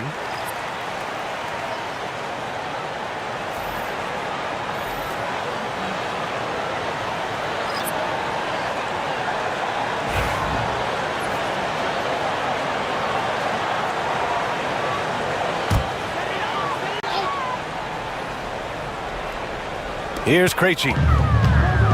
Pass to Benton.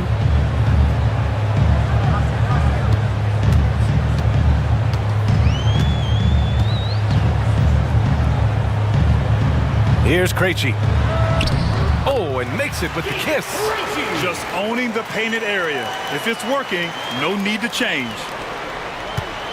And so Moran will bring it up for the Pacers. Trailing by 8.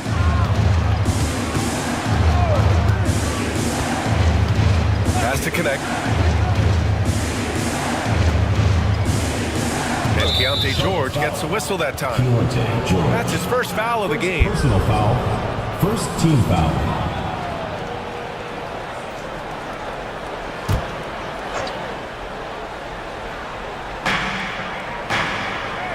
Collins with a screen on George.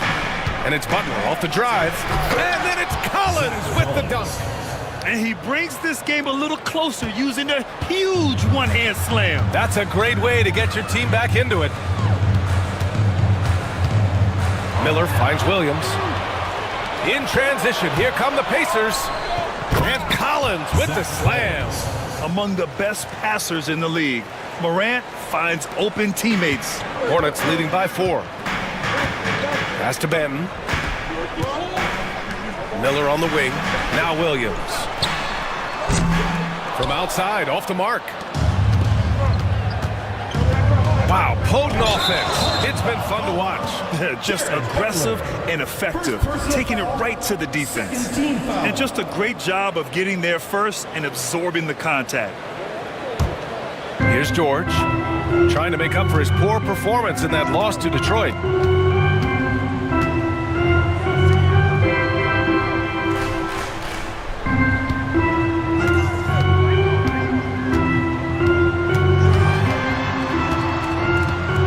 Just 5 to shoot, and it's good for 2.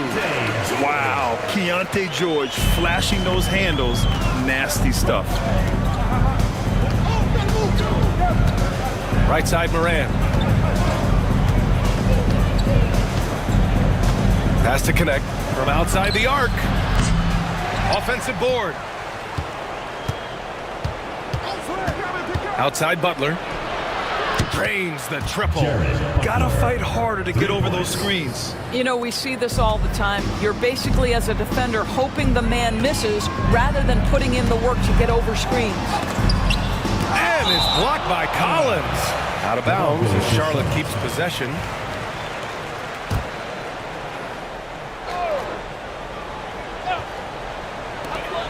We've got 1:23 left in the first. Here's Benton, hounded by Moran. To the paint. And down it goes. Dumped it through off a beautiful setup. Nice one-handed jam. Simple and effective, B.A. Hey, with the lead, I'm surprised he didn't come up with something a little more creative. Now here's Moran.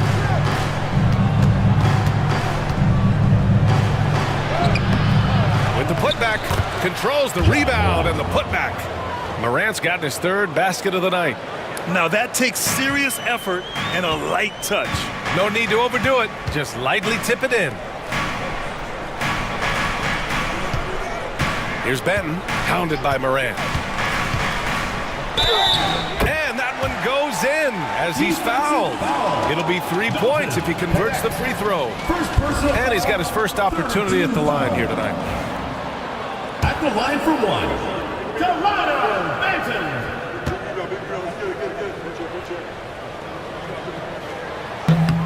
The big challenge for the Hornets in recent years has been just staying healthy, Doris. You're right, B.A., and I think that's the extra frustrating part because there are some quality young pieces in the city and for the organization. You know that old expression, the best ability is availability.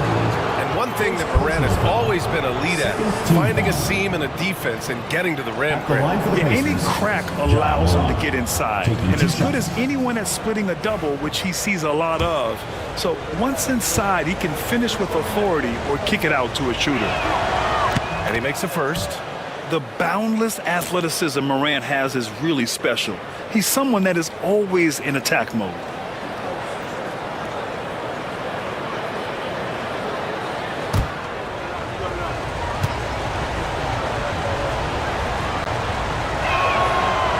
And that one goes in. 2 from the line that time. About 7 seconds separating the shot and game clocks. Pass to Krejci. Here's Benton, hounded by Morant. Benton can't get it to go. Pacers trail by 4. Here's Connect. Back to Butler. The open shot, Morant. Good, and Butler gets the assist. Morant's got 10. Yeah, we're seeing Morant get more and more comfortable operating off the ball. Miller. Again, the miss by the Hornets. And so it's Jason Tatum making highlights for the Hornets. 8 points in the quarter, showing how effective he can be. And don't go far. We'll be right back.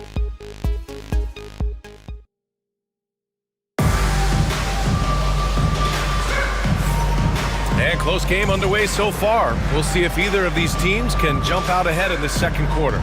And before we move on, what do you guys think about what we've seen from Charlotte?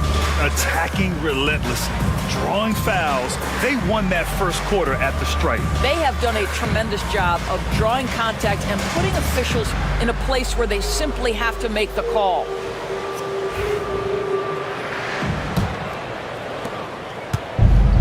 And the Pacers shooting about 47%. A nice number. They've got Jaden Ivey. He's out there with Drew Holiday. Robert Williams out there with Jason Tatum. And it's LaRavia in at the power forward position. That's the group starting the second quarter for the Hornets. Wiggins for 3. Williams grabs the board. And so it's Holiday who brings up the ball for the Hornets. Their biggest lead of the game was 9. It's off to Philadelphia after this game, where they'll face the 76ers. That'll be the first leg of just a 2-game trip for them. A chance here to catch up with Allie from the sideline. Brian, last season, Jason Tatum surpassed 10,000 career points. He said, "It sounds crazy. I always think about when I was a kid growing up with my mom and saying I wanted to be in the NBA. I may have thought I would be one of the best players, but to actually do it is a surreal feeling." Brian, he's being honest. Yeah, dreams do come true, Allie. Thank you.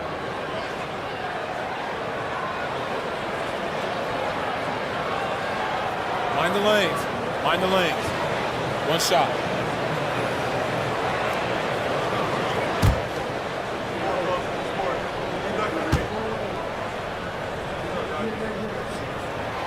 Well, Grant, when the money's on the line, the mid-range is still a big part of the elite player's game. You're right, B.A.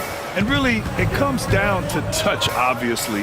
And size certainly helps. And then the savvy and balance to create that space. And the shot's good by Wiggins.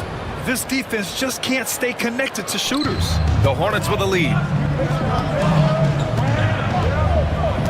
Holiday surveying the floor. Pass to Tatum. Launches a 3. That one falls. Nice feed that time from Holiday. Holiday's got 3 assists now in this one. Indiana has gone 1 of 2 from deep in the second quarter. All right, and we got a report from Shams Charania with news out of the Western Conference. Shams, take it away. Thank you, B.A. The intel today is out of the Bay Area. The Warriors with an early season transaction.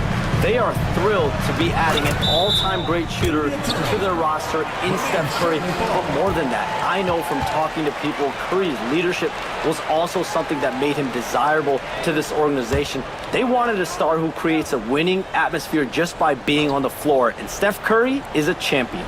Good stuff there, Shams. Thanks for keeping us in the loop. Now here's Tatum. 11 points in the game. Outside Holiday. Shot clock at 6. Launches it. Up again. The rebound by Allen. Pacers trail by 5. It's Wiggins on the wing. He's covered by Holiday. Ooh, Wiggins muscles his way through the contact. Elite burst. Hard to stay in front of Wiggins right now. Outside Holiday. Pass to Tatum.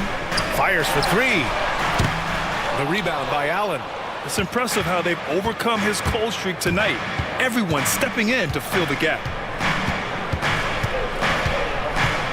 Wiggins outside.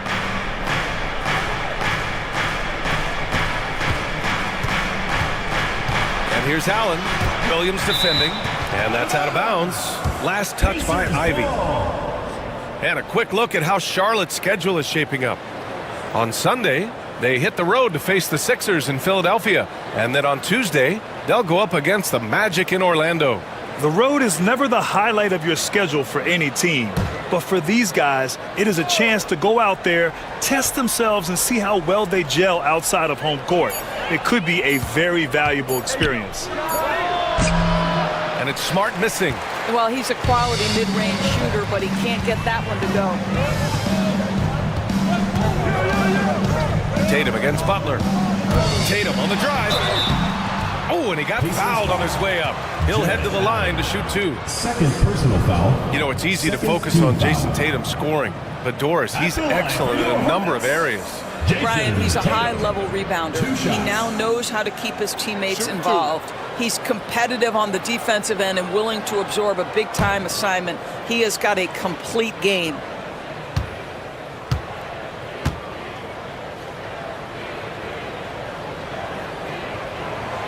The first free throw is good. You know, Grant, in interviews, Jason Tatum often seems understated and soft-spoken, but that's just him, isn't it? That's true, B.A. Tatum has a quiet confidence about him.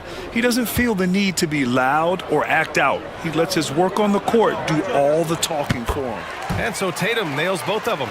And the Pacers started last season all offense, Grant, but even they knew that would not be sustainable. Yeah, Coach Carlisle prodded them to at least get to average on the defensive end, and there's no question they have the tools to do it. And it's Rick Carlisle calling timeout here. I think right now he must be looking at some adjustments.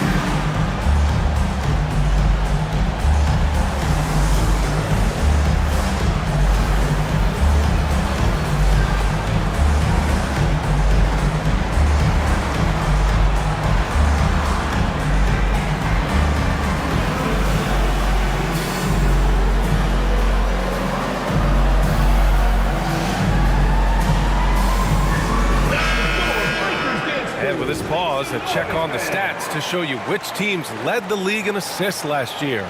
Number 1, the Pacers. It was a joy to watch these guys play. Constant ball movement and player movement. Defenses were worn out by the end of games.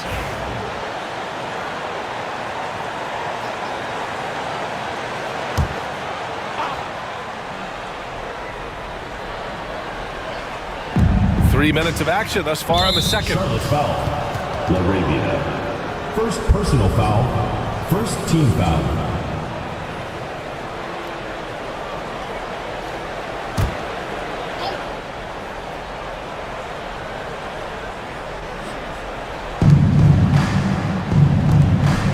Holiday against Butler. Sohan, the pass to Butler. Allen inside.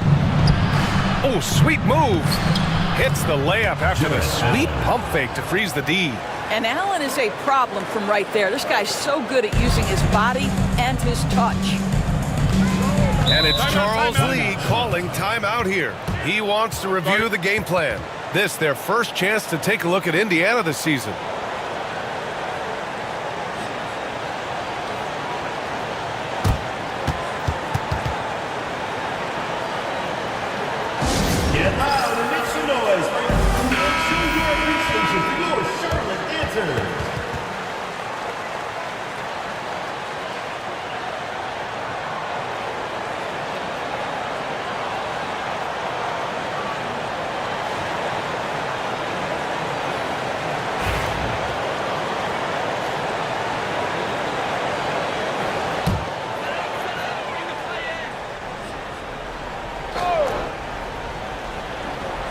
And in the second quarter, a little under 3.5 minutes played already.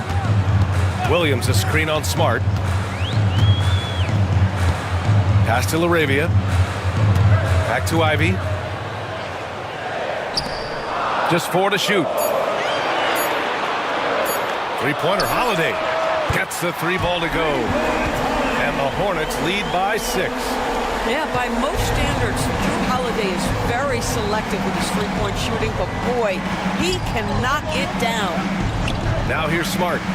Still no points. And here's Wiggins. Allen with it. Williams defending. Allen can't get it to go. Hornets leading by 6.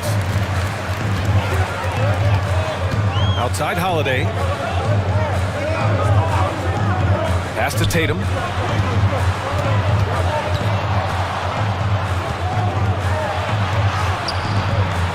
The rebound by Wiggins. The Pacers have gone 3 for 7 here in the second quarter.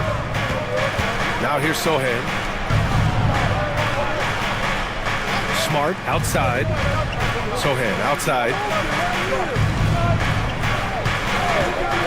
Jacks up a 3. Tatum pulls it in. Tatum's got 5 rebounds tonight. Williams with the screen. Tatum passes to Williams.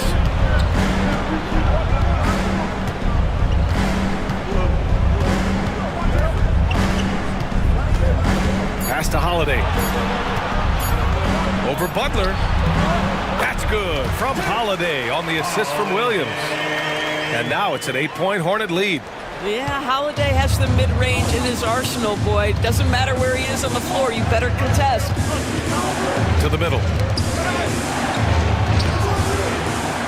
Wiggins, no good. Charlotte leading by 8. Tatum passes to Holiday. Back to Tatum. Takes the 3. JT for 3. And now he's dropped 2 3-pointers in each quarter. Indiana's gone 1 for 3 from downtown here in the second. And we'll have a timeout here called by Rick Carlisle. He's going to talk it over with his guys. Their last game, a win against the Magic, looking to carry it into this one. They were really able to exploit that defense. I mean, getting almost any shot they wanted. It was that easy. Give them some credit. I'll tell you this, they caught an opponent on a very off night defensively, and you take advantage. Simple as that. You know what to do. Show us your moves.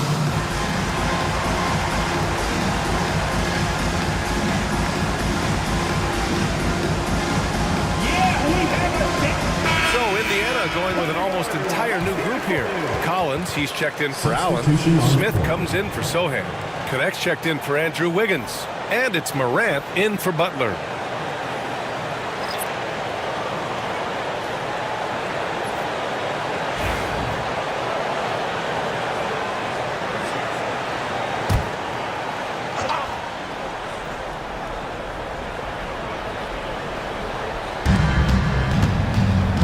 Smart finds Collins. Now here's Morant. Here's Connect. We saw him with 11 points in his last game. Clock at 6. Outside for Morant. Shoots over George. And Indiana misses again. Hornets leading by 11. And there's the lob.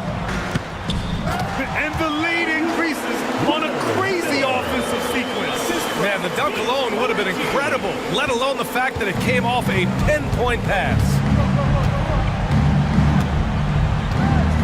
And here's Morant. 10 points for him. Out to the right wing. Pass to Connect. To halt the run. He's looking good. 2 buckets and 3 attempts. They're making a few more threes this quarter, trying to cut into that deficit. Outside, Williams. Here's Benton, defended by Smart. Benton passes to Williams. And he can't answer back. The 3-pointer offline. Pacers trail by 10. Here's Smart, and he drives in. One thing about the Pacers, Doris, they can flat out score the basketball. It is incredible to the NBA how infrequently the ball sticks. They play fast, whether in transition or in the half court. They make defenses work. This is his first opportunity at the line this evening. And something I remember from their last outing, he was excellent at the charity stripe.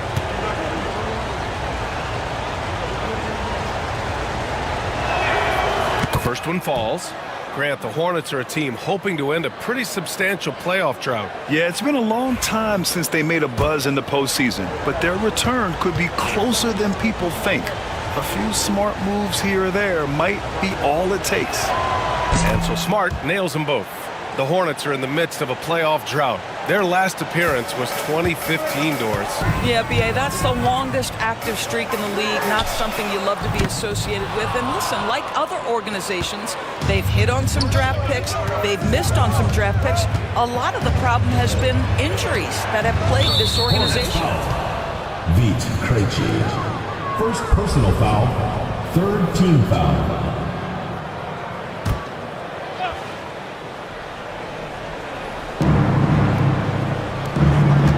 Moran against George. Kicks it out to Collins. Shot clock at 6. Collins a screen. Smart for 3. And what's surprising, during the second quarter, he hasn't really looked like himself. Picked by Smith. Smart finds Collins. And here's Moran outside. Miller pulls it in. Hornets leading by 8. Miller a screen on Smart. And passes to Miller. That's his third basket in 5 shots. Solid work. And the defense has no one to blame but themselves. I mean, they just let him get right to the rim. To me, this has simply stated been a complete lack of defensive attention and focus all night long. Here's Connect. 6 points for him. It's good. And he drew contact on the shot, so he will go to the line.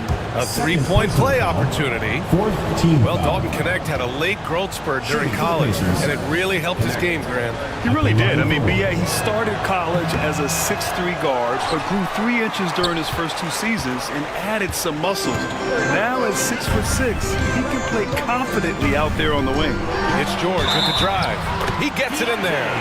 That's 3 buckets in a row off assist. Defensive foul. Zach Collins. First personal foul, third team foul. You know, from day one in the NBA, Keontae George had the ability to create his own shot like few others, Doris. There are certain guys that are electric with their athleticism and the live body they bring to the game. Keontae George knows how to score, and as he develops as a playmaker, look out.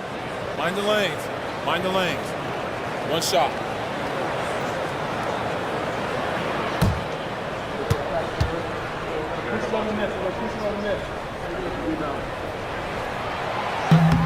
That's good from George. They're not leaving any points at the free throw line this quarter. That's the best way to protect the lead.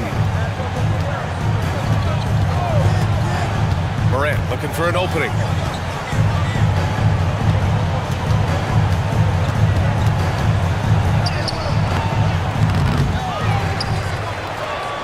Tries again. Oh, Morant from close range. Morant not afraid to get in there and play big, showing his toughness in close. This one for 3. And it's Krejci missing. And so it's Morant who brings up the ball for the Pacers. 9-point game. And at home for the next game, it'll be New York pulling in to face them. And that's a 1-game homestand for the club. Goes up and lays it in nice and easy. Morant's got 4 points now in the quarter. Once Ja Morant gets rolling, there is no stopping him. Ja is feeling it tonight. Pass to Krejci.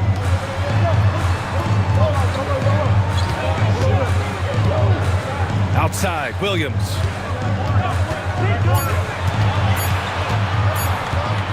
Over Smith. Charlotte again missing. Boy, a clean, close look. What a missed opportunity. Back to Morant.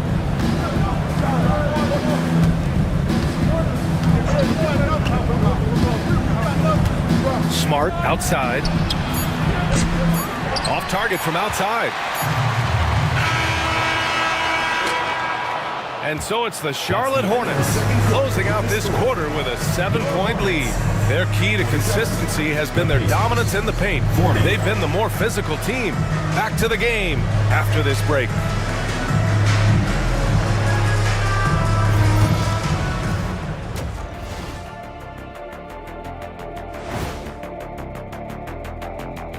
Howdy. The young guys are playing well, but it's a long season.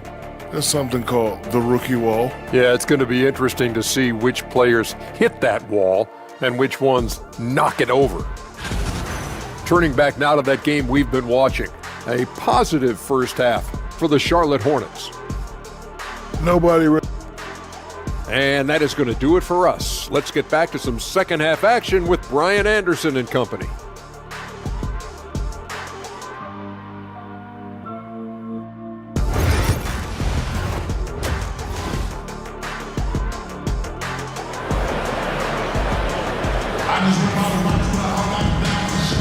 And happy you could join us. We've got 2 quarters left to go in regulation. And you know, Jason Tatum, he's been really making it happen, guys. I love how effortlessly he scored. The game just comes so easy for him. Now let's see if he continues that trend the rest of the way. He certainly has the talent and the endurance to do just that. Second half underway. Here's who Rick Carlisle's got on the floor. Jeremy Sohan out there with Andrew Wiggins. Then there's Ja Morant. Then it's Jared Allen. And it's Smart in at shooting guard. Morant against Holiday. There's a screen. Outside Tatum. And the rebound goes to the Pacers. Smart for 3. Williams grabs the board. No matter what he's tried, it hasn't worked. Unfortunately, the team is suffering from that. Pass to Holiday. Throws it up high. Ooh, stolen by Allen. To the inside. Morant against Holiday. Back to Smart. The layup misses. Charlotte leading by 4. Time now to hear from our reporter, Allie LaForce. Hey, Brian. Well, a lot of change for this Hornets organization. New ownership, a new front office, a new head coach, some exciting new talent. They're renovating the arena and building a new practice facility. Other than that, not much has changed. BA? Business as usual, Allie. Thanks. Allen, the pass to Sohan. Smart outside. Allen with a screen on Ivy. Smart for 3. And Smart nails the triple.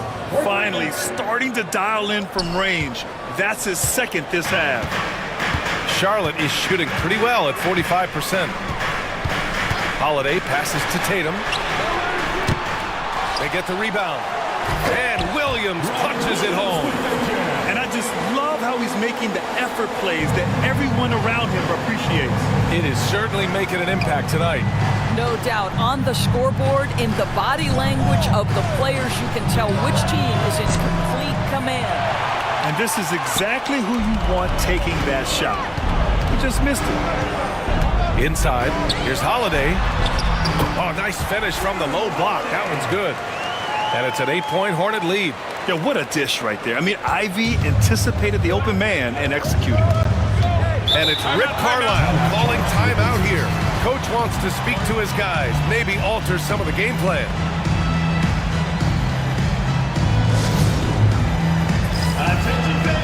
Indiana making a switch here. Butler's checked in. And a chance now to look at the highest scoring teams in the league from last season. Indiana, number 1. The way this team played on the offensive end last year was remarkable. Seemed like every night they got everything they wanted and then some.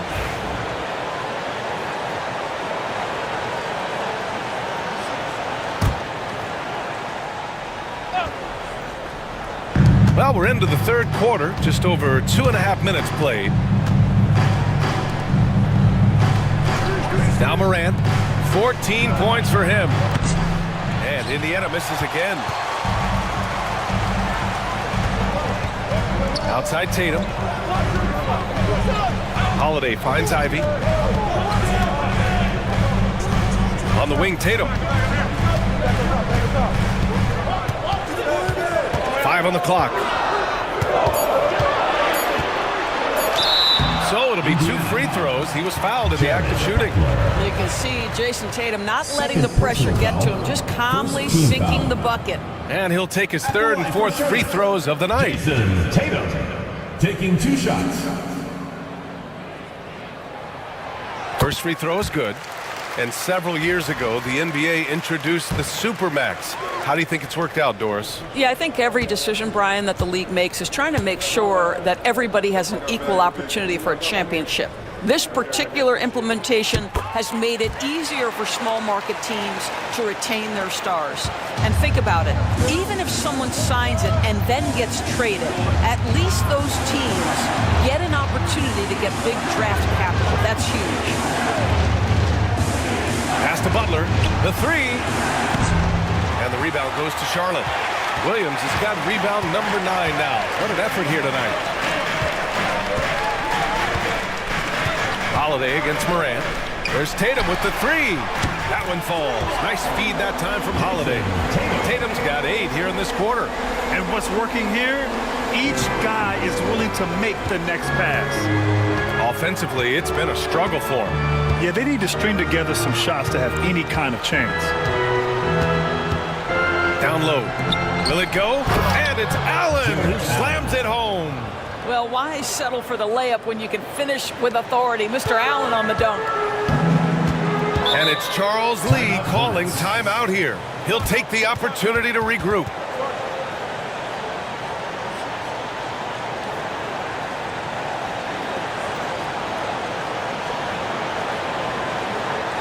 All right, let's go to the court. Come on, get loud for your Minnesota appreciation for your Charlotte answers.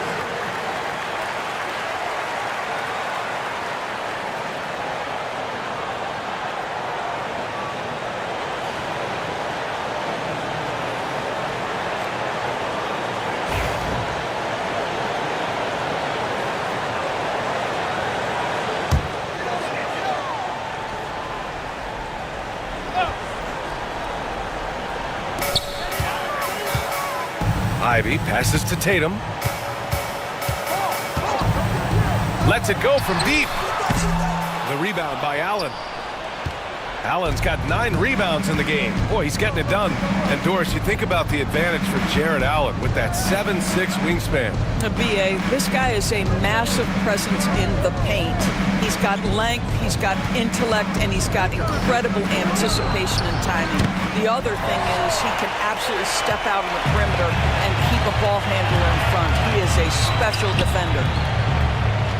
Williams, a screen on Wiggins. Here's Tatum. Okay! Tatum punching it home. Now, this is one of the best scorers in the game today. Jason Tatum, we're getting used to performances like this. Here's Morant. And then Morant with the jam.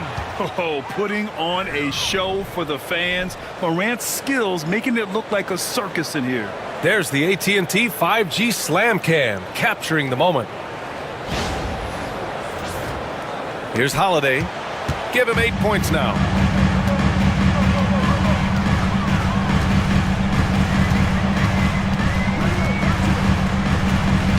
Outside Tatum. Here's the 3.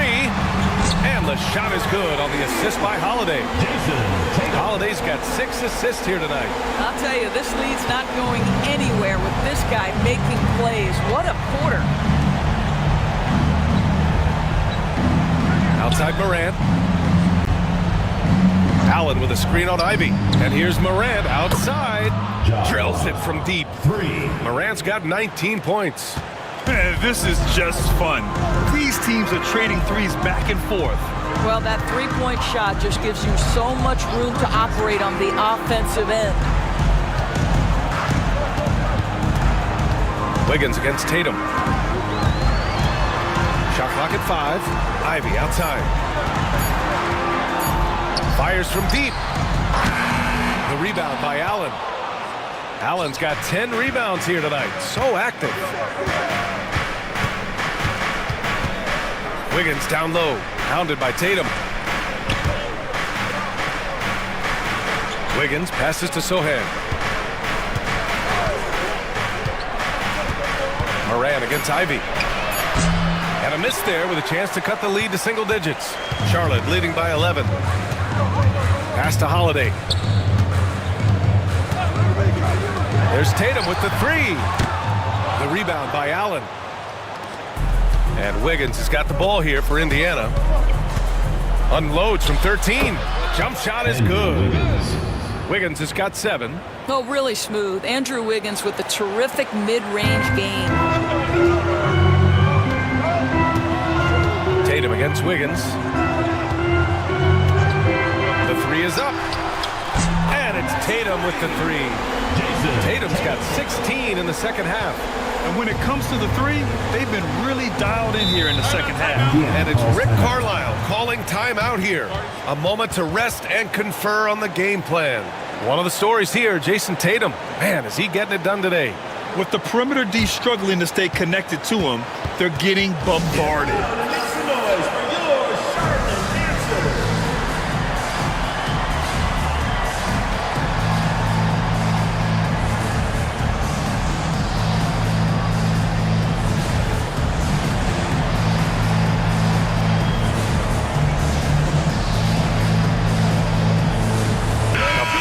Substitution here for Charlotte. Miller's checked in for Laravia. Krejci comes in for Williams. Benton, he's checked in for Ivy.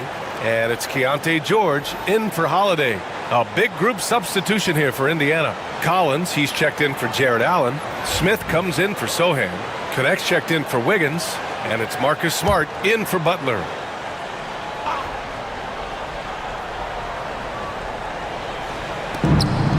Right side Moran. Pass to Collins. And then it's Collins with the dunk. And what an aggressive move to the rim. He's really trying to fire up his teammates right now. Boy, it's not hard to feel inspired after a teammate makes that kind of finish. Where was the defense? No help. You can't afford to give up these kinds of buckets. Tatum. Oh, Tatum slams it home.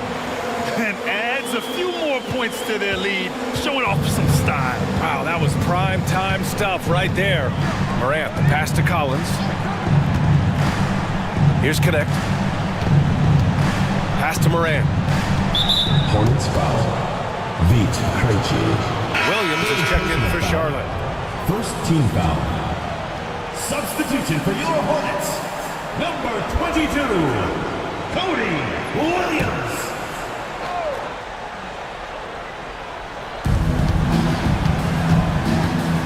Up top, Morant. George defending. And he's going to the line for 2. The official saw contact while he was going up. Come on, this kid is electric. Morant draws a lot of fouls with the way he plays. All right, guys, what do you think about the offensive approach we've seen so far for the Hornets? Well, they have owned the offensive perimeter throughout this game, finding lots of openings and turning them into big shots. I think another thing that's striking here tonight, the ball movement is incredible. Again and again, they're making smart passes to ready shooters. And Morant drops them both. Charlotte leading by 10. Pass to Benton. Over to the wing. Outside, Williams. Tatum with it. Here's Benton. 6 to shoot. And so he draws the foul, headed to the line to shoot a pair. They'll pin that one on Marcus Smart. Man, the defender really went after him. And this is his second and third free throws tonight. That free throw, no good.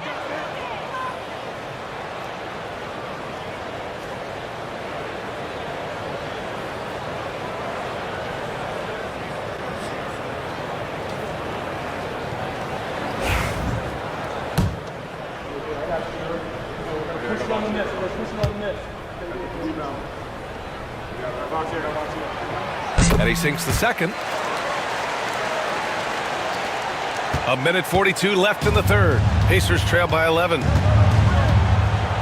Pass to Collins. Here's Connect. Here's Moran. Oh! Hammers it home. So nice. And the bounce that Morant possesses is unlike anyone else at his position.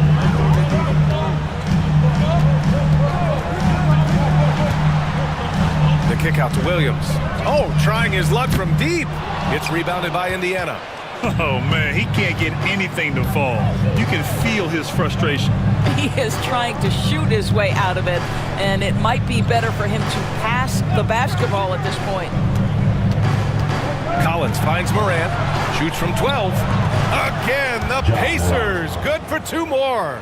Yeah, stepping in from the arc, Morant comfortable from there.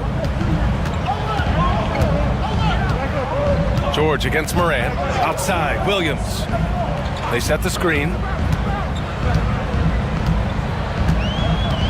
36 seconds left in the third quarter. 6 on the shot clock. From deep. And it's connect with a rebound. Boy, you can't buy a bucket. Shut out completely so far, and yet they're still ahead. Pass to Morant. There's 14 seconds left in the third quarter.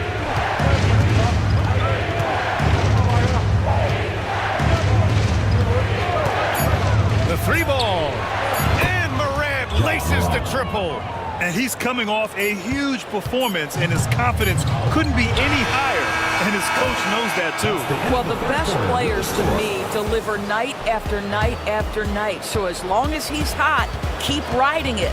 And we've reached the end of the third. Charlotte on top, up by 4. And we're coming right back after this break to get the fourth quarter started. And a worthy candidate tonight as we take a look at our State Farm assist of the game. This is the definition of team chemistry. I love to see this kind of communication and connection between teammates leading to the perfect pass. Nothing better than chemistry, right? Working together to create a bucket.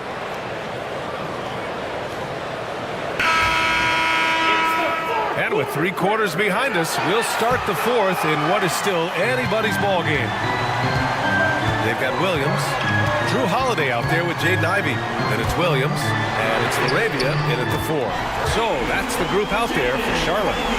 Hot off the pass, Ivey has a shot up. No time to waste when you've got a pro-level defense coming at you. Smith with a screen on Ivey. Tries the spin move. Smith outside. And here's Morant outside. And the rebound goes to the Hornets. Williams has got rebound number 12 here already in the game. Holiday against Morant. Ivey outside.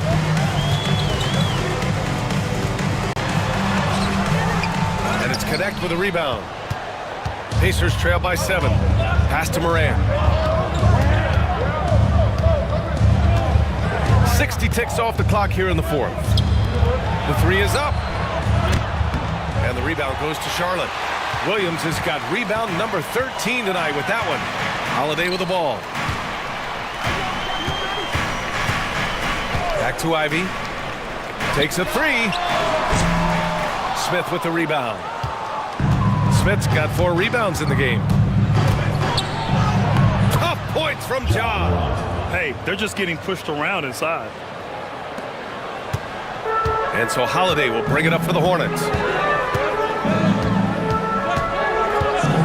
We're just over a minute and a half now into the fourth. And the foul is called. He missed it, so he's got a couple of free throws coming his way. That one's on Zach Collins. You can see how anxious the defense was to take Holiday away. Instead, they foul him and send him to the line. 2 shots.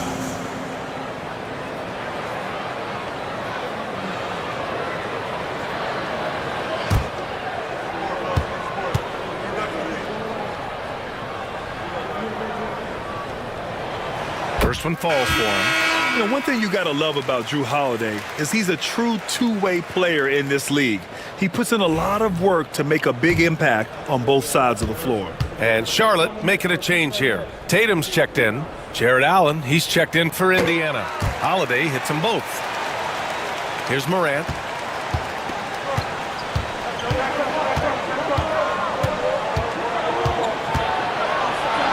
And there's a whistle. He'll head to the line to shoot 2. What determination from Morant in the paint, getting his shot off despite being fouled. Shooting for the Pacers, Ja Morant. 2 shots.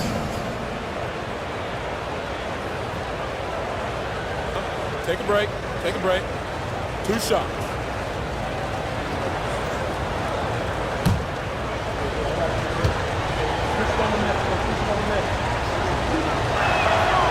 The free throw drops for Morant.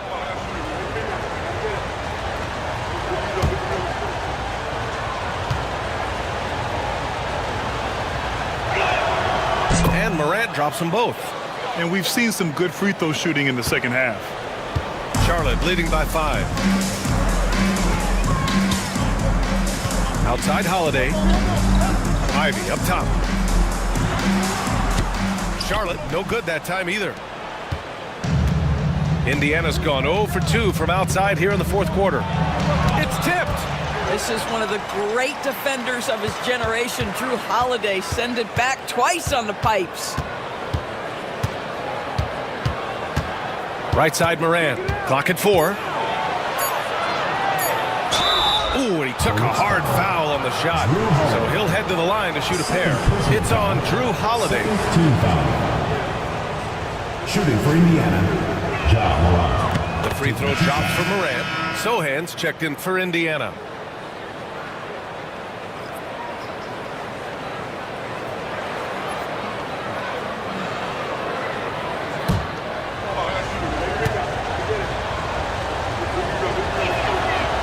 And Morant drops them both. Fourth quarter of play. We're about 2.5 minutes through it now. Morant against Holiday. Pass to Tatum. Outside Holiday. Clock at 6. Fires from the line. That one drops for him. Holiday's got 4 points this quarter. Drew Holiday is such a high IQ player, meaning he has such a strong sense for when to get into his jump shot. Sohan outside. Pass to Wiggins. Allen with a screen on Tatum. Here's Wiggins. And Indiana misses again. Charlotte leading by 5. Ivy passes to Holiday.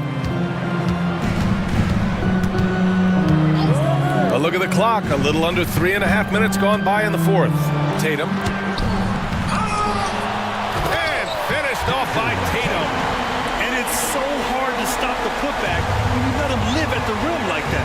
Boy, once he gets his hands on it around the rim, it's too late. How about the activity level, the effort level? This team right now feeding off his energy. Pass to Morant. And a foul called on the way up. So he'll take 2 from the free throw line. Personal foul. You know, seeing an uptick in his trips to the free throw line really since we came out of the half. Ja Morant at the line for 2.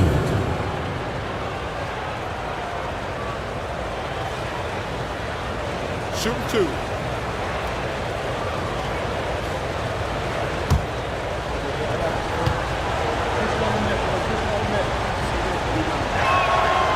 No good on the free throw.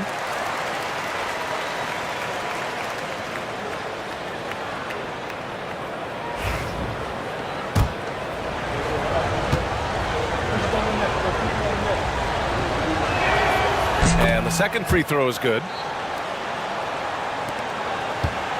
Charlotte leading by 6. Holiday with the ball. Outside Tatum. And it's good as he snugs it right through the net. Tatum's got 38 points. Well, you love his effort level, right? Particularly when it's winning time. He is going for the finish. Has to connect. And here's Allen. Left side Morant. Good. Morant's got 37. Boy, as we reach the latter stages, he's been in a ridiculous groove. They simply can't get over the hump. Tatum passes to Ivy. The rebound by Allen. Allen's got rebound number 13 for him here tonight. Boy, what a nightmare quarter for this guy. He's playing right into the hands of the defense at this point. While we love his ability to attack the rim, he just loses a little bit of focus and misses the chippy. Holiday against Morant.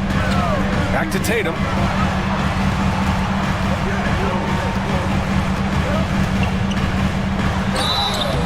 Oh, and there's the whistle on the shot. So 2 free throws for him coming up. Second personal foul. That one belongs to Wiggins. Well, you like the level of aggression right there from Jason Tatum. Committed to scoring on the interior and draws the contact. And that one falls for Tatum. Smart's checked in for Wiggins.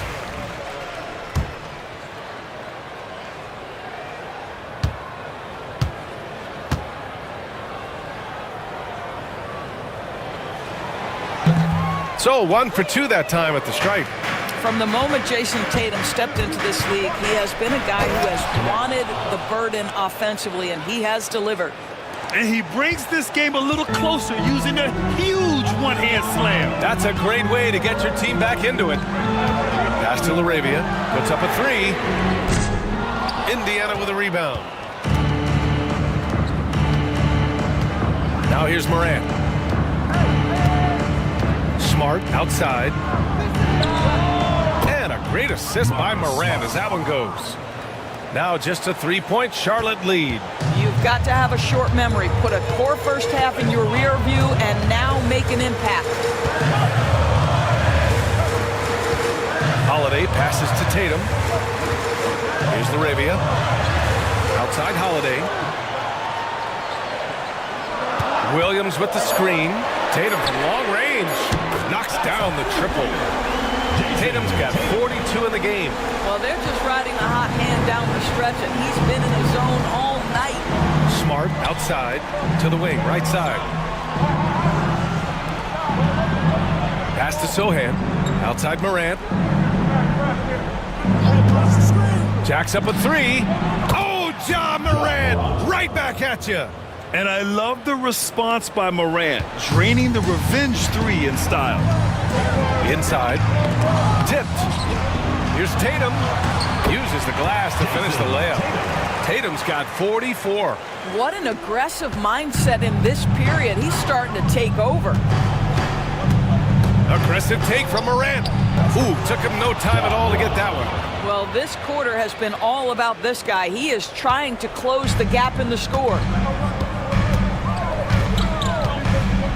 Outside Tatum. They set the pick. Chalk up 2 there. Tatum's got 46. He shot 5 of 6 in a close fourth quarter, giving this team a huge boost when they need him most. And it's Rick Carlisle calling timeout here. He wants to make sure they're purposeful with the game plan.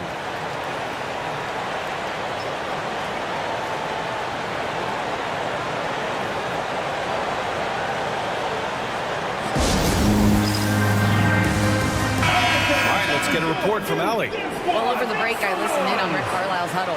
Coach told them to adjust on defense, saying they're calling it tight right now. We can keep the same effort, but less reaching in and all of that. Don't let them beat us at the line. I'll send it back to you, Brian. Thanks for that, Allie.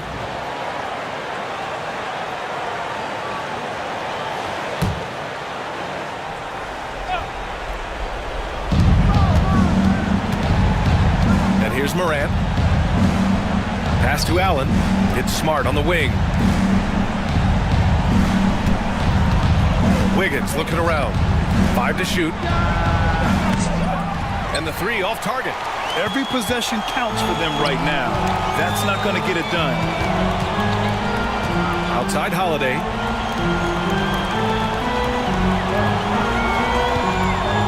Back to Tatum. Launches it. Indiana with a rebound. Allen's Pacers trail by 5. Now Morant. 2 minutes remaining in the game. And he lobs it up. And stolen by Holiday.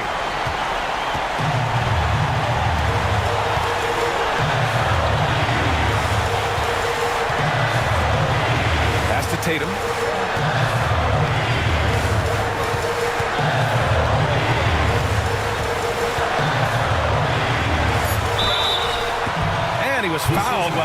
effective shooting, so he'll take 2 free throws.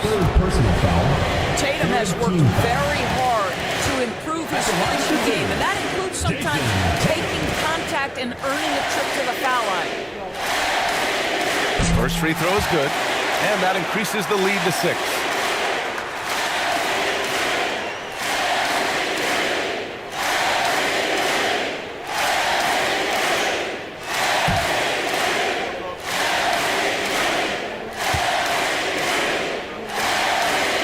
So he goes 2 for 2 at the line, and it's a 7-point game. Well, you like when a guy calmly steps up, knocks down the free throws, exactly what you want. Left side, Morant. Pass to Allen. Smart with the ball. Allen with a screen on Ivy. Smart for 3. Nails it from beyond the arc. Smart's got 11 points here in the second half. Well, Marcus Smart stays ready for these moments when his number is called, the ability to deliver a big-time bucket. Tatum passes to Williams. Count it. Good. Sometimes a player is born with a passer's mindset. He deals it with conviction. Pacers trail by 6. You know, I think it's desperation time for them. I'll tell you, you need absolute perfection on every possession. That's what it's going to take here.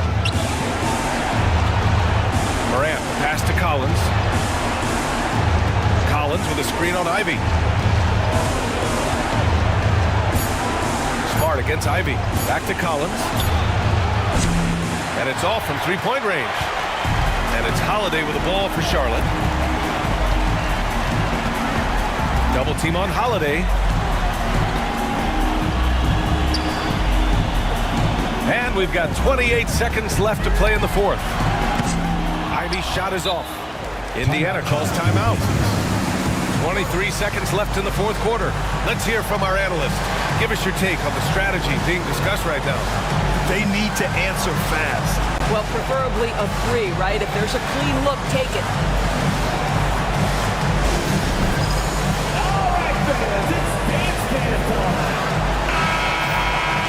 Give yourself a round of applause.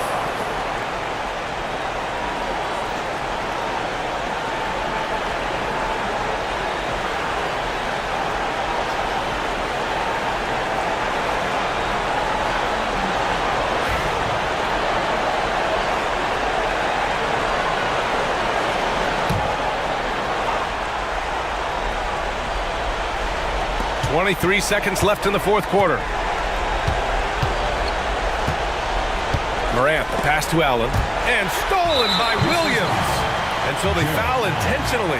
Third personal foul. Fourth team foul. At the line for Charlotte, Drew Holiday. 2 shots. He gets the first, and that makes it a 7-point lead.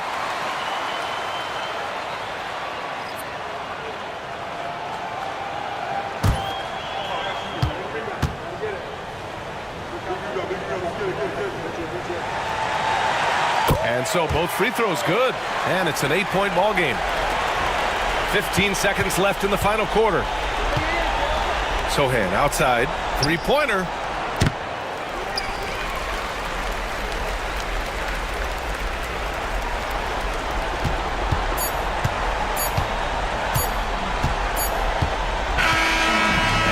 Charlotte winning this one. This one was a fun one to watch. They were clearly in the driver's seat down the stretch. They really were, B.A. They played with great intensity on both ends of the floor, and they didn't allow their mistakes to get the better of them. All right, let's send it down to Allie LaForce, who's with our player of the game. Thank you. I'm here with Jason Tatum. And Jason, congratulations on the win. What did you like about this team's performance tonight? Our toughness, and we figuring it out. It's early, but we taking it game by game, quarter by quarter, and everybody contributing. So I liked it. Thanks, Jason. Allie, thank you as always. Thank you for joining us. That'll do it for now. For Grant Hill, Allie LaForce, and Doris Burke, and the rest of our 2K team, this is Brian Anderson signing off. And as we leave you, here's a look at our player of the game, Jason Tatum.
And a look behind the curtain here. Final preparations for the challenge ahead. Hoping to come out of the gates strong.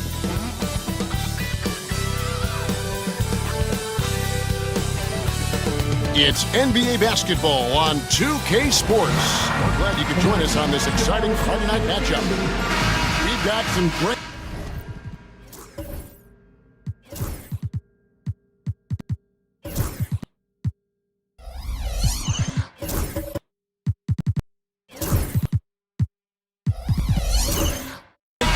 going head-to-head in this one. Brent, what will you keep your eye on in that matchup? Well, Kevin, you're pointing out the guard play, so this is when they have a chance to go one-on-one.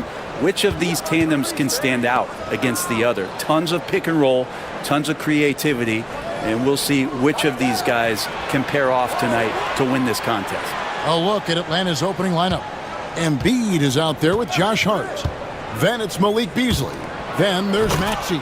And it's Wells in at the 3, a small forward.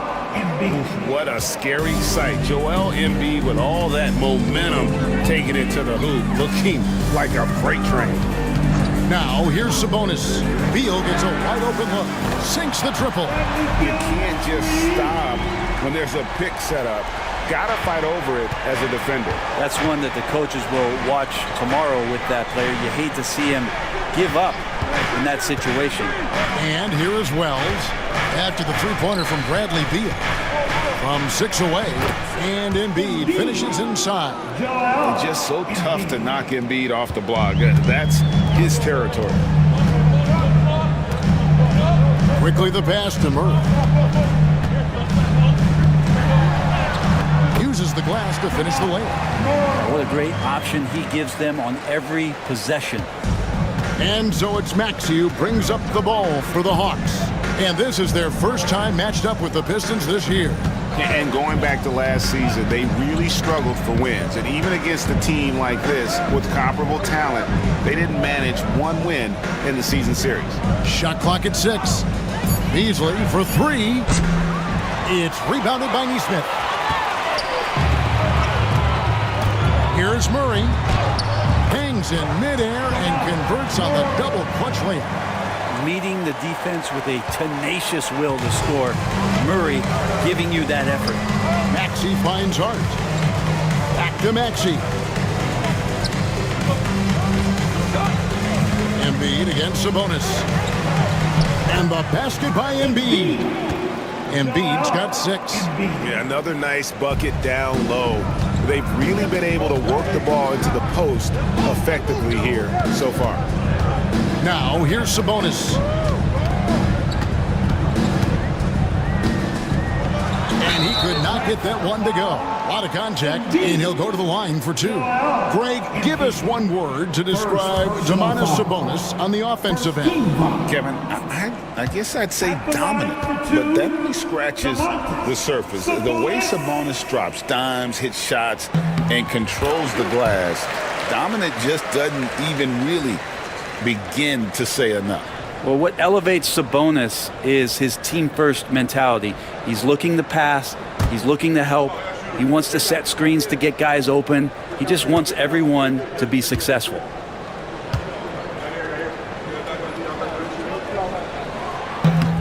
And Sabonis drops them both.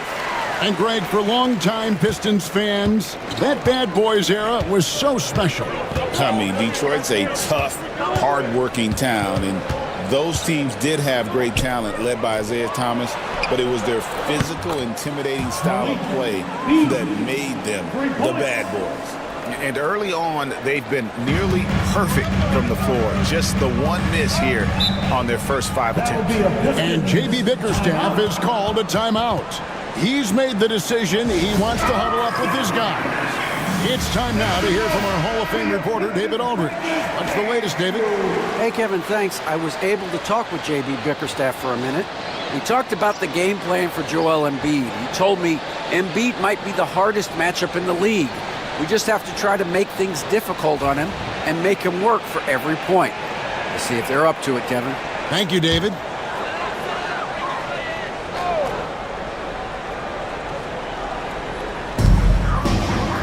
Pass to quickly. Now, here's Neesmith. He's covered by Maxey. Neesmith, the pass to Murray. And it's Murray with the jam. And a statement from Jamal, when he gets that kind of room, he's capable of throwing it down. Maxey kicks to Embiid. Now, here's Maxey. Pass to Embiid. Here's the three. Rebound by the Pistons. They defeated Charlotte in their last game. Yeah, and with most of the arena against them, they just banded together and trusted one another to make the right play. Yeah, and in that game, it turned into a massive scoring night. It wasn't so much about the game plan as it was establishing early confidence to get that win. The Hawks trailing. To the paint. And the officials calling for a 3-second violation. A chance to take a look at some stats for Murray. He's coming off an excellent season. And he also finished in the top 20 of the assist rankings, making plays for others and making his teammates better. And you know, back to his tremendous efficiency from 3 last year, top 10 in the league, he's truly a dead-eye shooter when he gets it going. Embiid with the steal. Quickly against Beasley. Maxey in the corner. Pass to Wells. The three. That one's in. His first shot this game. Oh, clever pass there from Maxey. So good at finding his teammates. And so quickly will bring it up for the Pistons. They trail by 1. Outside for Murray.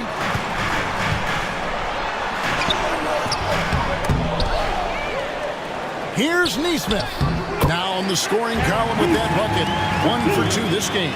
We've seen the lead change hands quite a bit in this one. And guys, I think each team knows they can win this game. Just a matter who can catch that momentum. Now here's Wells. Hart with the screen for Wells. Back to Maxey.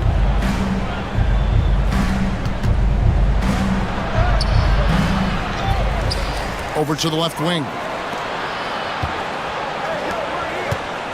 Beasley against Murray. To the inside. Here's Maxey.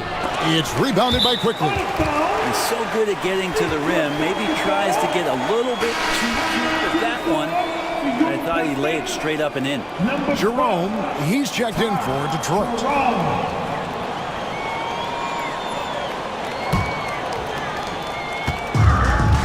For Detroit, they've gone 5 of 8 from the field, shooting over 62%. And timeout call by J.B. Bickerstaff. Wants to talk some things over, might be seeing some things to adjust. Here we go, fans. Time to get out.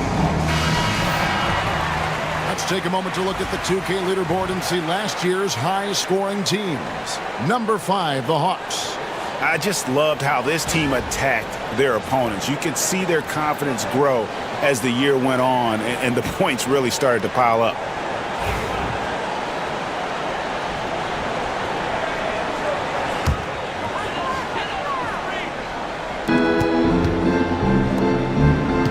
Neesmith with the ball. Pass to Quickly. Here's Jerome. Here's Neesmith. Off target from outside. Atlanta's gone 2 of 4 from beyond the arc to start the game. Now Embiid. And they call the foul, so a chance at the line for one more coming up. What a quarter right here, establishing some confidence. 4 of 5 shooting the ball. And a chance for just a second to check out the scoring breakdown for the Hawks. So far, they've moved the ball well, leading to open, high-percentage looks. Lots of assists in this one. Well, I want to add also the damage that has been done on the inside. It's a lot of rubble in there, but they're continuing to go right at the defense. Here we are, Greg, looking at early returns from these teams. It's pretty revealing. Yeah, the first few games of the season quickly tell you what you're good at. And they tell you also what you need to work on. And there's the drive. Wells' shot is good. All the way to the bucket, no resistance. just swiped the candy from him.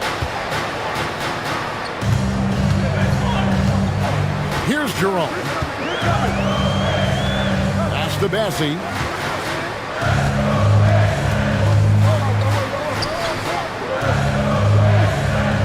Here's Jerome.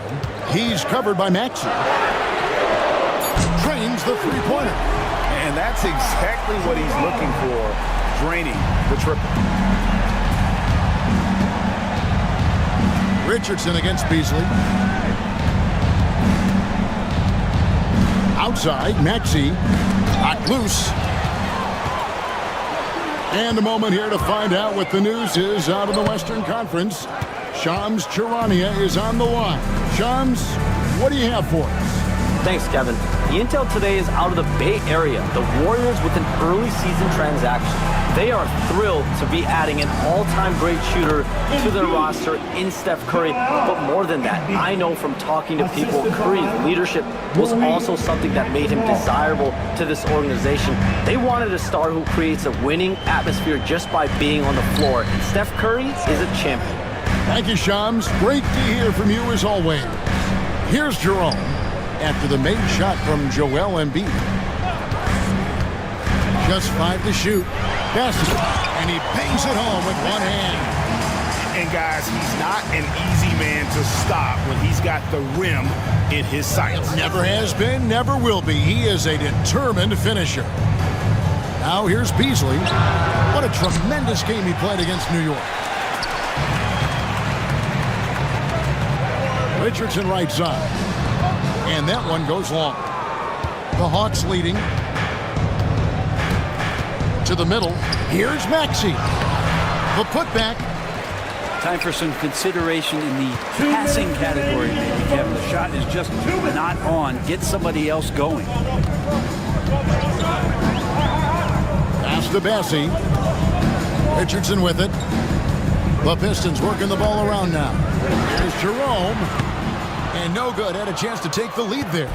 And he didn't punish them for the weak coverage there, but they can't count on him to continue missing. From downtown, gets the three-pointer to fall.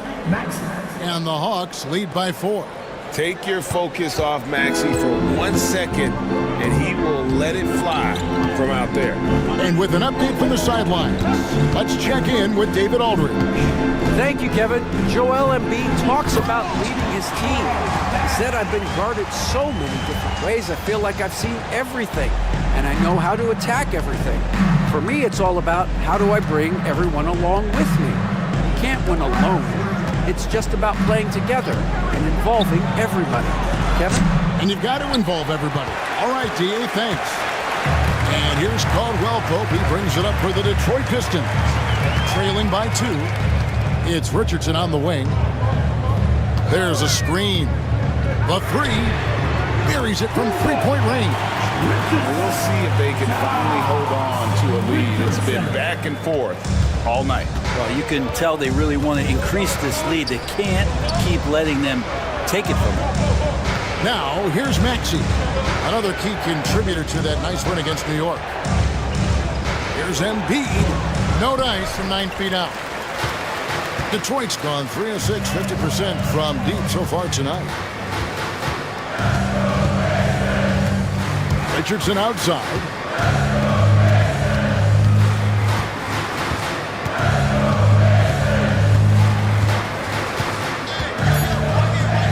The Pistons need to get off a shot here. And guys, they continue to put a lot of pressure on the interior defenders with their work down low.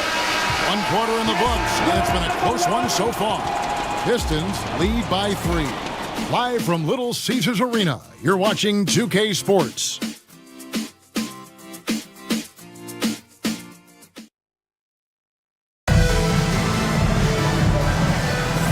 And close game underway so far. We'll see if either of these teams can jump out in the second quarter. What do you guys think so far about the offensive approach for the Pistons?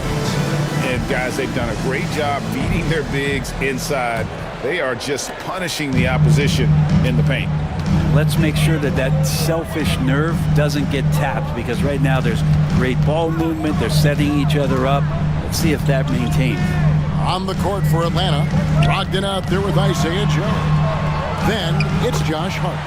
Then it's Olynyk, and it's Hachimura in at the small forward position. The Hawks trail by 5.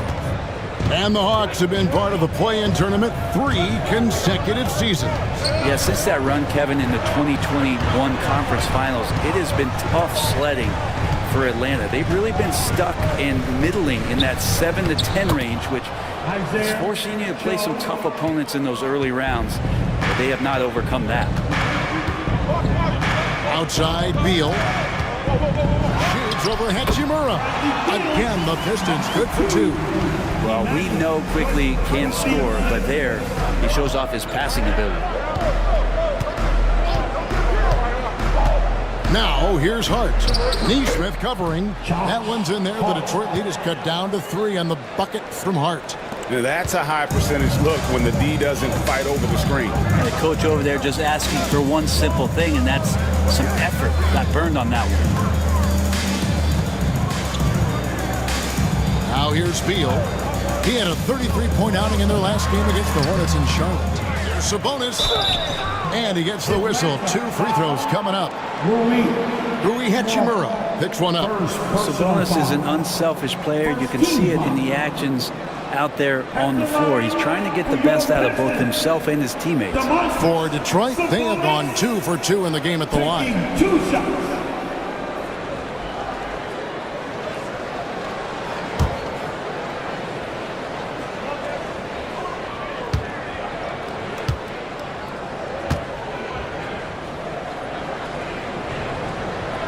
That free throw missing.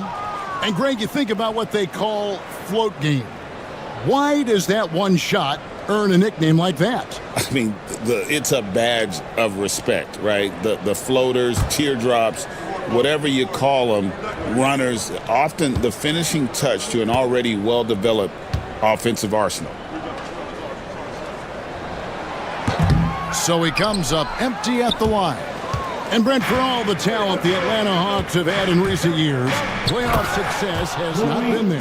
Well, close to the finals in 2021, but they haven't been past the first round since. I think the 21 run actually accelerated expectations for this team a little bit beyond where they were in their development. So they've come back to earth just a little bit. We'll see if next year they can build to get back to a position where they can have playoff success. And you can see the agility from Rui Hachimura. Fantastic job just getting out and converting. Back to Neesmith. Faster quickly. Down low. And it's Murray with the jam. Like how selfless Quickly was on that play, just creating team offense. Atlanta's gone 3 of 7 tonight from three-point territory. Here's Joe. Now Hachimura. He's covered by Beal. Pass to Hart. Clock at 6. Fires for 3. Rebound, Detroit. Following this one, they get to host the Rockets. They'll find themselves in the middle of this string of 3 straight at home. And Neesmith with the slam. Oh, an aggressive move and fantastic finish. Trying to send a message with that slam, I think. Joe passes to Hart. Brogdon outside. A floater, and yes, it's good. How about Brogdon just adjusting there and then finishing with contact? And so it's Beal. He'll bring it up for the Detroit Pistons. And J.B. Bickerstaff has called a timeout. And coach has decided they need a moment to talk things over. Stewart checked in for Atlanta. Let's take a look at the players who are the best on the glass this season ago. Domantas Sabonis is on top. And, you know, he took a lot of pride in being at the top of that rebounding list. When all was said and done, he was a man among boys. Here in the second quarter, just under 3.5 minutes played. In the corner, it's Neesmith. Quickly looking it over. Inside. And he floats in for the easy two. Credit the assist on that one. Sabonis working close in the basket. He likes those tight quarters. He's so skilled down there. Brogdon against Murray. Brogdon kicks to Olynyk. Joe passes to Stewart. 5 to shoot. Hart with it. Joe trying to get open. Yep, it goes. And the Piston lead is cut down to just 1 on the bucket from Hart. The Pistons have gone 5 of 6 so far from the field in the second quarter. Now, here's Nesmith. Olynyk is covering. The rebound by Malcolm Brogdon. The Hawks have gotten all but 1 of their 7 shots in the second quarter to drop. Pretty impressive. Joe passes to Olynyk. Olynyk a screen on Murray. And that one's good, Brogdon. And the lead should be safe if they can keep shooting the basketball like this. Pass to Nesmith. Wide open look here for Murray, and they come right back with their own three-pointer. Murray's got 11. You got to be aware of Murray there. You just know he's aiming to get payback with a triple. Here's Joe, quickly covering. Now here's Hart. Beal with the steal. Oh, and the dunk by Beal. Bradley Beal still got a little bit of the ups. The Hawks trail by 3. And here is Brogdon. He had 27 points last game. Over Murray. The shot by Brogdon, no good. Detroit's gotten a success rate of just over 50% from three-point tonight. 4 of 7 shooting. Down low, here's Beal, and finished off by Beal. And Bradley Beal rising up that time. And we'll have a timeout called by Quinn Snyder. He wants to talk to his guy. And a different look here for the Pistons. Charles Massey, he's checked in for Aaron Nesmith. Kentavious Caldwell-Pope comes in for Bradley Beal. Richardson, he's checked in for Murray. And it's Ty Jerome in for Quickly. And then for Atlanta, Embiid, he's checked in for Olynyk. Malik Beasley comes in for Malcolm Brogdon. And Maxey subbed in for Isaiah Joe. How about this run, Craig, they're on right now? Wow. I mean, they're just getting to their spots and executing, really keeping things simple. And how about Sabonis getting up there and rising up to slam down? Brent, Domantas Sabonis is truly a player you can run an offense through. Yeah, he's a guy that you can basically put anywhere on the floor, and all of a sudden good things are going to happen, whether he's playing out of the post and dealing with double teams, or he's at the top of the key, able to read the defense, using his vision and his ability as a big to drive the basketball. Domantas, one of the better playmaking fives that we have in the NBA. I'd love to see them impose themselves a little more on the backboard. That's a great way to find confidence. Always a surefire way to get back in the game. Recent times have certainly been tough in Detroit. Break 14 wins last season, a franchise record low. And Kevin, if you look, Detroit's last 5 seasons, 23 wins is the most they've had. So their fan base hungry for a winner in the Motor City.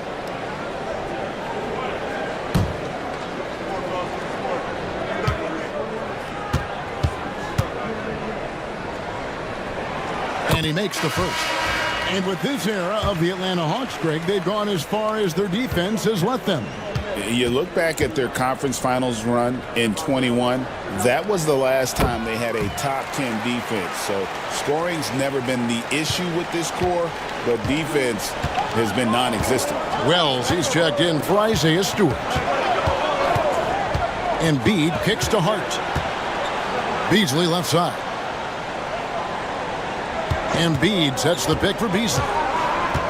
Shot clock at 5. The Hawks need to get off a shot here. Here's Hart. And once again off the mark by Atlanta. And they just can't find a way to end this thing. Nothing falling right now. Frustration seems to be mounting here, and you can see not just in their faces, but right now in their quick and hurried shot selection. Sabonis' screen on Beasley. Richardson, no luck. I guess even he has to miss one of those once in a while.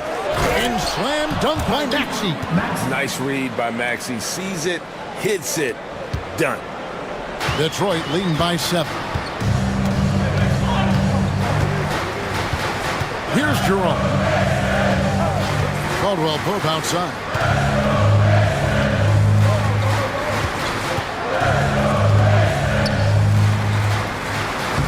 And he banks in the layup. And of the last 6 baskets, 5 have come on the interior. This is just smash mouth physical basketball, guys.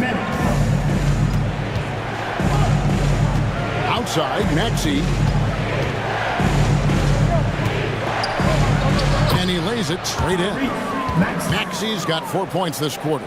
And despite the hot start from beyond, they've gotten away from shooting the triple. Here's Jerome. He's covered by Maxey. Pass to Sabonis. Caldwell Pope left side. Here's Jerome. He's covered by Maxey. Lets it go with the 3. Jerome, no good. Ooh, he missed an easy chance to put some points on the board. He won't get a much better look at that kind of shot again here probably tonight. The Pistons on offense. They're on a 13-4 run right now. Caldwell Pope, pass to Bessie. 58 seconds left to play in the first half. Sabonis, and that'll be 2 free throws coming up. Officials on the call with the foul. Brent, something the Detroit Pistons unit does so well is push the pace in their game. Yeah, you love to lean into young players and that vibrant athleticism, but you also have to understand that playing fast comes with quick decision making, and sometimes those don't always go hand in hand. The experience that these guys will have in their growth together and how soon it is that they realize they can help each other, it's going to push them places faster and further than they even realize. Maxey looking it over. And the 3 off target. And they had some botched coverage that turned into no coverage. Takes a step back. 11 feet away. Jerome, good. Jerome's got the lead up to 10 now for the Pistons. Another good play. This is how they built the lead, calling on the right guys at the right time. Basketball IQ is something that gets talked about, but its importance to a team showing up here, running plays that turn into scores. Now Wells, Sabonis with the steal. And so it's the Detroit Pistons with a 10-point lead. Some breathing room heading into the break. And they've done a phenomenal job down low. All right, David, thank you. We'll be back after halftime for the start of the third quarter. Please direct your attention now to center court. And get ready for the fan half-court shot. Drums. They're thinking about it. Thinking about the shot.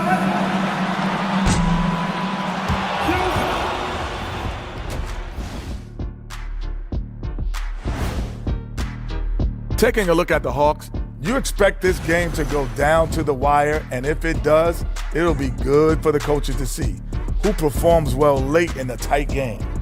Invaluable information, no doubt. And moving on now to that first half, tough sledding so far for the Hawks. Well, thanks for joining us. Now let's toss it to Kevin Harlan for the start of the second.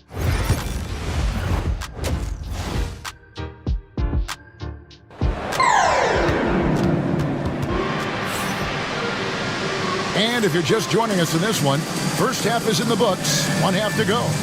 Without question, Jamal Murray displaying his skills today. Definitely been challenging the defense here early on, not settling for anything outside. And you want these kind of nights where you can start to see those openings before they happen. Aaron Nesmith is out there with Bradley Beal. Then it's Sabonis. Then there's Murray. And it's quickly in at the point. And that's the group for J.B. Bickerstaff as we begin the second half. Sabonis, no good. Defense as tough as it comes right there. He's a hard man to deny when he gets the ball to the rim. Maxey passes to Embiid. Over Sabonis. Yep, it goes. And the Piston lead is cut down to 8 on the bucket from Embiid. And this is the beauty of Embiid's game. He has a shot from anywhere on the floor. Pass to Nesmith. Maxey against Beal. Over Maxey. And off the front, and in it goes. Beal's got 13. Beal is always a scoring threat, but right now we're seeing what happens when he's in the zone. Beasley outside. Drills the three-pointer. Beasley's got his second bucket tonight. That's pretty much not how they want to bend the three-point line. Somebody's got to shadow him out there. Sabonis with the ball. Now defended by Embiid. And slam dunk by Sabonis. Yeah, undersized guys with athleticism do these kind of things, playing above the rim. Love to see him get up like that. High post, Embiid. It's rebounded by Sabonis. Sabonis has got 6 rebounds in the game. Quickly with it. Scoreless thus far. And the slam dunk by Sabonis. And he can do a lot more damage to the rim than that when he wants to. Oh, you're right. And with the lead they're enjoying, I'm surprised he didn't put a little something extra on that one. They're doing work here in the second half. 3 or 4 to start. And you know, guys, with him being on the floor, it's not just about his individual play. He changes everything for everyone on that team. That's how dominant he is. It's not just statistics. His presence alone propels them. And J.B. Bickerstaff has called a timeout. He wants to make some adjustments to the game plan, clearly.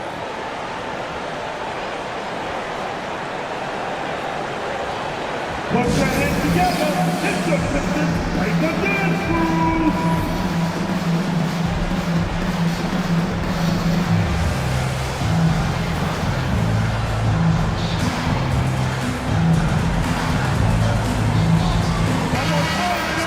Now at some numbers for Beal. Last year, getting it done. Averaged about 18 points a game last season. 5 assists and 4 rebounds. And very few players in the league can go out and produce like he has. Just a great stretch for him. He keeps playing like this, and you know in arenas, especially at home, when the star player is playing this well, those MVP chants come raining down. Quickly finds Nesmith. Nice move. Rebound by the Hawks. Embiid's got 7 rebounds in the game. It's rebounded by Nesmith. Nesmith has got 5 rebounds tonight. Quickly against Maxey. Now here's Quickly. He's covered closely. Pass to Beal. 5 on the clock. Over Hart. Beal's shot is good. Beal's got 4 points now in the quarter. And boy, he's really in a groove. Dominant performance last game. Same thing this time out. Seems to be nobody standing in his way. No roadblocks for him to get to his spot, capitalize, and continue to be aggressive. Embiid sets the pick for Maxey. Driving to the basket. And slam dunk by Maxey. And in that pick and roll action, you have to stop the ball first. Maxey too good with the rock in his hands. Quickly against Maxey. Quickly the pass to Sabonis.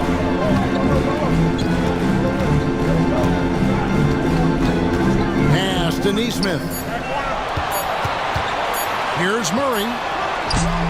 That one's off. He's made 5 and missed 3 now. Quickly against Maxey. Yes, it is. Or that is a bucket. Number 5 on a 5 for 11 night. And Maxey plays with so much energy. That time he wills that one in off the contact. Wells with the steal. Fast break here. Here come the Hawks. Here's Hart. Great pass to set up the lay-in. And now just a 4-point Detroit lead. To the inside. Rebound by the Hawks.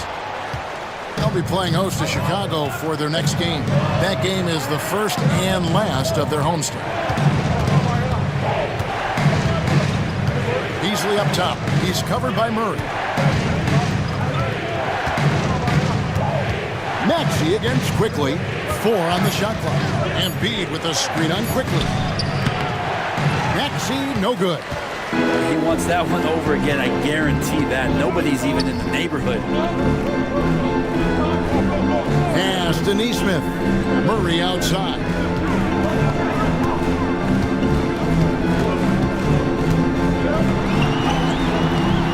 Up and in on the way. Murray's got 13. Making the easy shots and the tough shots. He's on top of his game. And we'll have a timeout called by Quinn Snyder. He's ready to talk things through with the team. Charles Massey, he's checked in for the Pistons. Jerome comes in for Quickly. And the Hawks will go for a different look here. Stewart's checked in for Embiid. Olynyk comes in for Josh Hart. Hachimura, he's checked in for Wells. And Malcolm Brogdon subbed in for Malik Beasley. Could come down to selection. Bad shots in the first half. Here in the second, using his head, finding some more efficient opportunities to score. Banked in off the glass. He's got 8. And you gotta love the big bucket in the paint in this sort of a grinded-out game. And Frank, credit the Pistons fans for sticking with them after a tough season last year. Well, Kevin, it's been a couple of rough years in Detroit, and never easy to have your team go through something like that. You know, where you're getting national media attention for not winning games, it's never a good thing. But these fans are loyal. They're hungry, and the future is going to be bright in Detroit, I promise you that. Murray outside. Shoots over Brogdon. Lands soft on the front of the rim and drops. And now an 8-point Piston lead. And the effort offensively from Jamal pays off that time.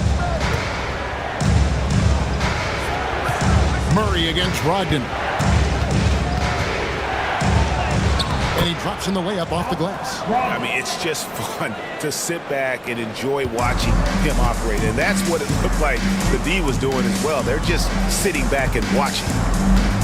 Neesmith, the pass to Jerome. Murray scanning the floor. And he drops it in from the low post. Murray's got 6 here in this quarter. The Hawks trail by 8. Brogdon outside. Stewart, a screen for Brogdon. And Malcolm Brogdon, Brent has moved around a little bit in his career, but he's always found a way to contribute. Well, I think coaches appreciate, Kevin, the way that Malcolm plays the game in terms of his efficiency. They can always use that ability out there. A guy who makes solid decisions with the ball and is a knockdown shooter with high percentages. And he's the glue that holds this team together. Brogdon's calm demeanor and lead-by-example approach is so valuable to this squad. Looking at who's out there now for the Pistons. Caldwell Pope comes in for Bradley Beal. And it's Richardson in for Murray. And a change for the Hawks. Isaiah Joe, he's checked in for Maxey. Pass to Bassey. And here's Caldwell Pope. From outside, off the mark. Well, even though he misses that one, the defense has got to talk about that. And that's a bad miscue, and you can't give up looks like that all game long. Stewart kicks to Brogdon. Hachimura with a screen on Richardson. And it's going to be out of bounds. The Hawks will retain possession. And now, here's the 2K leaderboard with the teams that last season scored the most second-chance points in the NBA. The 4th spot held by the Hawks. This was a team that was really savvy when it came to getting position under the boards and then getting those offensive putbacks. To the wing right side. 3 on the clock. Here's Olynyk. It's rebounded by Neesmith. And battling hard on the glass, they hold the advantage here so far. Hachimura grabs the miss.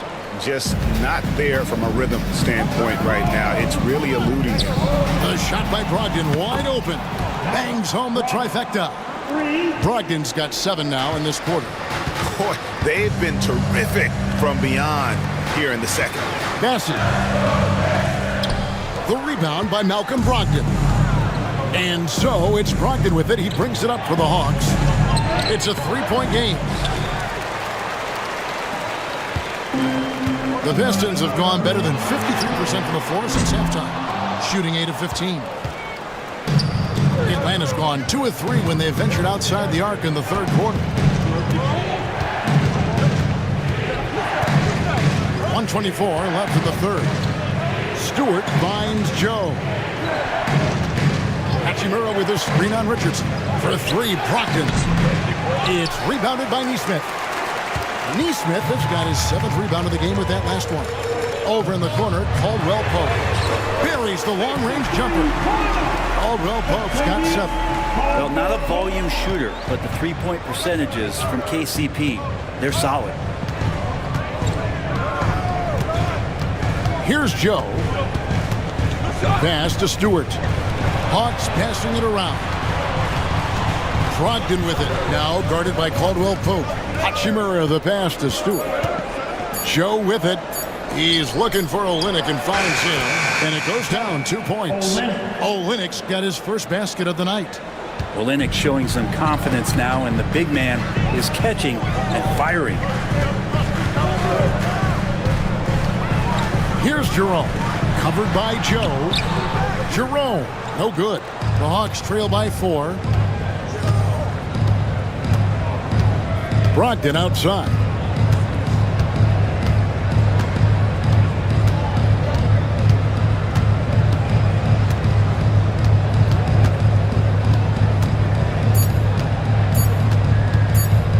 Launches a 3, and the last shot at the buzzer doesn't go in for him. The third quarter comes to a close. Pistons ahead. They lead by 4, and we'll have the start of the fourth quarter for you as soon as we get back from this short break.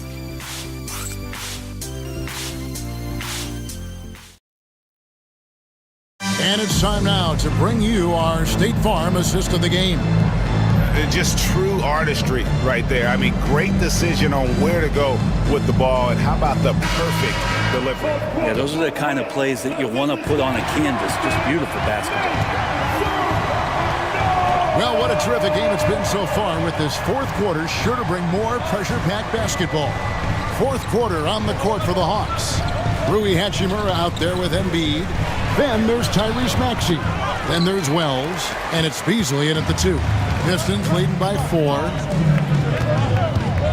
He lobs it up. Oh, phenomenal alley-oop slam there. They are taking advantage of a team that looks lost out there. Hawks shooting an outstanding 53% for the game. Maxey against Quickly.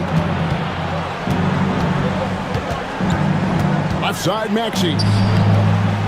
Detroit with the rebound. They've led by as many as 11 points. About a minute played here in the fourth quarter. Caldwell Pope feeling it out a bit. To the paint. Marvelous lead pass, and he throws it down. There are only a few players who can hit a teammate like that in stride. Beautiful assist. Now here's Wells. He's covered by Beal. Embiid with a screen on Caldwell Pope. Great open look there. He really has a nice stroke as Beasley's jumper is able to fall. Just about 1.5 minutes gone by here in the fourth. Pass to Beal. That's gets in for his 8th bucket tonight. A hot 8 for 11 shooting so far. And there's a pattern starting to take shape here. They're working it inside and getting good shots from close range. Maxey kicks to Embiid. Now here is Hachimura. Defense is right there. Pass to Wells. From deep. Massey pulls it in. Massey's got 5 rebounds tonight.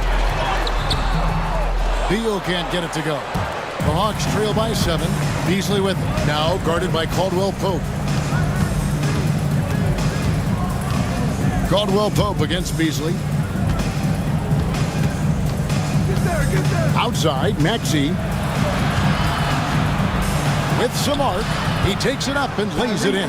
Oh, what a sweet shot by Maxey. Not putting too much behind it. Pistons leading by 5. Pass to Bassey. Now Caldwell Pope. Now here's Beal. Fires top of the key. Bullseye. Beal's got 19 points. Beal takes on the offensive load and does a great job here to score. Here's Maxey. And he makes good on the layup. And great intensity here down the stretch. He's not one to shrink in the moment. Well, take a look at him. Locked in right now in this moment. Wants the ball in his hands and feels real comfortable with the shot he's taking. Here's Caldwell Pope, and he makes the bucket, gets the whistle, and now a 3-point play chance here for him. And KCP right now just not backing down. And some stats here, guys. The scoring breakdown for the Pistons. Credit them for not settling. I mean, they've been in attack mode off the dribble all game long, and thus far, it's paying off. Well, looking at the stat sheet, I could just see here tonight sharing the basketball. The stat that comes up most is assists. So sometimes you have to look for your teammate. That makes things happen. They've done it. Beasley against Caldwell Pope. Embiid with the screen on Caldwell Pope. For 3, Beasley. And the rebound goes to the Pistons. Massey's got 6 rebounds in the game. Beasley against Caldwell Pope. Beal with a screen for Caldwell Pope. And foul on the shot. He'll shoot 2 at the free throw line. It's going to be on Malik Beasley. How about KCP, the guard getting in there, being active down low and forcing the defense's hand? Greg, since making it to the Eastern Conference Finals in 2021, the Atlanta Hawks haven't been that good. And it was hard to tell if that was a Cinderella run at the time, but Kevin, looking like that might have been the outlier. The Hawks took some risks to get back there, but it just hasn't worked. Maxey, no good. And with the success they've had rebounding the basketball, they're right where you'd expect them to be, firmly in the driver's seat. And stolen by Maxey.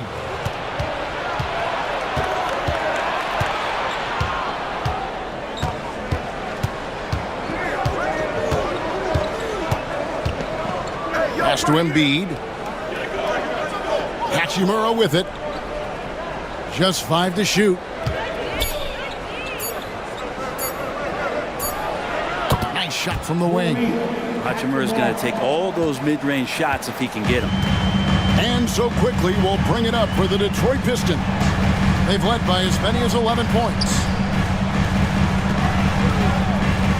Caldwell Pope finds quickly.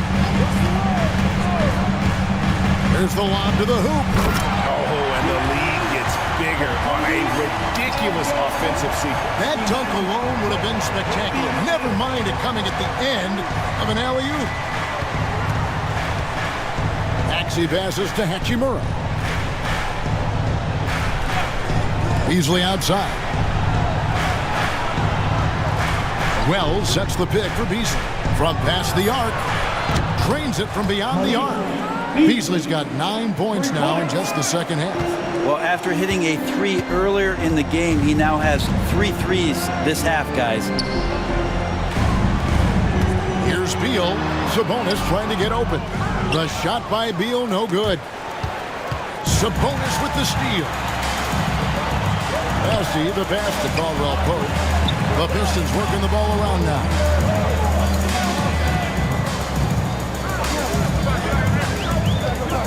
Pass to Sabonis. Tyrese Maxey grabs the miss. The Hawks trail by 7. Embiid with it. Oh, and the jam by Embiid. And it's no secret that Embiid enjoys the spotlight. When he gets a chance to show off some, he seizes it. On our AT&T 5G Slam Cam, you just saw an explosive highlight. Detroit's gotten a lot of looks from outside tonight, 5 of 12. Caldwell Pope with a screen for Quickly. Pass to Sabonis. Now Caldwell Pope. Here's Bassett. Shot clock at 6. Sabonis a screen on Maxey. Traps in the train. Quickly's got himself going there. His first points of the game on the deep ball. You got to play better D than that because Quickly is going to burn the defense, especially at that corner spot. And timeout is called by Quinn Snyder. He knows every possession is critical now.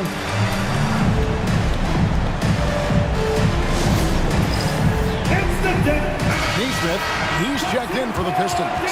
Murray comes in for Kentavious Caldwell-Pope and a change for the Hawks. Brogdon, he's checked in for Malik Beasley.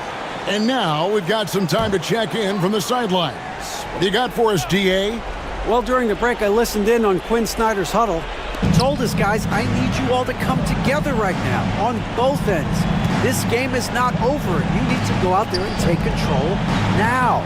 See how it looks coming out of the timeout. Guys? Thank you, David. Not just the accuracy in the quarter, it's his movement and the energy that's getting him on this nice roll. To the left side wing. Back to Murray. Fires from deep. Rebound, Atlanta. Embiid's got rebound number 9 now. What an effort here tonight. Wells kicks to Maxey. Pass to Embiid. And who draws more fouls than Embiid? Very few players, if any. Too much size and really too much skill to defend. At the line for the Hawks, Embiid. He misses the free throw. And the Hawks making a change here. Beasley's checked in.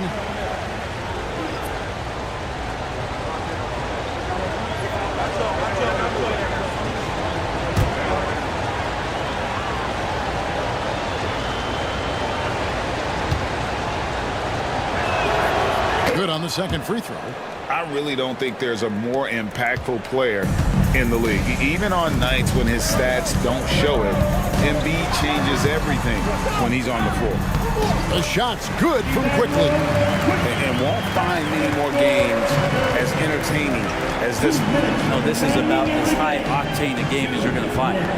To the middle. Here's Embiid. And Domantas Sabonis pulls it down.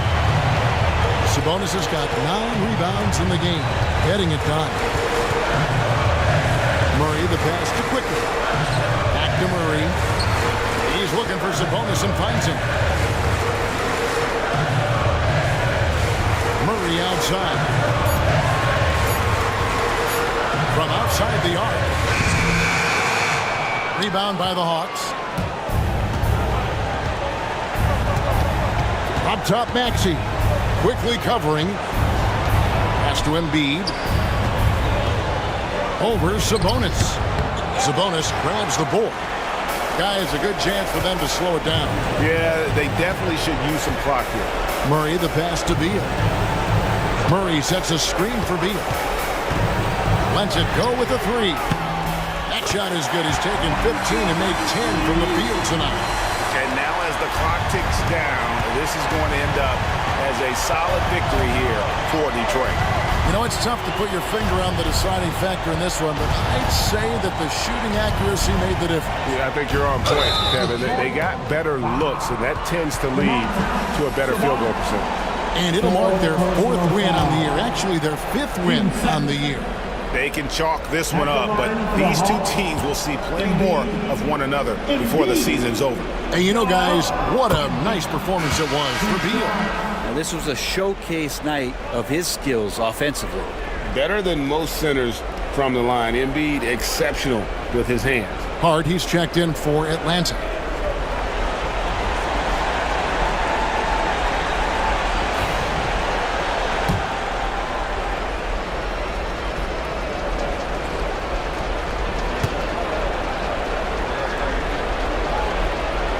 And Embiid drops them both. 41 seconds left in the fourth quarter of this one. Murray against Beasley. Neesmith, the pass to Quickly. Throws it up high. And Neesmith with the slam. Making every effort to put this game on ice. I love that the guys are staying aggressive late in this ball game, just not wanting to let go of the rope. Here's Maxey. Offensive rebound. Embiid finds Brogdon. Misses the three, and he used the pump fake well there, but he couldn't capitalize.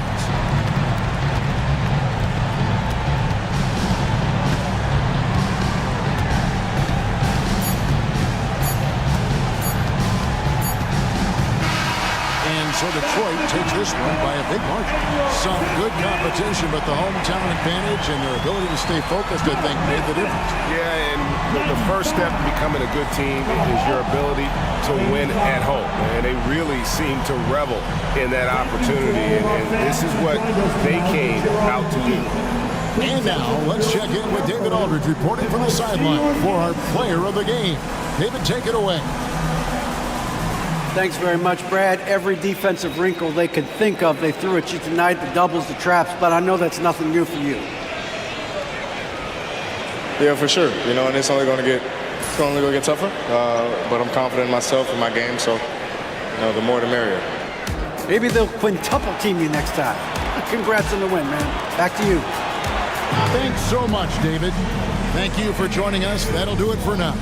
For Greg Anthony, Brett Barry, and David Aldridge, this is Kevin Harlan. Thank you for watching the NBA, presented by 2K Sports. But as we go, let's take a look at our player of the game, Bradley Beal.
Welcome to 2K Sports.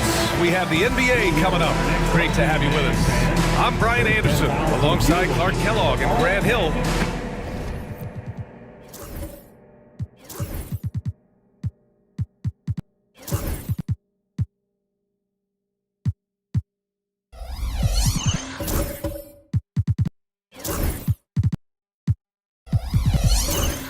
Allie LaForce is our reporter. Very early in the season, but a lot of excitement still in the air, Grant. No question, BA. I mean, the fan base will usually carry it until their team is mathematically eliminated. Fans in this league are so passionate about their teams, and that's one of the things that makes the NBA so great. And checking out the New Orleans opening lineup. Okoro is out there with the Anthony Melton. Then it's Daniel Gafford. Then it's Brandon Clark. And it's Sensabaugh in at the 3. They get it back. Melton up top. Okoro outside. Just 5 on the clock. Another shot.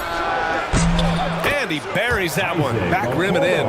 Pick works well there, but the defense left a lot to be desired. Yeah, that's not the defense you need. You got to be tougher defensively.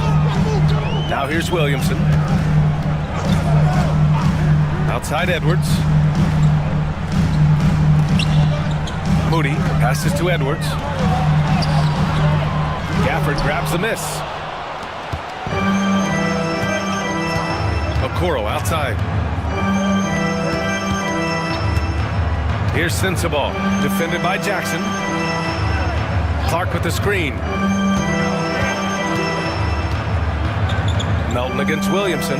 Clark. And out of bounds. The Magic will take it.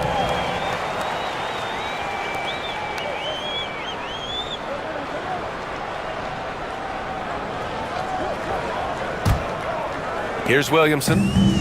23 points his last outing. And just around a minute and a half into this first quarter. Here's Moody. That one's in. Coming off a nice dish from Williamson. Want to score in the NBA? Picks can really force the D to make tough choices. Jackson against Melton. Pass to Gafford. Melton outside. Shoots over Klingon. Misses off the right iron. Mixing it up inside, just coming up empty-handed. And the Magic surprising many league-wide, Clark, with how they've broken through. And the way they're winning, I might add. I mean, rugged physical defense is their identity and calling card. Not necessarily what you expect to see from a young team, B.A. Grant, when it comes to Anthony Edwards, fair to say he's meeting expectations so far. Oh, no question, B.A. The first overall pick in the 2020 draft, Edwards has been anything but a bust. Now we are seeing him trying to compete for titles, making it look effortless. Send this guy to the stripe, he's going to cash in more than not. Here's Sensabaugh, defended by Jackson. Doubled by Jackson, 6 to shoot. Here's Sensabaugh. And again, no good by New Orleans. Just 1 of 4 from the floor, not the start they were looking for here. A nice shot by Klingon. And a high-effort play from Klingon, using his power to overcome the interior defense. And it's Willie Green calling the timeout here. He's going to talk it over with his guys. Zion Williamson seems intent on silencing all the doubters moving forward, Graham. Yeah, B.A., he's not taking any more questions about conditioning. His physicality and play really answer that question now. He has been looking better than ever.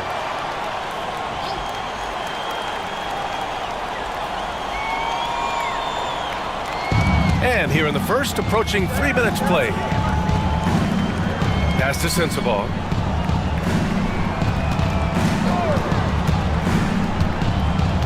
Back to Clark. Here's Okoro, guarded by Edwards. 3 on the clock. Shoots from the elbow. And again, no good by New Orleans. 1 for 5 out there, but no worries. Just keep attacking. Jackson outside. Back to Williamson. He's rebounded by Okoro. Pelicans trail by 4. Pass to Sensabaugh. Gafford the screen. To the middle. And the dunk by Gafford. Not the tallest center in the league. He more than makes up for it with those crazy hops. Williamson against Clark. And here's Edwards. Back to Williamson.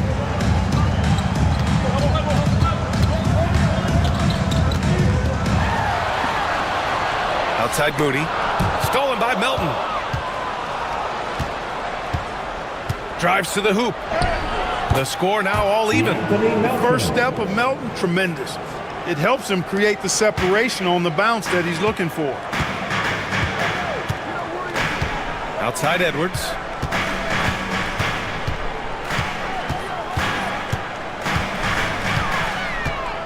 Back to Williamson. To the paint. Here's Klingon. Oh my goodness! Disrespectful. Yeah, a statement play by the rookie Klingon, using his size to rattle the rim. Ooh, a great look there. Brought to you by the AT&T 5G Slam Cam. The Pelicans have gone just 3 for 7 here at the start. Clark with a screen on Jackson. To the inside. And stolen by Williamson. Here's Edwards. And Edwards slams it in. We've got liftoff here, folks. folks. Once Edwards sprints past the defense, it is an absolute wrap. Melton passes to Gafford. It's stolen away. In transition. And dialing into our broadcast remotely, I'm told we have Shams Charania here with a special report. Shams, take it away. Hey, Brian. The intel today is out of the Bay Area. The Warriors with an early season transaction. They are thrilled to be adding an all-time great shooter to their roster in Steph Curry. But more than that, I know from talking to people, Curry's leadership was also something that made him desirable to this organization. They wanted a star who creates a winning atmosphere just by being on the floor. Steph Curry is a champion. Well done. Appreciate the report, Shams. Thanks. Yeah, and Williamson is an explosive athlete, remarkable at finishing off alley-oops. And it's Willie Green calling the timeout here. He wants to make sure everybody's on the same page. Some changes for New Orleans. Jackson, he's checked in for Clark. Hayes comes in for Sensabaugh. And it's Shamet in for Melton.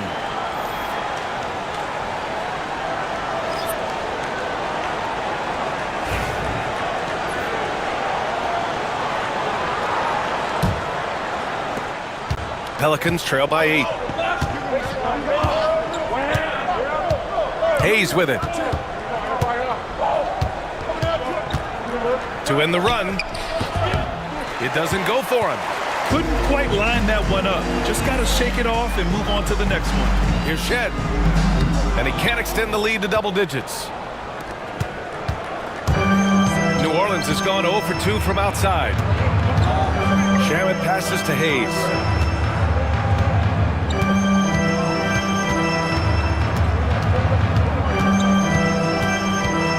On the clock.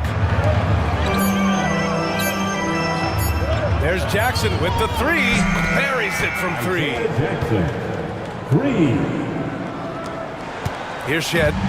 In his last outing, 8 points for him. Pass to Washington.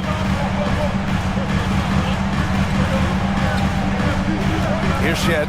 Picked by Williamson. From the corner. It's hauled in by New Orleans. Gafford's got 4 rebounds in the game. And he lobs it up top. And the dunk by Jackson. And how sweet was that play? Pinpoint pass, set up the alley-oop flush. Guys, I tell you, there are assists, and then there are delicious dimes. This was the latter. Edwards gets the bucket. Edwards has got 6. Man, that's now 10 straight points in the paint.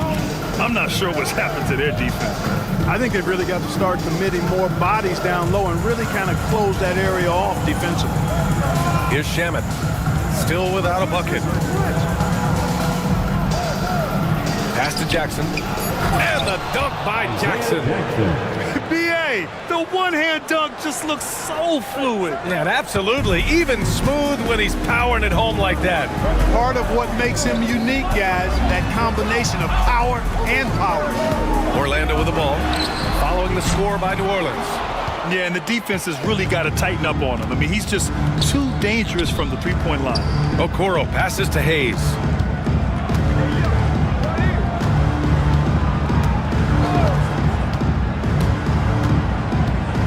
Shot left block. That one a tad offline, but it drops in for him. And now just a 1-point Orlando lead. And so Jamal Mosley calls for the timeout. He's going to gather the troops and talk it over. Gives us a chance to catch up with Allie LaForce. Well, the Pelicans are still developing their on-court chemistry. Coach Willie Green said this group is still pretty young in terms of being on the floor together. We're starting to figure it out. We just have to stay committed and continue to be elite on both ends of the floor, and it starts with our defense. B.A.? They've really got something, Allie. Thanks. Minot's checked in for Orlando. Brown comes in for Edwards. Payton's checked in for the Pelicans. Here's Minot, guarded by Payton. Takes it inside. Shot clock at 6. Okoro outside. And so he draws the foul, headed to the line to shoot a pair. It's going to be on Bruce Brown.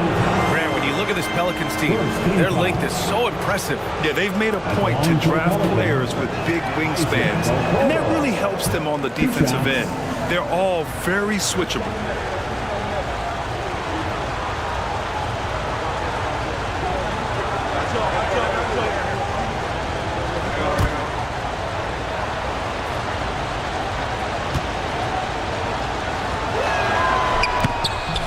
He does not get the second one. Orlando leading. Here's Grimes. Hasn't gotten one to fall yet. And it's going to be a 3-second call. All right, let's use this time to check out the teams with the most steals last year. In the third spot, the Pelicans. Fifth best, the Magic. Both teams were very aggressive defensively, and that led to a lot of steals and a lot of runouts.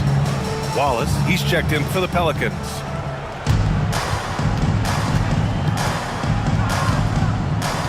Pass to Okoro. Here's Shaman.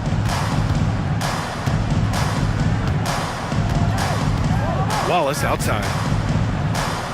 Jackson with a screen on Brown to the middle. And the dunk by Jackson. Look at the power on that. He has to be one of the top dunkers in the game today. Absolutely salivates when he attacks the rim. Here's Shed. And a foul called on the way up. So he'll take 2 from the free throw line. Personal foul. No debate there. He got hammered. Blatant contact. Straightforward call. Simple. Orlando is shooting their 3rd and 4th free throw attempts of the game.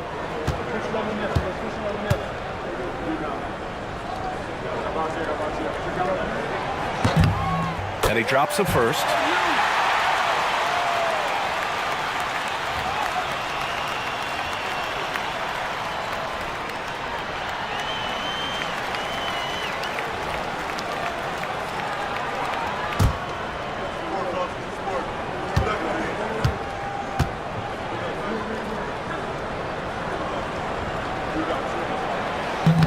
That one misses, so he goes 1 for 2.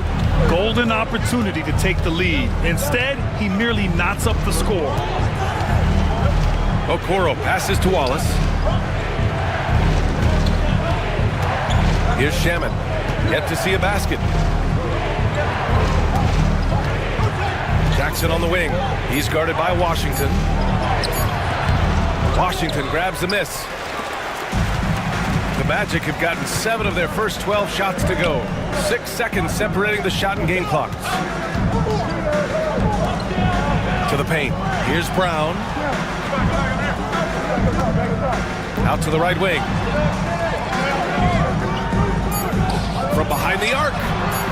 He buries it from 3. And the Magic lead by 3. And here's Wallace. Shoots over Brown. Oh, at the buzzer! Wow! I didn't think he was going to get it off in time. Oh, wow. I agree. I mean, and to have the composure to lock in and get off a shot he feels confident about, that's good work. And at the end of 1, a closely contested game so far. Magic out in front, leading.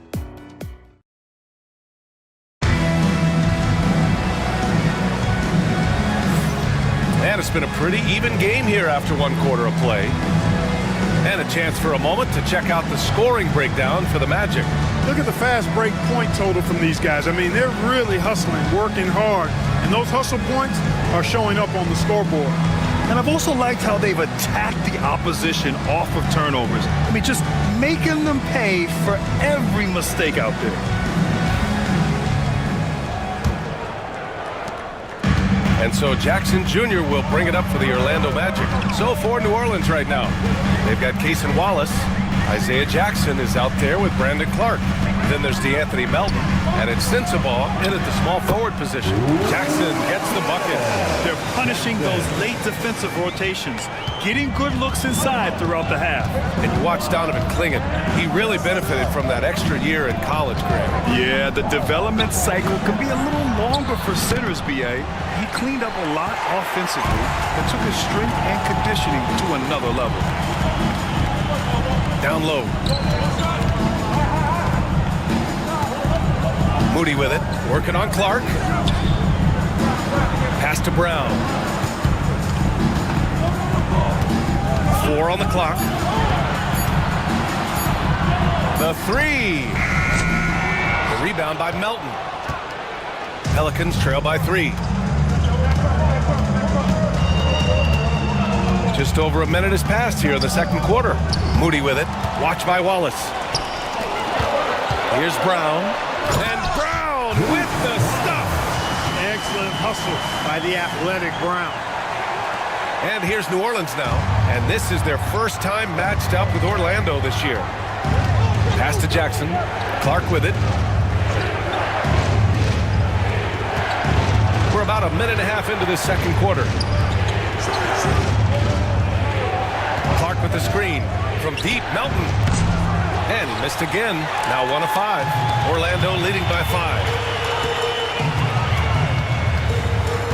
Jackson on the wing. Watch by Wallace. And here's Brown.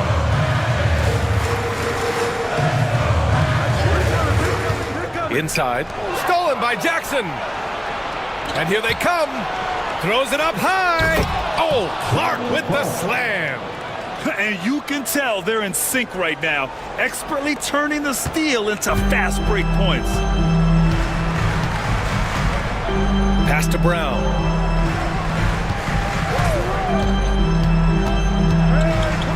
Clark, every player should know their leash with the officials. Very much so, but I think most players should keep their mouths shut. There's too much yakking at officials, in my mind. It takes away from the beauty of the game. It's an eyesore, and I wish more players would just play and keep their mouths shut, especially when it comes to talking to the official. You've got to admire and appreciate Bruce Brown's utility. I mean, you can slot him in anywhere, multiple positions. He's going to find a way to have a positive impact on the game. The Magic making a switch here. Edwards is checked in. And both free throws good for Brown. And here in the second quarter of action, just a hair under 2.5 minutes played. Brown against Hayes. Hauled in by Brown. That's exactly the look they wanted, guys. Right guy, right play, wrong result. They set the pick. And here's Edwards outside. They get it again. Clingan. And he banks in the layup. Clingan's got 6. We've seen that more than once today. An effortless basket inside. Well, listless and lifeless at the defensive end. I mean, especially inside. They've really got to pick up that interior defense. Here's Sensabaugh. Guarded by Edwards. Pass to Wallace. Here's Hayes. And Clingan pulls it down. Clingan's got a rebound number 5 here tonight. Edwards against Clark. Edwards driving. Drops in the layup for 2. And it's a 9-point Magic lead. They're really working the paint now. For New Orleans, they've got nothing to go out of 5 attempts so far this quarter. Clark with a screen on Edwards. To the middle. Oh, Clark with the slam. Well, nice timing on these jumps. He's somewhat on the small side for a power forward, but he just never gives up. Pass to Moody. Down low. Here's Edwards. Edwards so good inside. Built like a linebacker, Edwards is not your average off guard, folks. Pelicans trail by 9. And it's Willie Green calling the timeout here. I think right now he must be looking at some adjustments.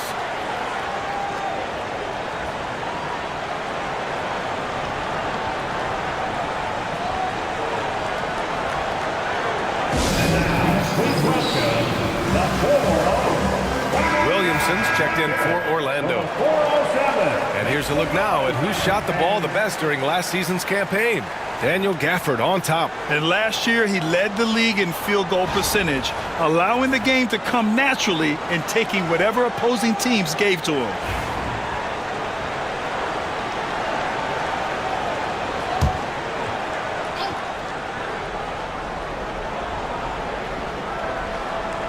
Here's Hayes. Out to the right wing. And stolen by Edwards. And the Magic pushing it up now. Oh, it's Edwards all the way. He's been a steady presence for them. Nice to have that kind of safety net at the offensive end. Pass to Gafford.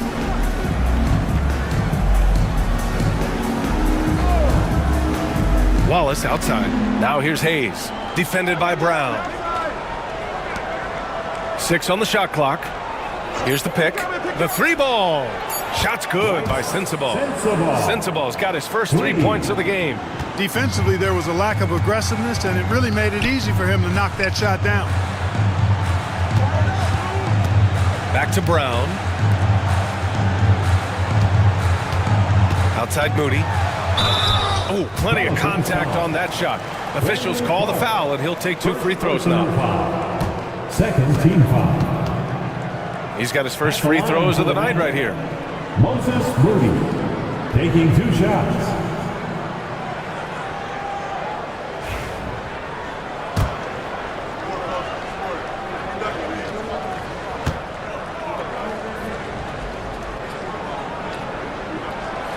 And he can't get the first one. And the Pelicans making a change here. Payton's checked in.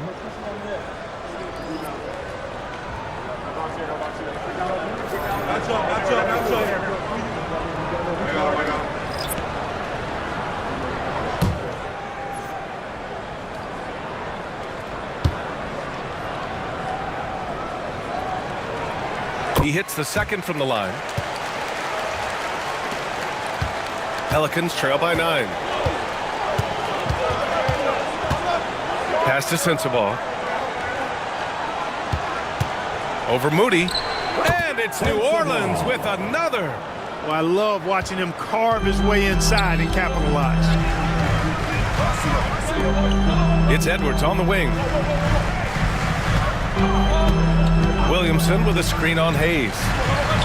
Look at Williamson finish the oop. You know, you give Edwards credit for making the right decision there, feeding his teammate. Smart, good basketball.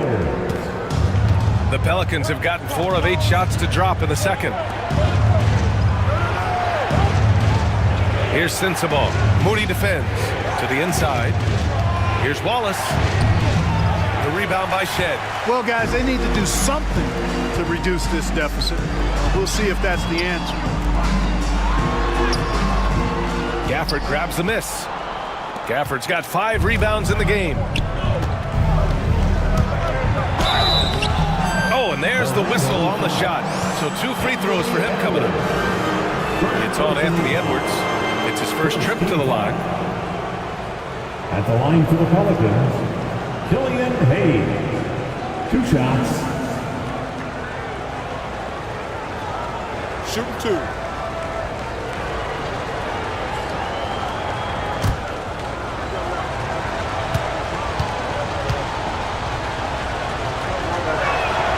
And he makes a first. Grimes, he's checked in for Moody. Okoro is checked in for the Pelicans. Shamet comes in for Wallace.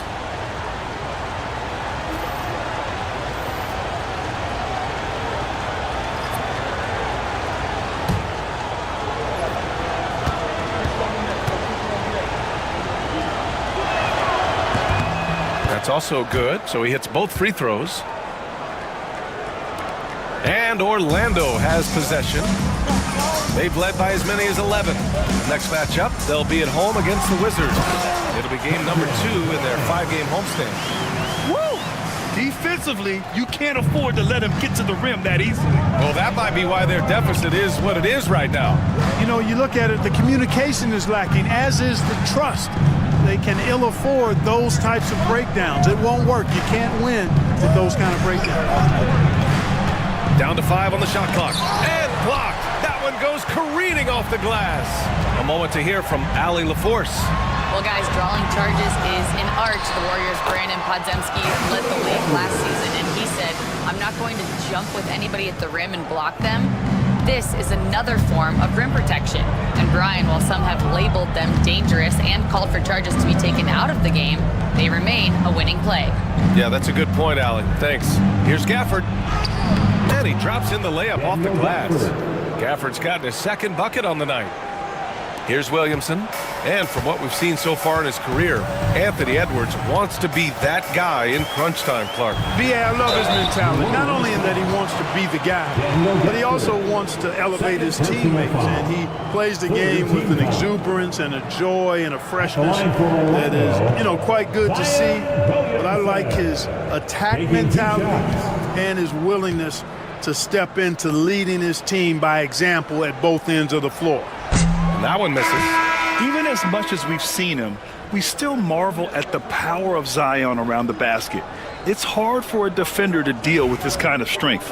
Jackson, he's checked in for the Pelicans. Melton comes in for Hayes.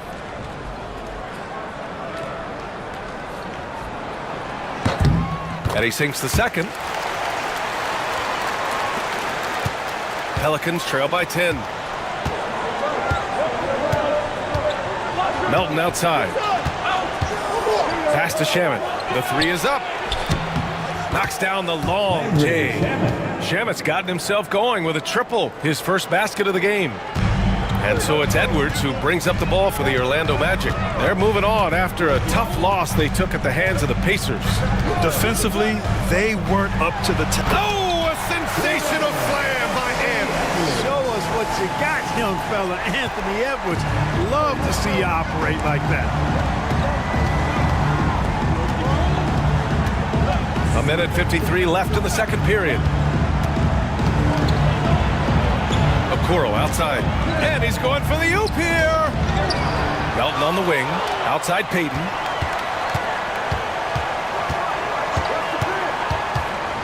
Just 5 to shoot. It's Jackson, high post. Second chance effort.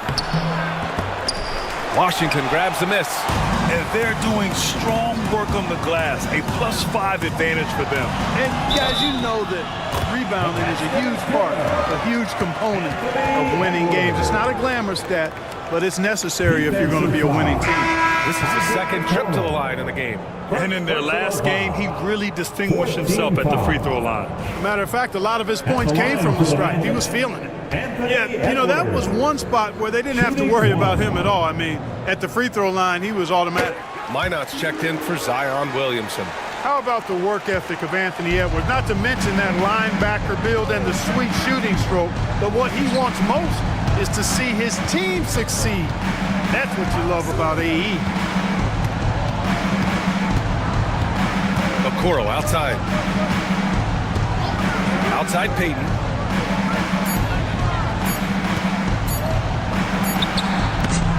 And it's Orlando with a rebound.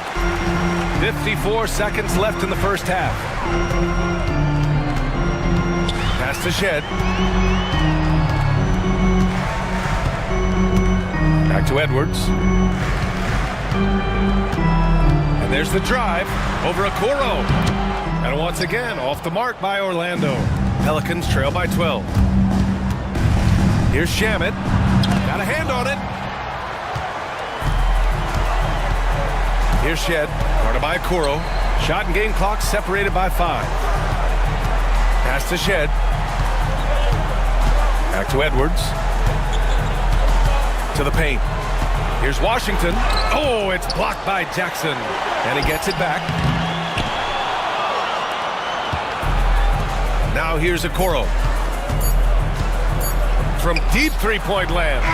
No good on the buzzer beater. And so it's Orlando going into the break up 12. We hear teams talk about wanting to get the ball inside, but this is how you do it.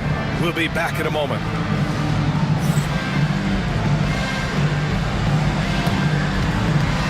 And please direct your attention to center court. And get ready for the...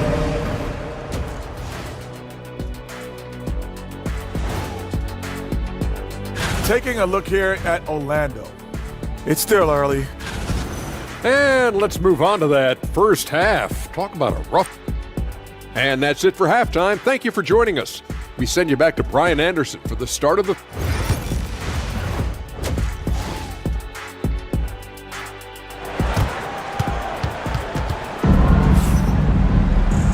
And with With the second half upon us, we'll find out if this game becomes the rout that it's threatening to be. And you know, Anthony Edwards has been really making it happen, guys. They've leaned on him to provide a lot of offense, and that's how he likes it. And you know what? They've come at him a few different ways defensively, and nothing has slowed him down. Zion Williamson out there with Moody. Then it's Jackson. Then there's Klingon. And it's Edwards in at the 2 guard. So that's who Jamal Mosley starts the second half with. Jackson against Melton. To the wing on the left. Pass to Clark. Fires the 3. The offensive rebound. Here's Sensabaugh. Clark outside. Here's Sensabaugh. Guarded by Edwards. Tries again. Sensabaugh, no good. You have to credit their effort. I mean, they've done an amazing job on the glass. And it's been a well-rounded performance. I mean, strong rebounding has certainly been at the center of it, but it's been good on a number of levels. A great move. I mean, the defense has no response. Yeah, if that's a harbinger of things to come, he's looking at having a very big second half. To the inside, it's tipped.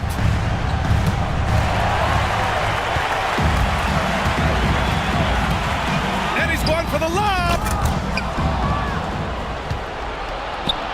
Now here's Okoro, guarded by Edwards. So it'll be 2 free throws. He was fouled in the act of shooting. I'll look now at the leaderboard to see which teams had the toughest defenses this past season. 4th, Orlando. They made life hard on opponents. One of the best defenses in the NBA last year.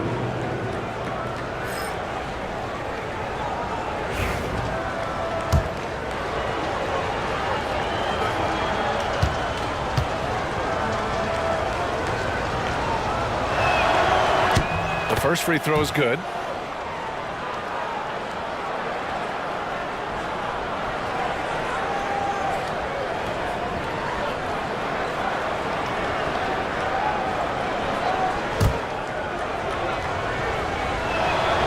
And that's good as he hits both shots.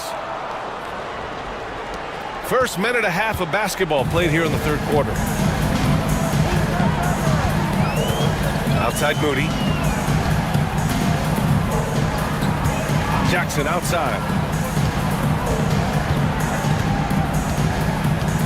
6 to shoot. Edwards looking it over Okoro. Edwards can't hit. Pelicans trail by 14. Here's Sensabaugh. He's got 5. Ooh, and he took a hard foul on the shot. So he'll head to the line to shoot a pair.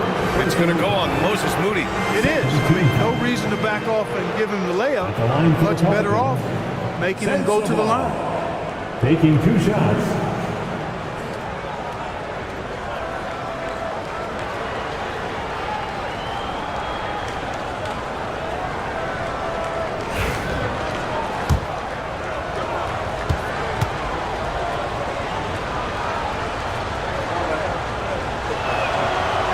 Down the first one.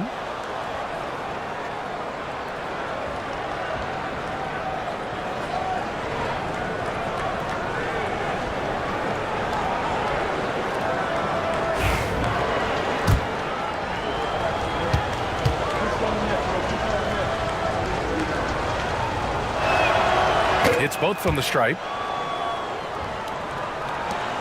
Orlando leading by 12. Now Jackson. Just under 2.5 minutes into this third quarter now. Williamson finds Edwards.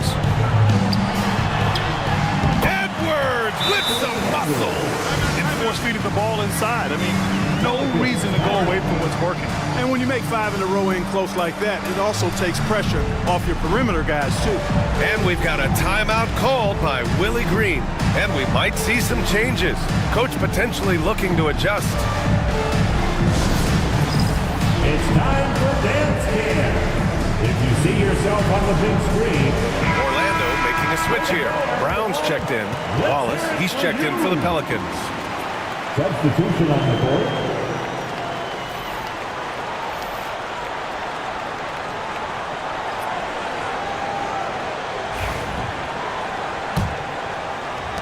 And here are the Pelicans now. It's a 14-point game. Next matchup, they'll be home against the Nets. It'll be a quick stopover at home before they have to get back out on the road. Pass to Sensabaugh. Back to Clark. Clock at 6. Wallace, right side. Shoots over Jackson. Goes back up with the clock winding down. And the layup is up and in. Making the most of that possession. Unwilling to give up on the play. Here's Klingon.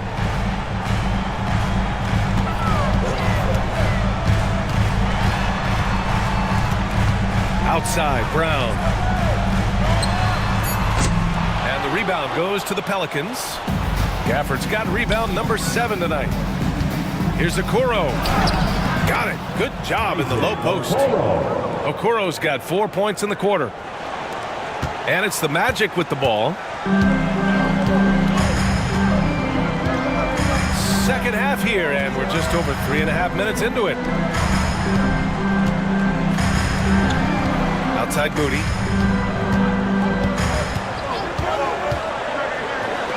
Gafford with the block.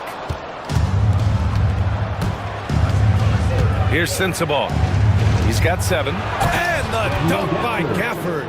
They're doing the job on both ends, getting stops and attacking offensively. You know, it's taken a big run, but they were able to get back into this one. Very impressive. No quitting these guys. Back to Williamson. And there's the screen. Moody on the wing.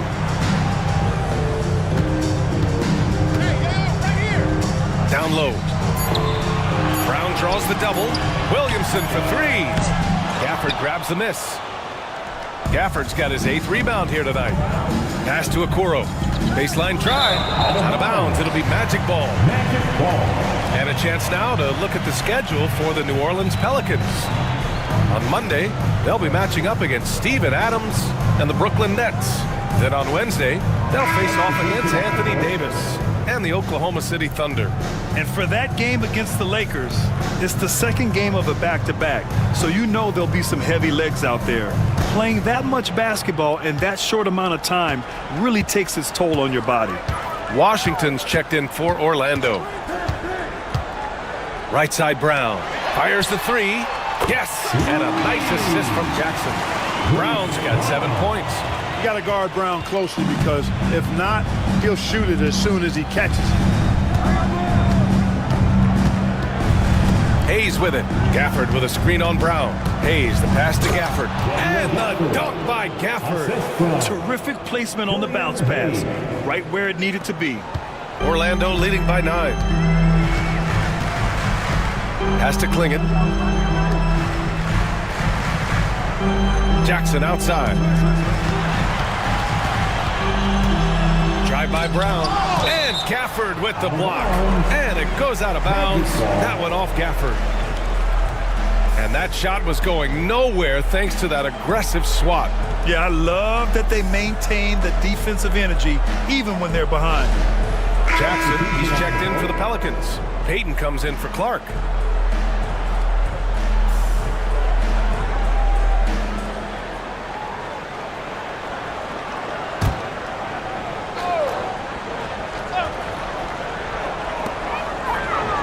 Shot clock at 6.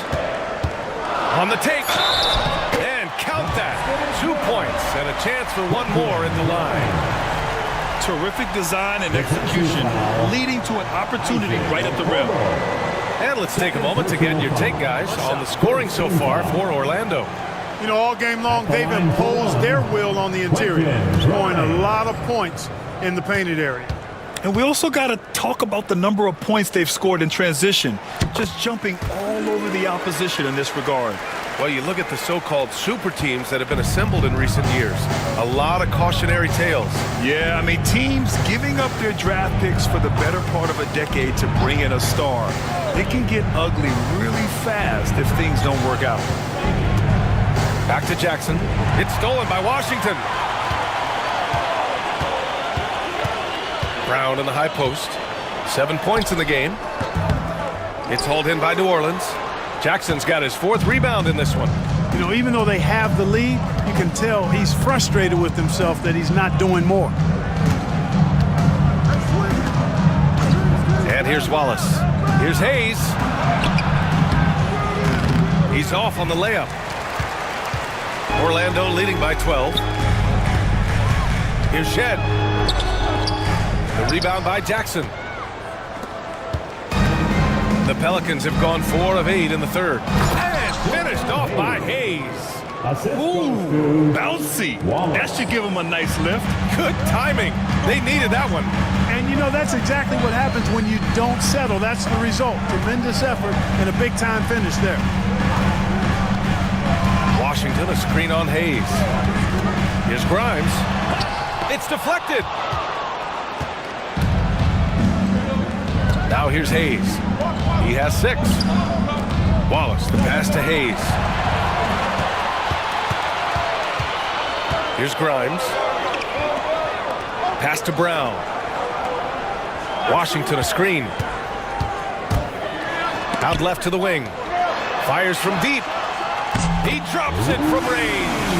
Washington's got himself on the board with a 3 there.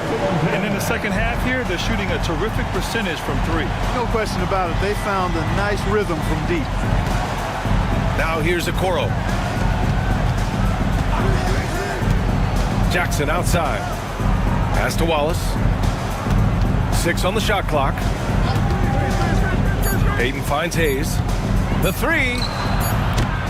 Hauled in by Brown. Feels to me like this team is going to need more from him, guys. I mean, if they're to erase this deficit, he's got to step up. And the rebound goes to the Pelicans. Boy, just cannot buy a bucket, guys. I tell you what, that's a painful quarter for him, and it's painful for me to watch, too. The pass, the catch, the slam. What a clean play. Man, absolutely jaw-dropping. Tell you what, you wouldn't know they're the team trailing when they're able to pull off plays like that. Brown with it, Payton covering. The rebound by Jackson. Jackson's got 6 rebounds now in the game. Pelicans trail by 11. 1:33 left to play in the third. Now Hayes. He has 6. Lets it fly. Again, the Pelicans good for 2. And so Jamal Mosley calls for the timeout. He wants a few moments to regroup with his players. And something fans don't always get to see. Some of the closely guarded secrets that happen in that huddle. Yeah, typically there's some type of adjustment made out of a timeout. It might be major, or it could be just a slight tweak. Oh, there's the alley! And stolen by Clark. From deep, Melton connects from downtown. Melton's got 5 points. The moment Melton thinks he has a shot, he gets it up. He's very assertive around the arc. Here's Edwards. And it's in, off the glass. 52 seconds left in the third. Clark outside. Melton outside. The officials whistle a foul on the shot. The bucket is good, and he'll go to the line. Boy, that's a lot of determination on that play from Melton. He finished while getting hacked. Nicely done. First trip to the free throw line for him tonight. Sensabaugh is checked in for Okoro. At the line for 1.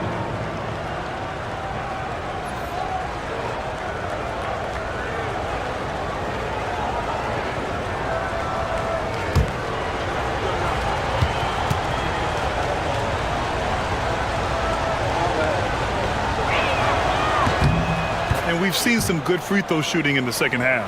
Yeah, you know what? And I think they've just got to keep on keeping on. Keep drawing contact, attacking, getting to the line. That will certainly give them a chance to get back into the game. And it's Pelicans ball. They're on a 10-2 run here. 7-second difference between the shot clock and the game clock. Pass to Shaman. Melton with a screen on Jackson. Down to 5 on the shot clock. New Orleans needs to hurry. Late clock. Here's Sensabaugh. Drops in the 3. Sensabaugh's got 5 points now in the quarter. And you look at how they've come out in the second half. It's almost like night and day. No question about it. I mean, these teams are really battling hard now. It's still anybody's game as we reach the end of 3. Magic out in front. They lead by 2. And we've got more action coming your way after this break. And with these teams locked in a very close contest, this fourth quarter promises to be a good one. The Pelicans trail. On the court for the Pelicans, getting the fourth quarter going. Daniel Gafford is out there with Brandon Clark. Then there's DeAnthony Melton. And then it's Landry Shamet. And it's Sensabaugh in at the 3 spot. Clark finds Gafford to tie it up. Ooh, he's locked in. Drains his 5th shot in as many attempts. They're going at it on offense. Neither team backing down. Hey, defense is taking a back burner, secondary on the marquee, but who doesn't love a game like this? Let's go. I like offense. Outside Moody. Pass to Williamson.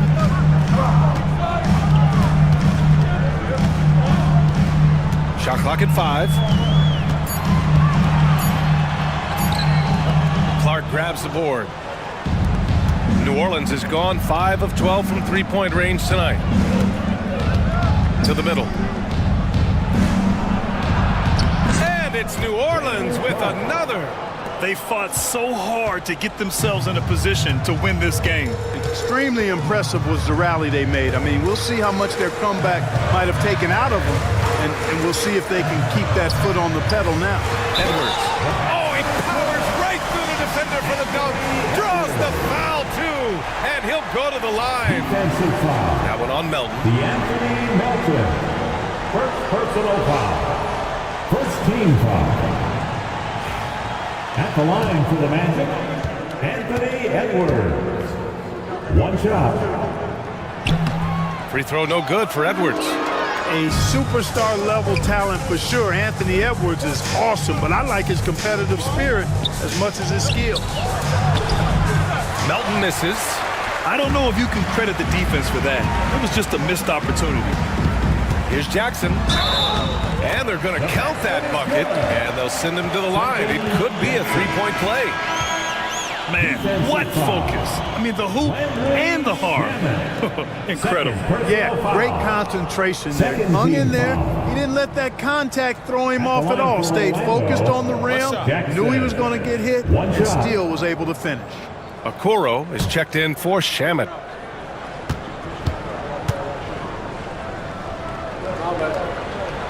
And that one falls for Jackson. Final quarter here, and we're just over a minute and a half through it. Okoro outside.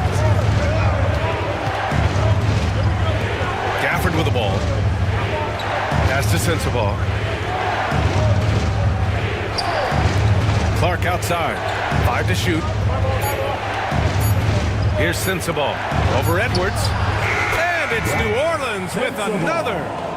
The assist, Brandon Clark. And so it's Edwards who brings up the ball for Orlando. At one point, they led by 16. And here's Moody. And here's Edwards. Thrown by Okoro. Edwards, no problem with the contact. Boy, how about the strength of Edwards? Confident in taking on defenders and finishing. Melton passes to Gafford.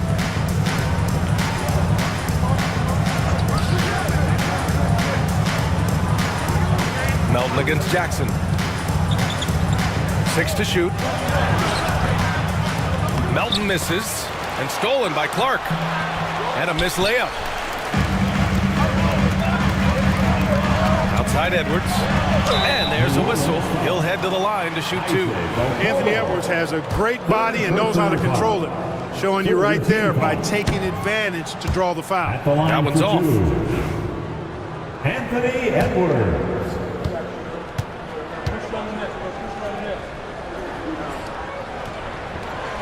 And he's good on the second. Well, he did enough there. He made it a 2-possession game, at least. Pelicans trail by 4. Pass to Sensabaugh. Oh, the bucket's good, and he'll have a chance at one more. It's going to go on Moses Moody. Nice pass from Melton. Solid job at getting it to his teammates. First team foul.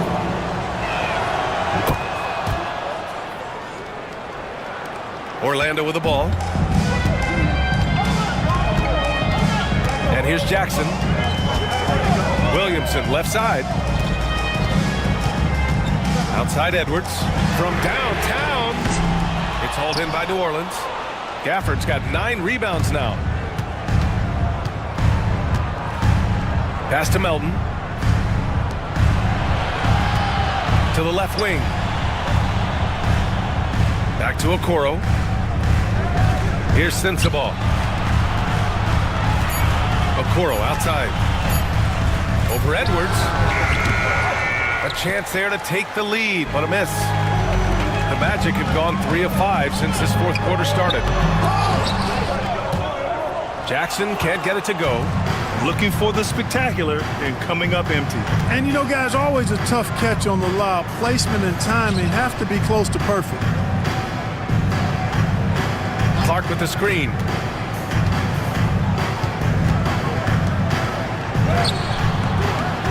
Williams grabs the board. Williamson's got 5 rebounds tonight. Pass to Edwards. The 3 is up. Pelicans cleared away. Here's Sensabaugh.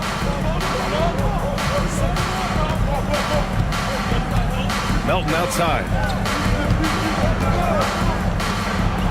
Okoro outside. Back to Melton. To take the lead. And he lays it up and in. It's like he needed that halftime break to gather himself. Now he's starting to get his confidence back here. And we've got a timeout from Jamal Mosley, rallying his guys to make sure they all know the plan.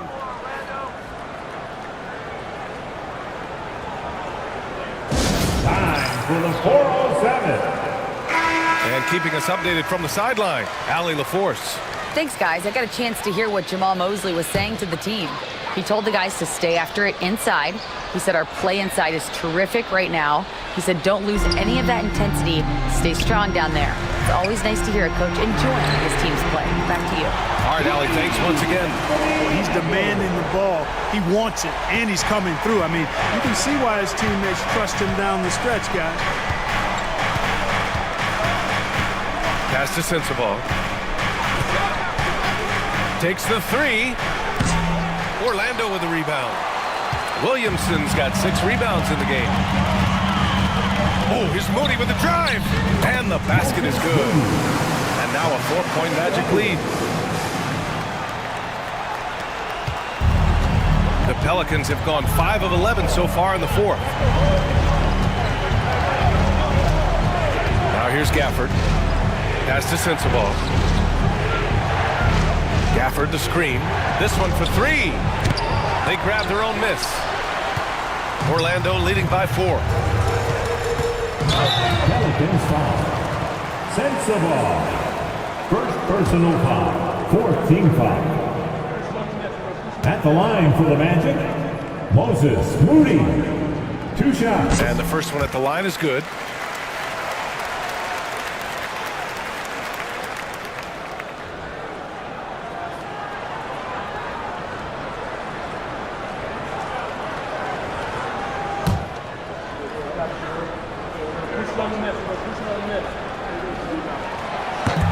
That one falls, so he hits both of them. Pelicans trail by 6. Pass to Gafford. And count the basket. He was fouled, and he's going to the line for one more. First personal foul. 2nd team foul. And the free throw, no good. Orlando has gone 1 for 3 in the fourth quarter from range. Oh, the dunk by Williamson. And the lead increases on a crazy offensive sequence. Man, the dunk alone would have been incredible, let alone the fact that it came off a 10-point pass. Well, I tell you what, they've got this team just a step away from being completely asleep.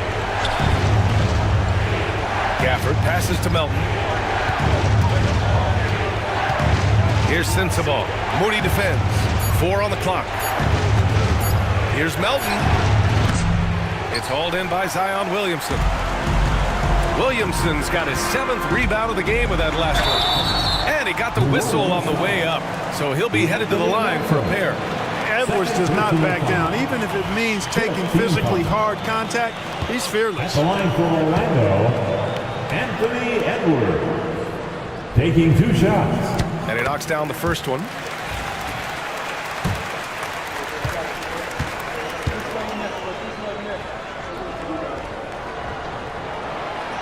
That one misses. Pelicans trail by 7. Here's Sensabaugh. Inside. Here's Gafford. And the dunk by Gafford. Now, B.A., you know they would love for him to get more of those opportunities. Well, that would cut into the deficit quickly if he does. Well, I like the way he capped off that drive. One hand, whole punch. 1 shot.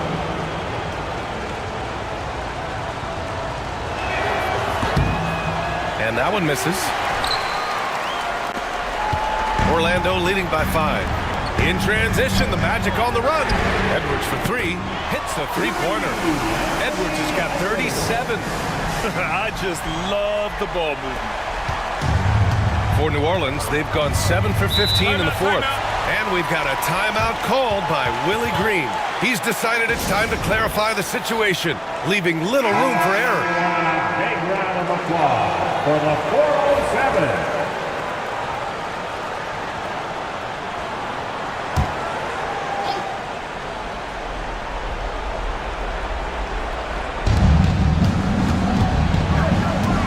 Melton against Jackson. Melton passes to Gafford.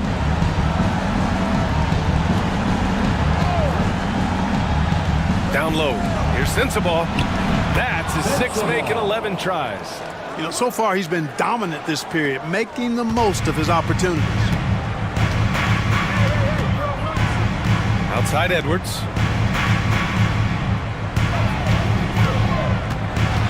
Over Okoro. And there are the Magic with another bucket. Yeah, you know, once Edwards flips that switch, now he stays fully engaged. His offensive arsenal is on full display. Here's Sensabaugh. Moody defends. Lets the 3 fly. Tips it up. Oh, he hangs in there and cashes in on the second chance points. Excellent awareness of where to be on the offensive boards. He did it with great position. To the paint. Another shot. Williamson. No luck. They battled on the glass, but they couldn't knock it down. Here's Okoro. It's rebounded by Anthony Edwards. Edwards has got 5 rebounds tonight. There's the 3. It's hauled in by New Orleans.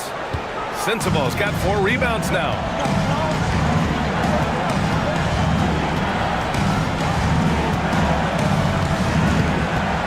A minute 15 left in the 4th quarter. Clark with the screen. From deep, Melton. It's rebounded by Anthony Edwards. And so it's Edwards who brings up the ball for the Orlando Magic. At one point, they led by 16. And he was fouled in the act of shooting. Opportunity for a 3-point play here. So Edwards will go to the free throw line. It's going to be on Isaac Okoro. Personal foul. Team is in the penalty. 59 seconds left to play in the 4th quarter. Melton with the ball. Jackson in his pocket. Pass to Sensabaugh. Now here's Moody. Tightly guarded.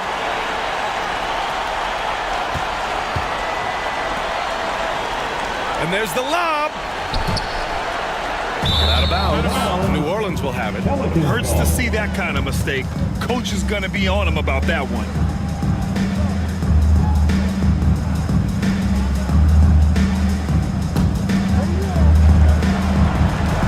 And it's the Pelicans with the ball. They trail by 9. We've got a 9-second difference between the shot clock and game clock. Here's Sensabaugh. Moody defends. Shot's good by Sensabaugh.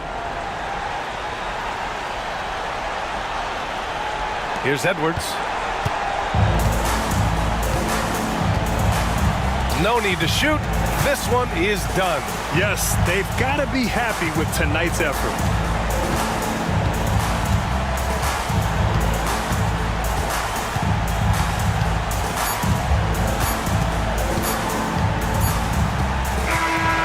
The Magic win it. I'm sure they would have preferred a blowout victory, but a win's a win. And so true, but you have to credit the crowd for giving them such a big boost toward the end. It really kept this team's energy high. Well, folks, that's going to do it for now. For Grant Hill, Clark Kellogg, and Allie LaForce, this is Brian Anderson thanking you for watching. And we present the player of the game, Anthony Edwards.